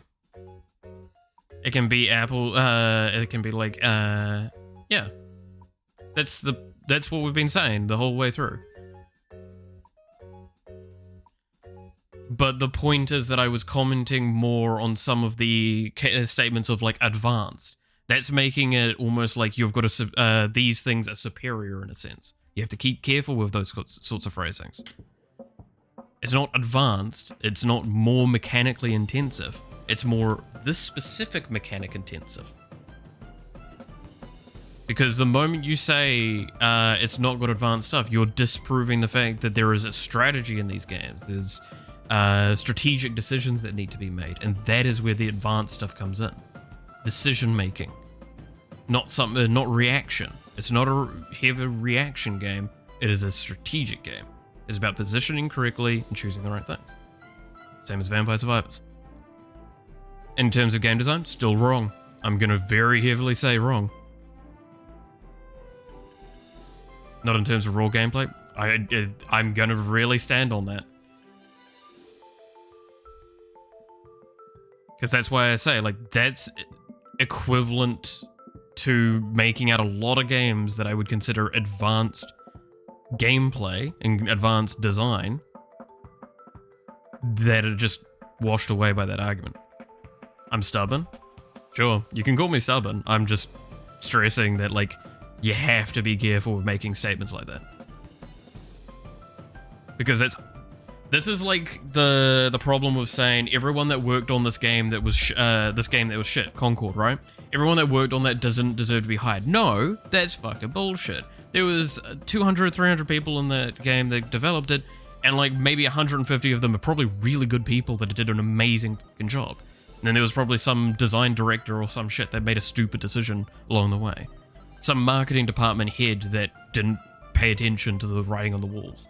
These things. Those are the people that's fair to make criticism, but then they can still learn, they can develop after that later. Alright? That's the moment where we point out with fingers and call names. That's a bit better. A few bad actors. Exactly. But that's the point. You're now making those sorts of generalized statements. That's what, like, especially that advanced argument is. That's why you have to, that's why I'm saying be careful with saying that stuff, because it could upset someone. I've done that a lot, right? I make that mistake all the time. One of my mistakes I've made quite often is I use the terming hobby-esque for when you're not doing something full-time and you're doing it as a secondary thing. A lot of people I know have gotten upset at the way I've used that. Now, what does this mean? For example, and this was actually the context that was going for this, if a solo parent potentially is looking after their child, young age, and they're doing a degree, I would call that a hobby-esque approach to a degree. Because it's not their full-time objective, and it's not the current thing that's earning them money.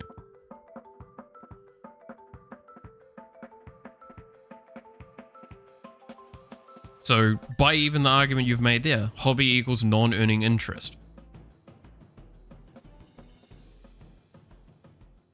By technicality, a degree is a hobby. But it's not. At the same time. So I say the whole hobbyist approach. That can upset people because it can come off as me devaluing the effort put into it. It's like, it's not the intention. And I have apologized for that. And I've tried to do better at my explanation and phrasing. That's the point I'm trying to make. That thing there, that is what I'm saying this is advanced and this is not, in terms of design and in terms of all that stuff. Is it's devaluing. Is putting down the other thing.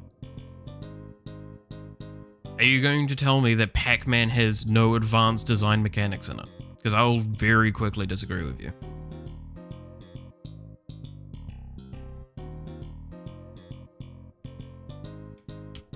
You earn something practical by doing a degree? I'd even disagree with that.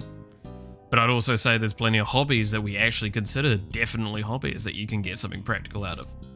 Woodcutting. You practically get a bit of furniture out of it. See what I mean? It's very difficult. It's very, very difficult.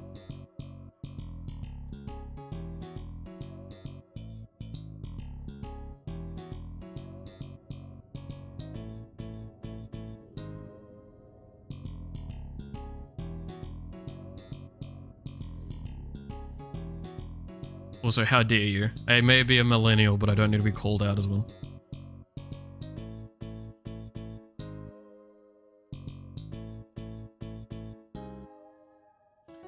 Okay, so end run isn't working at the moment. That's fine. Menu change, end run. We'll need to sort that shit out.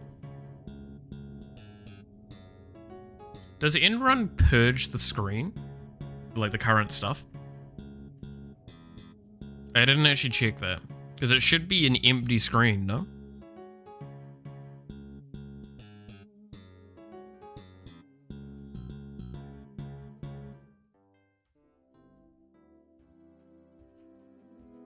Yes, it does. Okay. Every mechanic can go advanced, but the mechanic itself can stay basic. It's just player's decision to edge out the skills or to skip the mechanic for now.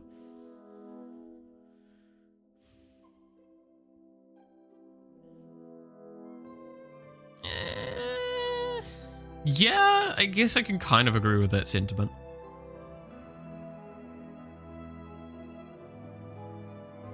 I don't see anything inherently wrong with that. So yeah. more or less. That's why I just like I disliked the wording of the advance in this context, and then the argument of design, right?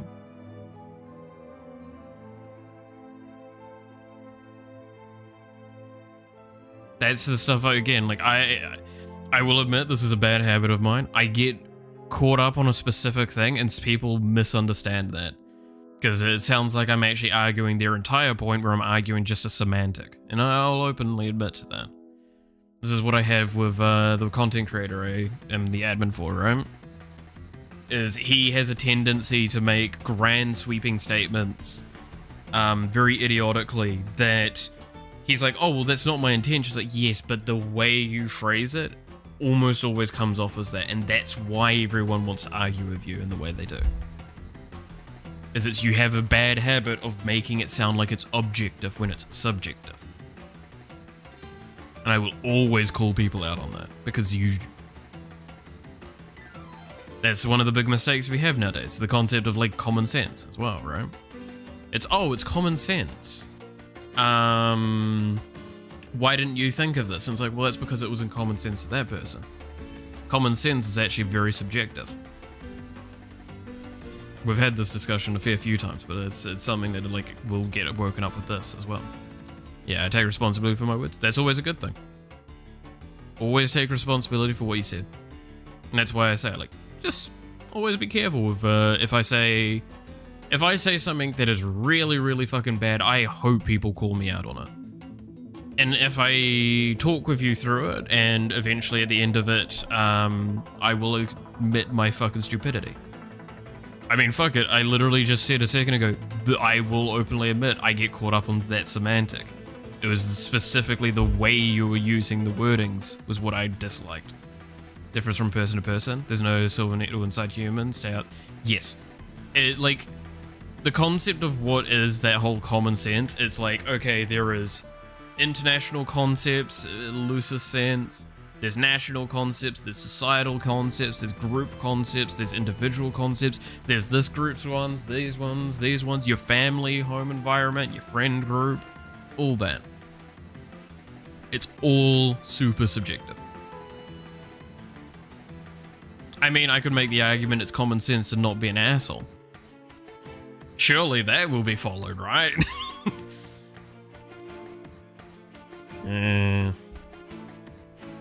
We could only wish.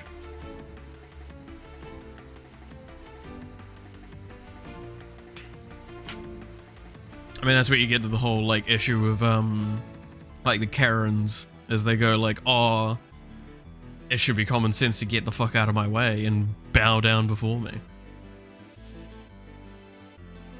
Man, can I just say, I would love to see, like, an actual fight between two Karens like that. It's like, how dare you do this? How dare you take that tone with me? How dare you? I fucking love that. It'd be fun. Can we set that shit up? It'd be good. And I quote the philosophy for dummies here. Everything's subjective for you. Yeah. At the end of the day, pretty much everything's subjective. And it's a very good argument. That's why I made the whole, was it knowledge argument, right? Knowledge is experience, and because of that, knowledge is also subjective. Because no one else experienced the exact same thing as you. Go become a manager? Oh my god, dude, I've been manager before. That shit's a nightmare. I'm good. I would prefer to, like, string myself up than do fucking retail again if I could. Actual foul experiences.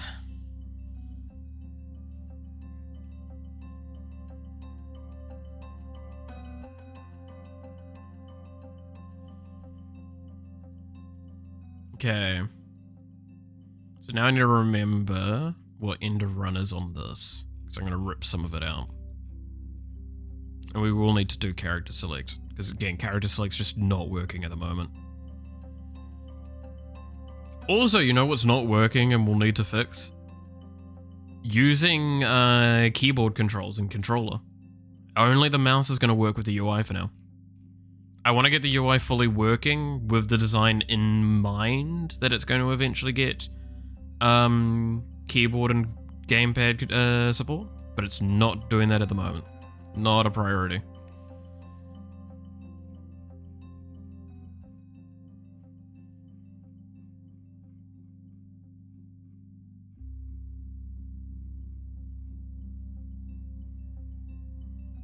Okay, here's run end.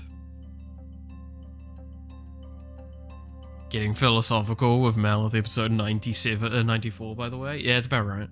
Hey, look, I love philosophy. This is what I did all the time when I was younger. Is I would like talk about subjects, and I would. This is the thing, right? You'll see this maybe a little bit with the stuff, but like I absolutely love talking from even incorrect standpoints on things. That devil's advocate thing. I hate it sometimes, but like it's something I really find interesting is when you're actually having a debate, looking at those alternative perspectives. Because again, it can reinforce a point better.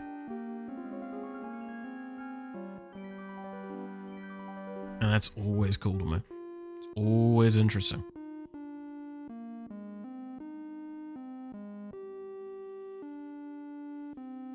How do I display the stuff for the run end properly?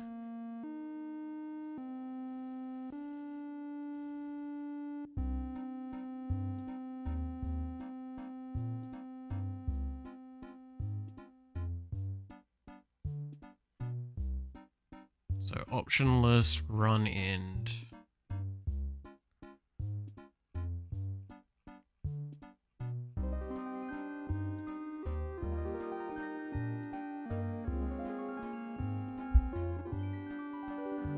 Create, that's upgrade, that's main, that's horizontal, that's normal.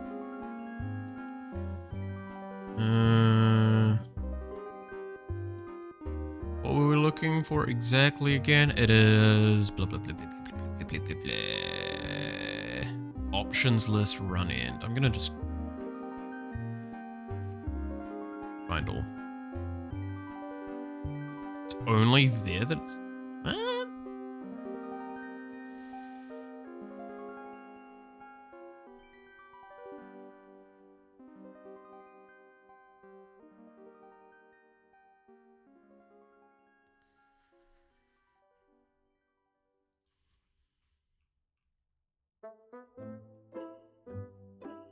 it's just those things there.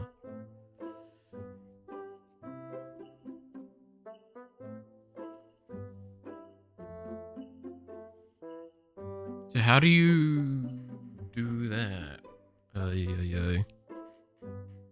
This is the nightmare of trying to understand this stuff, man.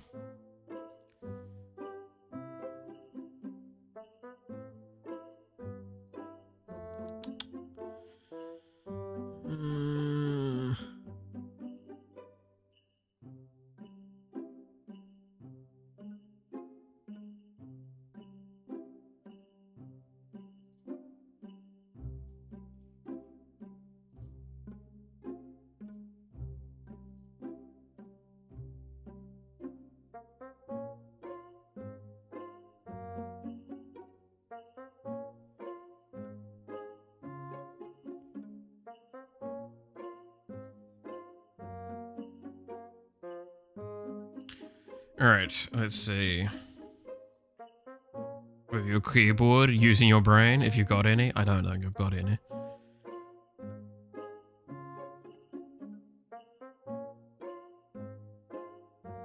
Yeah, I'm pretty sure I don't have any brain.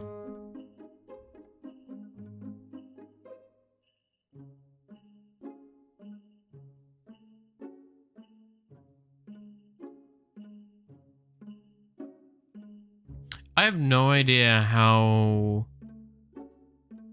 the end of run data is showing. I'm gonna be honest.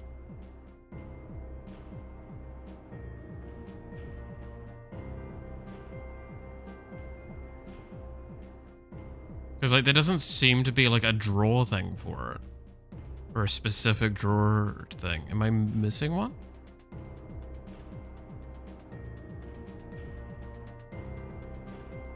Like, I don't see where it gets the listing information of, the data.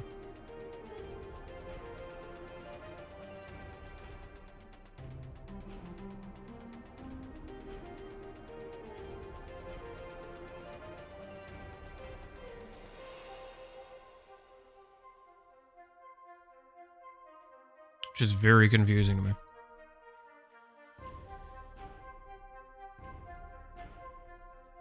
Because, like, simply put, we're gonna have, we're gonna just make it like this for now. Equals big, I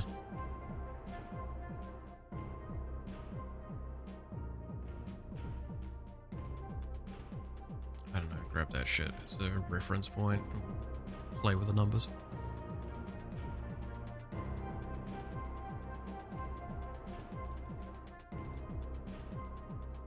X equals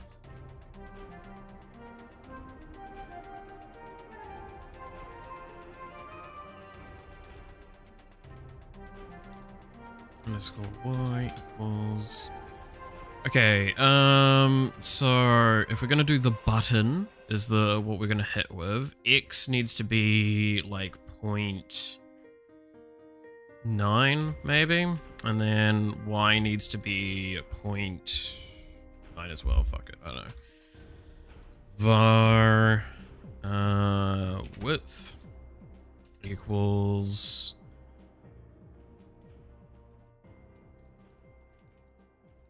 Control C, Control V, 0.07, sorry. And then height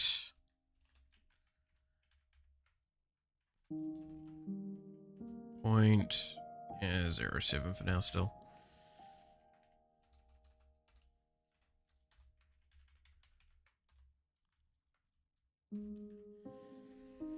Okay, then we are going to draw a button so we can leave.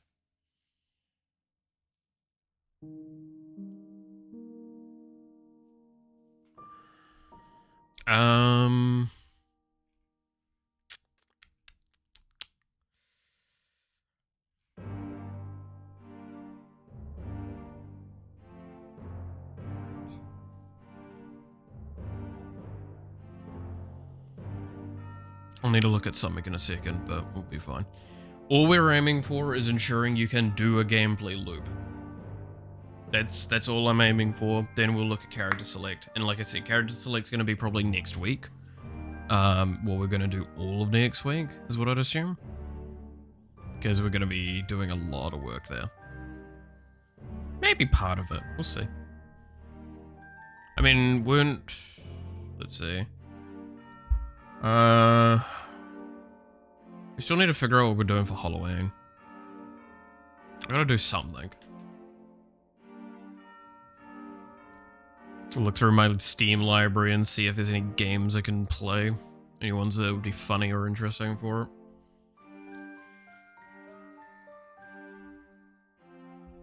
I was gonna do that today, but it's gonna commit redacted? No. BRB, gotta do RL stuff. Good luck all. Catch you later. Have fun with the real life stuff.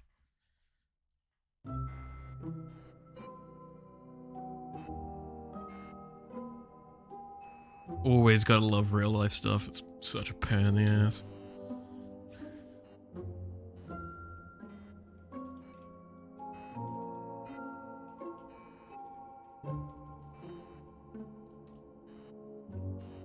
Trying to apply to this job I want. Ooh. Good luck with that.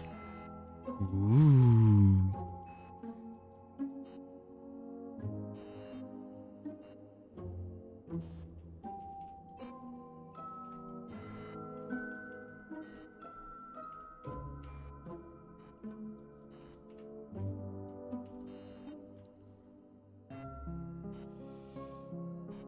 Well, it's 1:30 and my body tells me it's to go to the fuck to sleep. Bye, guys.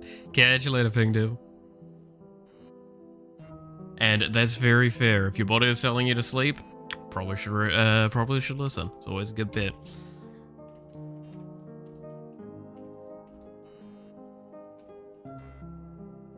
Applying to some agencies of the virtual type. Ooh, fun, fun.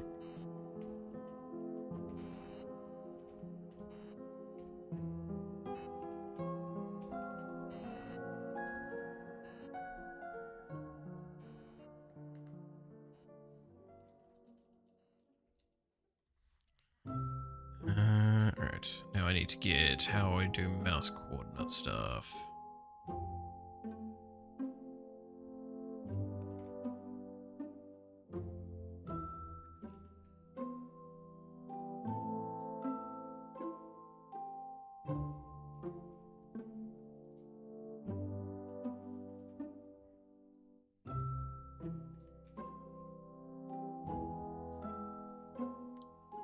Okay, then that. Don't need this. Since it's only one button, it's gonna be menu change, lobby, no upgrade, and then room, go to, and then it's RM lobby room.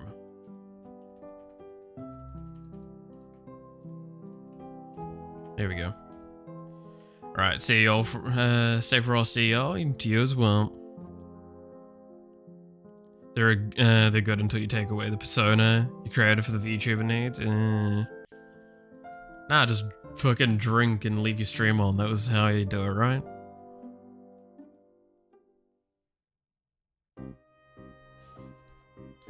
I loved that anime, by the way. I cannot stress enough how much fun that was.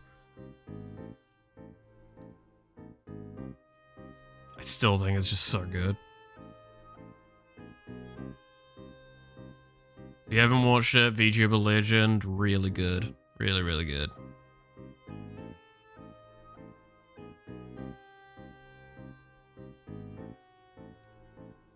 Okay, let's see how this breaks the game. Break without context? Ah.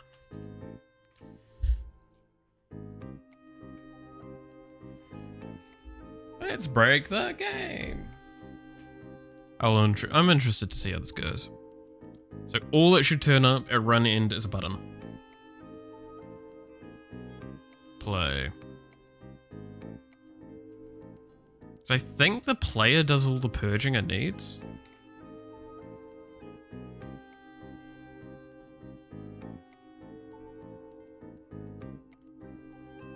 It's not. It's a bit more that I need to sort out. Okay, got it. Because clearly that didn't work as it should have.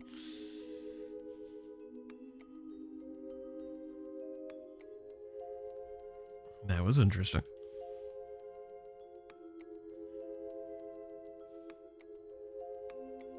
What do we do for exiting the run then? That'll be in create, and that will be up here.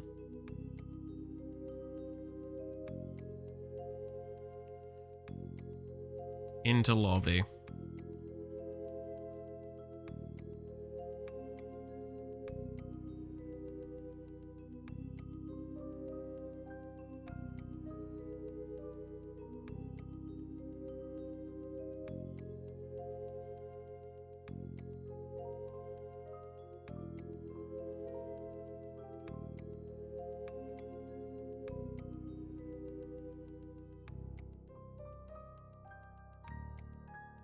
Okay.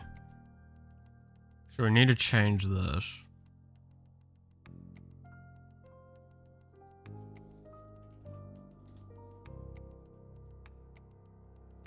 But it's this that we'll need for it.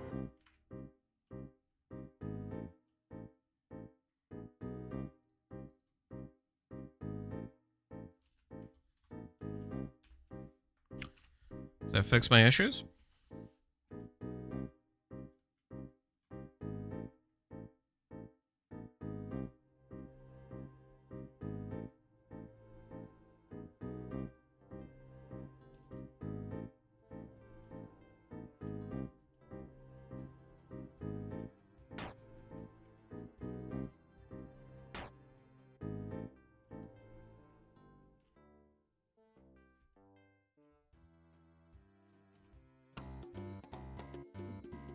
Cool.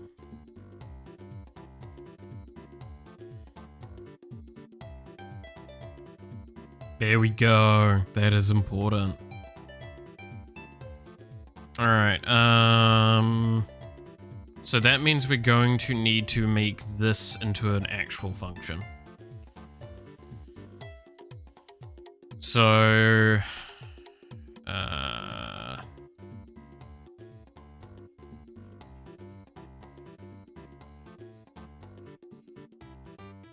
let's see. What does old UI call it?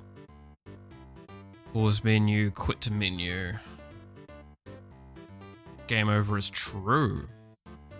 So it's probably game over stuff that handles it. Okay. Got it, got it. So pause, this needs to be changed to, not into lobby, it was,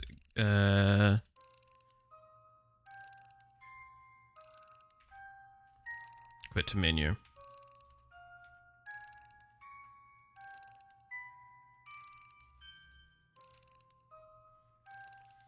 Let's see what this crashes. Because this is going to use the old UI thing. I know that for sure.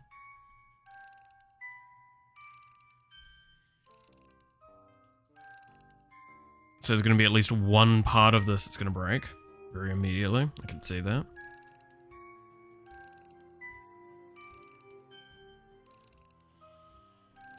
Knew it. Okay. So we need to search this. Find all. Controller. Here we are. Game ending with target. Find all of this.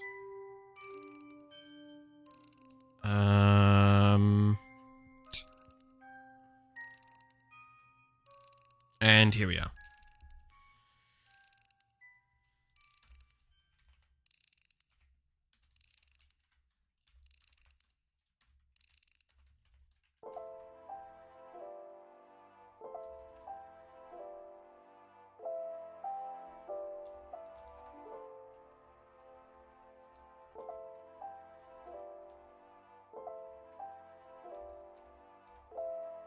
No, that's gonna be fine. Breaks a VTuber with mind in game. Dude, I can't wait to have like a mind break joke or something. There's gotta be one. Ooh, I could make that one of the synergies, the secret synergies.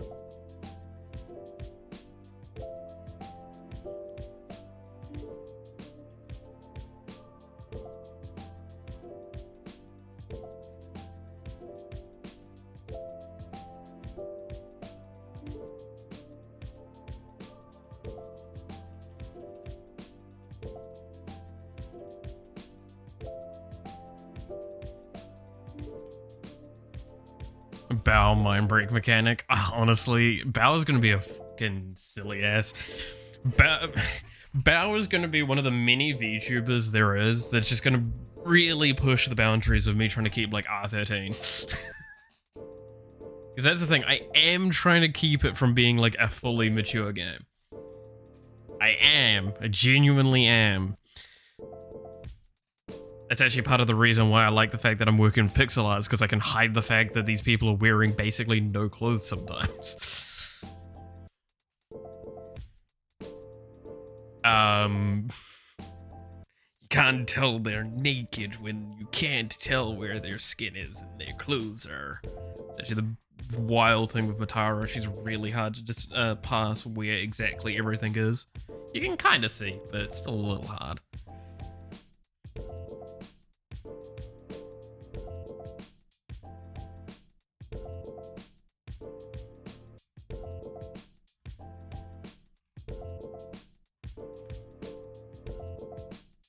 So you can confirm that VTubers are pretty nude? Some are definitely.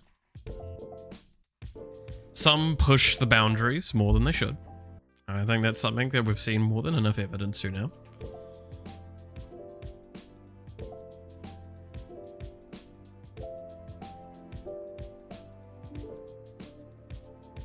Did I call it wrong?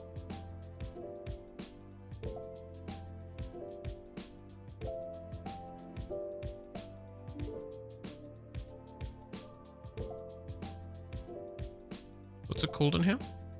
End run.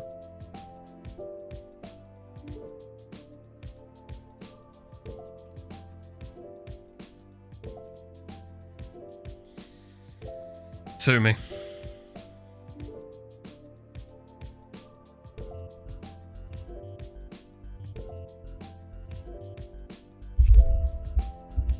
Shit, the mic again. He did not do that.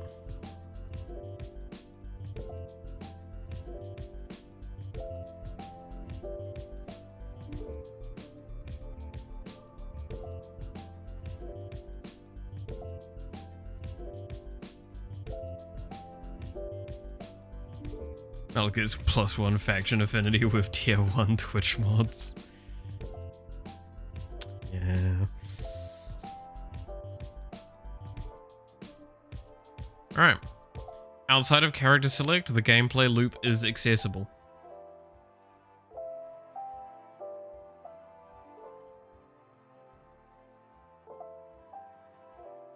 Hey, I'll have you know, not all VTubers are insatiable.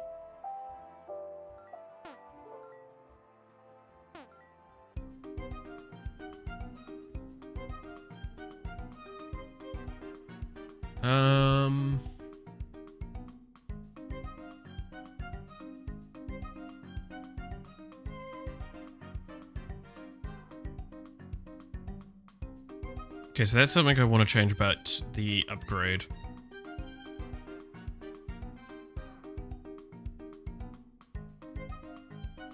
I don't know if you guys are seeing that. Here we are.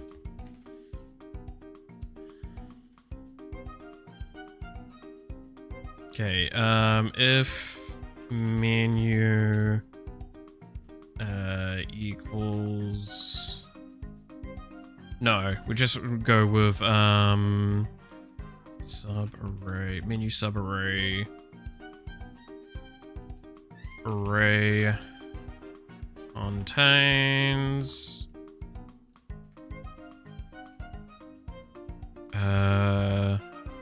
options list dot pause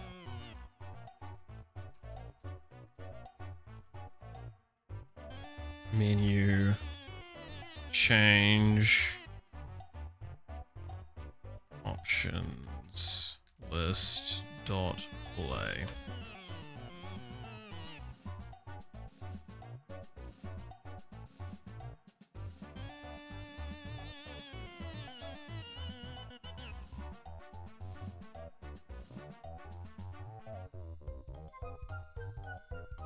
At least the differences VTubers from here. That's always the fun one. There is definitely some out there that are... To be fair, I watch some of them because they're fun.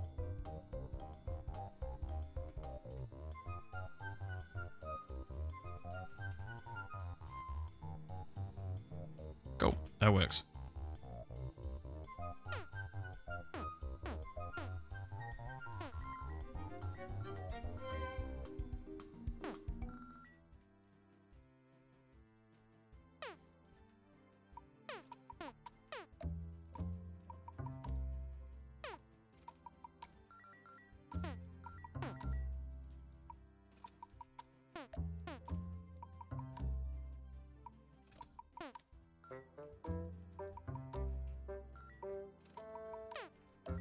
Okay.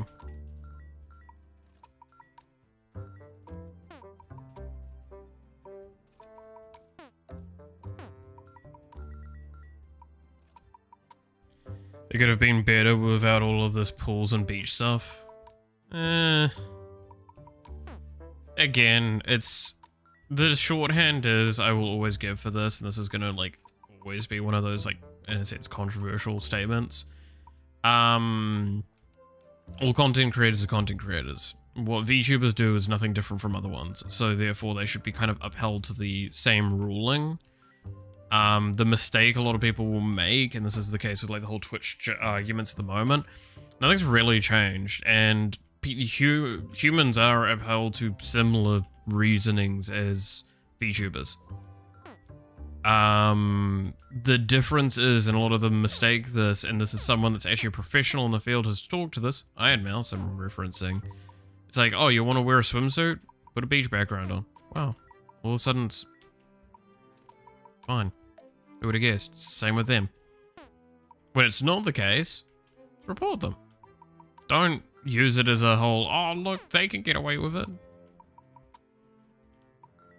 Back in the day, YouTuber, now content creator. Yeah, that is actually an interesting thing that's kind of occurred, right? It's a content creator and a VTuber, like a content creator was what YouTubers were just called, right? It's like, oh, you're a YouTuber. It's like, yeah, but that's because everything was on YouTube. Now there is so many platforms all across the board. Like there's YouTube, there's Twitch, there's TikTok, there's Snapchat, there's hundreds of thousands of different ones out there. I can't even imagine trying to count them all myself.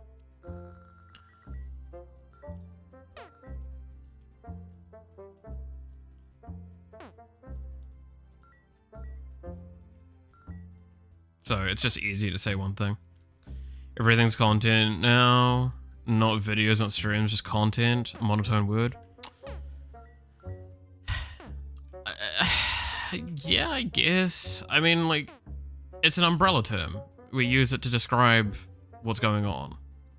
So it's not wrong to call it that, but it's also like, I don't know if I'd call it a monotone word, because it's almost like trying to say that it wasn't a monotone word to just say videos or streams back when as well. It's like, no, it's the same. It's just another level up to describe things. It's content. I will not deny it's probably said to death, and that's a bit of an issue, right? Same with content creator. It's like you've heard it so much that it has got like less interesting of meaning, and it's just a word that gets said. Whereas like saying a YouTuber back then, like back 10 years ago, that was a big deal because there wasn't many, and it was a much more like volatile environment. For good and bad reasons, I will say that now. A lot of people are going to misunderstand that sometimes.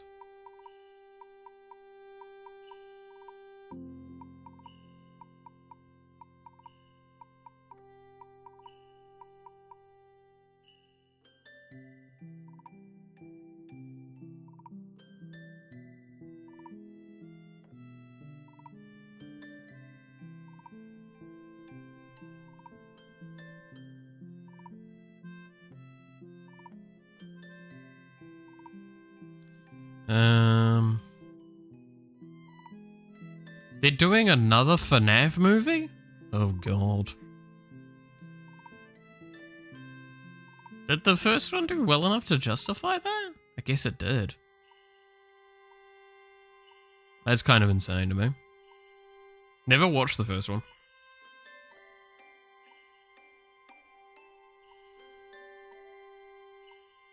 I wanted to say something, but I'll say something else instead. Why humans must have such an unfriendly nature of cravings and not looking at this in person.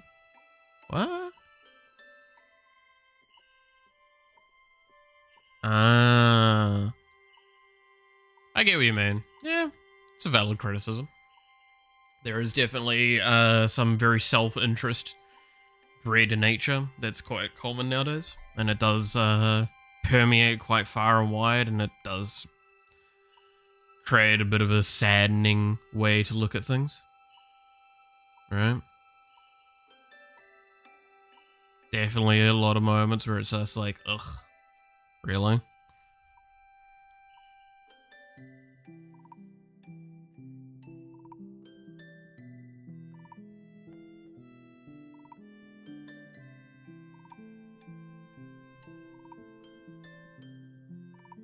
I gotta say, I think that really got prevalent, and I'm gonna maybe get called out on this a little bit, but like I found it really became quite prevalent after like Jake Paul, like around that Jake Paul in Japan time, where it's just like not thinking about the consequences of the content or something like that.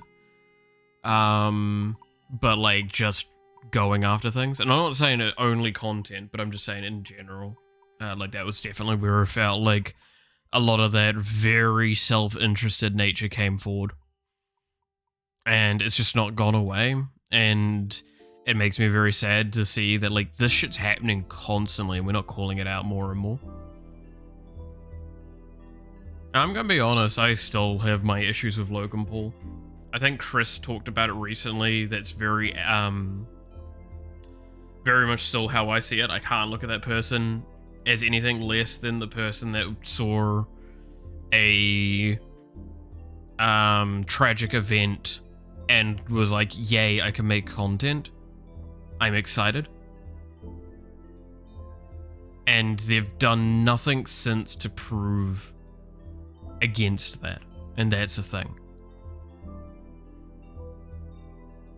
Actions speak louder than words. So when you say one thing and do another, I'm gonna more look at the thing you just did. I mean, back in the day, it wasn't, it all wasn't that parasocial. You could actually befriend your favorite small creator. Well, I mean, that's also because the scale was much smaller. That's nothing really else, right? But times have changed and people grew out, but that does not mean that the new generations... Yeah, I mean, like, again, that's basically going, oh, this store I liked became less personalized because it got bigger. And it's like, yeah, surprisingly enough, that happens.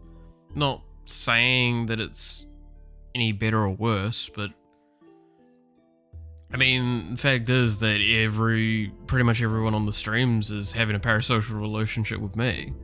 Like, I don't fucking know half of you, if at all, that many. Like, the only ones I know are ones that I actually know before this. And there's a level of trying to find that safety middle ground. There's a reason why certain things I won't talk about, or certain topics I won't talk about on here. I try and avoid others. And that's how it is. Right? It's the same at a workplace. If I go to a workplace and I'm talking to someone, it's not because I'm friends with them. It's a very much like a colleague scenario. You'd be pleasant, but you don't be an ass, but human nature, pretty much. I don't know if I'd say human nature, but definitely a lot more common in society nowadays to kind of have that, like, safety connection with that thing. It's because, like, again, it's not wrong to have a bit of a parasocial relationship, because that's just how streaming and content is, right? Like, in general. You're gonna know me far more than I'm gonna know you. And that's just flat line. But at the end of the day, there is a respect boundary. Stay within that and go like, hey, I'm not gonna defend and fight for this person or anything like that out in their name, not actually talking to them or anything like that. Because I'm gonna be honest, none of my friends would do that outside of like really intense in-person stuff. If me or my friends saw me or one of them getting bullied by someone at a bar, yeah, no, we're gonna step in and intervene. That's completely different context, right? If I saw one of my people I care about online being bullied by someone, then I'm definitely gonna not like that. But like, this is where we've talked about before. A lot of the time, that's just fucking engagement farming. So I just fucking move on. What I do is, if I see something on Twitter I like it. And that's it. And the rest of the time I don't interact with stuff. I block it if I need to, yada yada yada. That's why, like, with Pirate Software talking on like the Asmongold stuff, I liked a lot of his like first posts that he made on that. Like his the first post of a thread and all the instead of going through all the comments. I just like the main ones because it's like, look, no, this is important. People fucking should be allowed to fuck. Well, if people fuck up, that shouldn't be the end of their life. It's really shitty when you do that. If they're willing to repent, then let them repent. If they're willing to acknowledge their faults and try and do better, then let them have the chance. Shun and treat them shit when they don't. Well, not shit, but you know what I mean. Don't get logged out of an echo. Yeah. Echo chambers always piss me off, right? I said this before, that's what happened at my last place I was living at, is that I was locked away in my small space and everyone else in the house just started echo chambering certain things, and it got more and more to the point where they just would only treat me like shit. And they thought they were being nice at moments and all that sort of stuff. So, no, you're echo chambering. It's now causing a situation where you are being worse without realizing it. And that's how that goes. Echo chambers are never good.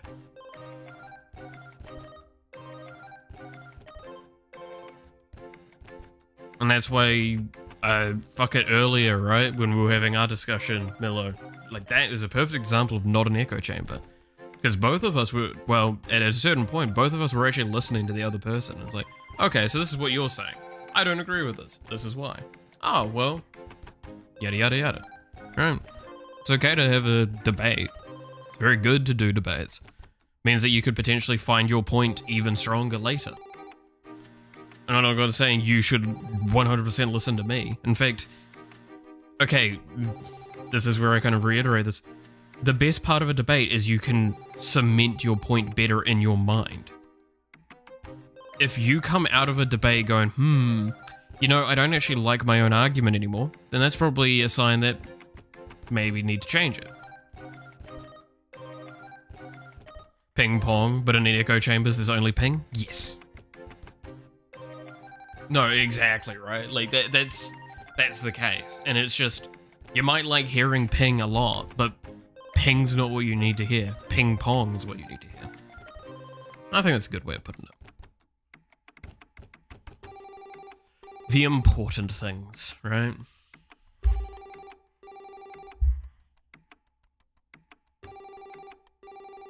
Okay.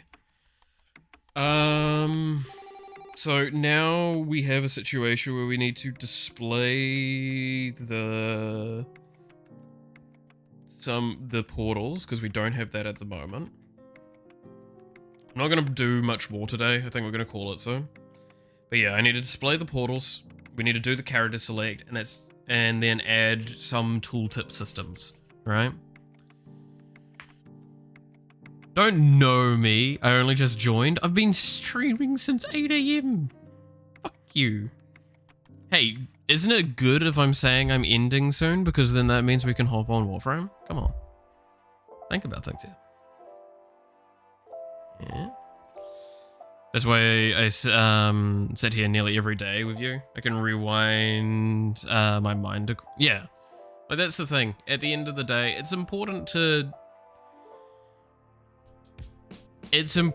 to challenge an idea you don't agree with, but constructively. And in the right environments. Again, there's a time and a place for everything. Sometimes I'm going to say something and I'm like, I'm not actually down for debating this. And that's fine. But I also should be willing to realize that if I say a statement that might be controversial or anything like that, people are going to probably want to debate it with me. So, in a sense, that's also on me. I should pick the time and place when I should make that statement, right? If you're wondering, Noxy, today has been a lot of, like, discussions and dialogue. Got the game looking good, though. Got the UI kind of rigged up, loosely. You can start the game and you can play. You can't change your characters anymore, though. We'll fix that next week.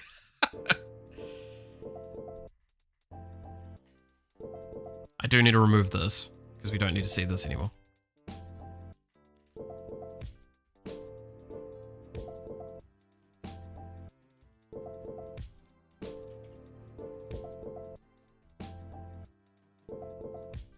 in the loosest sense, everything's rigged up.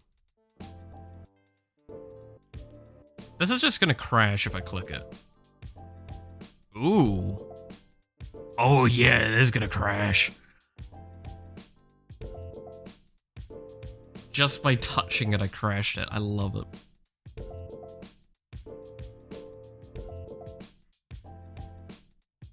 That's good. That's very funny. Looks good though. Yeah, I'm actually really liking how it's come out. I'm very surprised with how successful some of this has actually come out with. Massive visual upgrade. Been kneading it away. Blows up code with mind. That's about right. Honestly, you could probably blow on some of this code and it'll fall over very easily.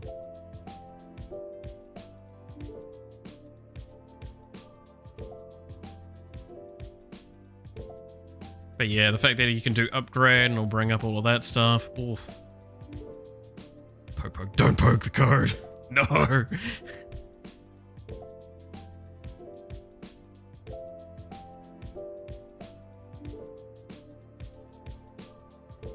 It's fragile. Protect it. I should buy you a rubber duck. Why?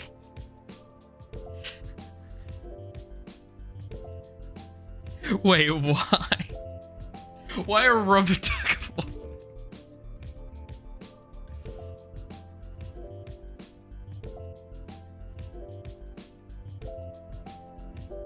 Do not poke the bites. Ooh. Programming rule. You explain the problems to a rubber duck and fix the problem. That's why I have Herder on my desk. This. I'm not even kidding. I have actually had long conversations with this fucking inanimate object on my desk.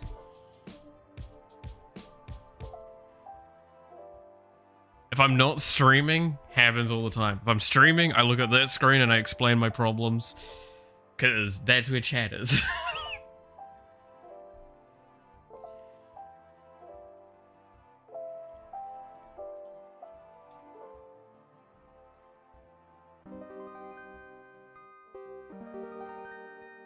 But I am very happy with how a lot of this has turned out. I'm no psychopologist? What?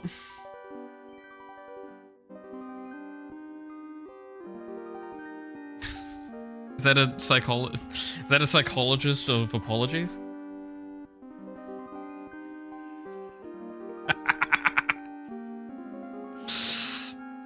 Bro's throwing out his deepest thoughts at us these times. Yeah.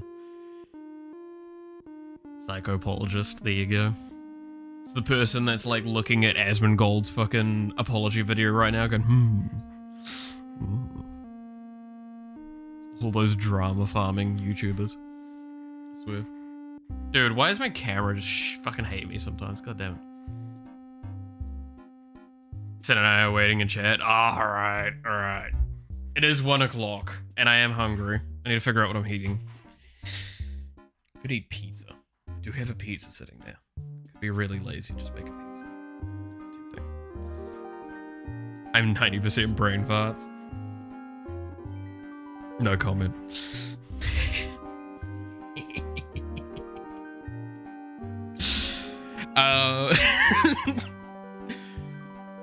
So, with that being the case though, thank you so much for watching. I hope you enjoyed. You're awesome, stay awesome, and I hope to see you again. Don't fridge boy me, Q. Goodbye.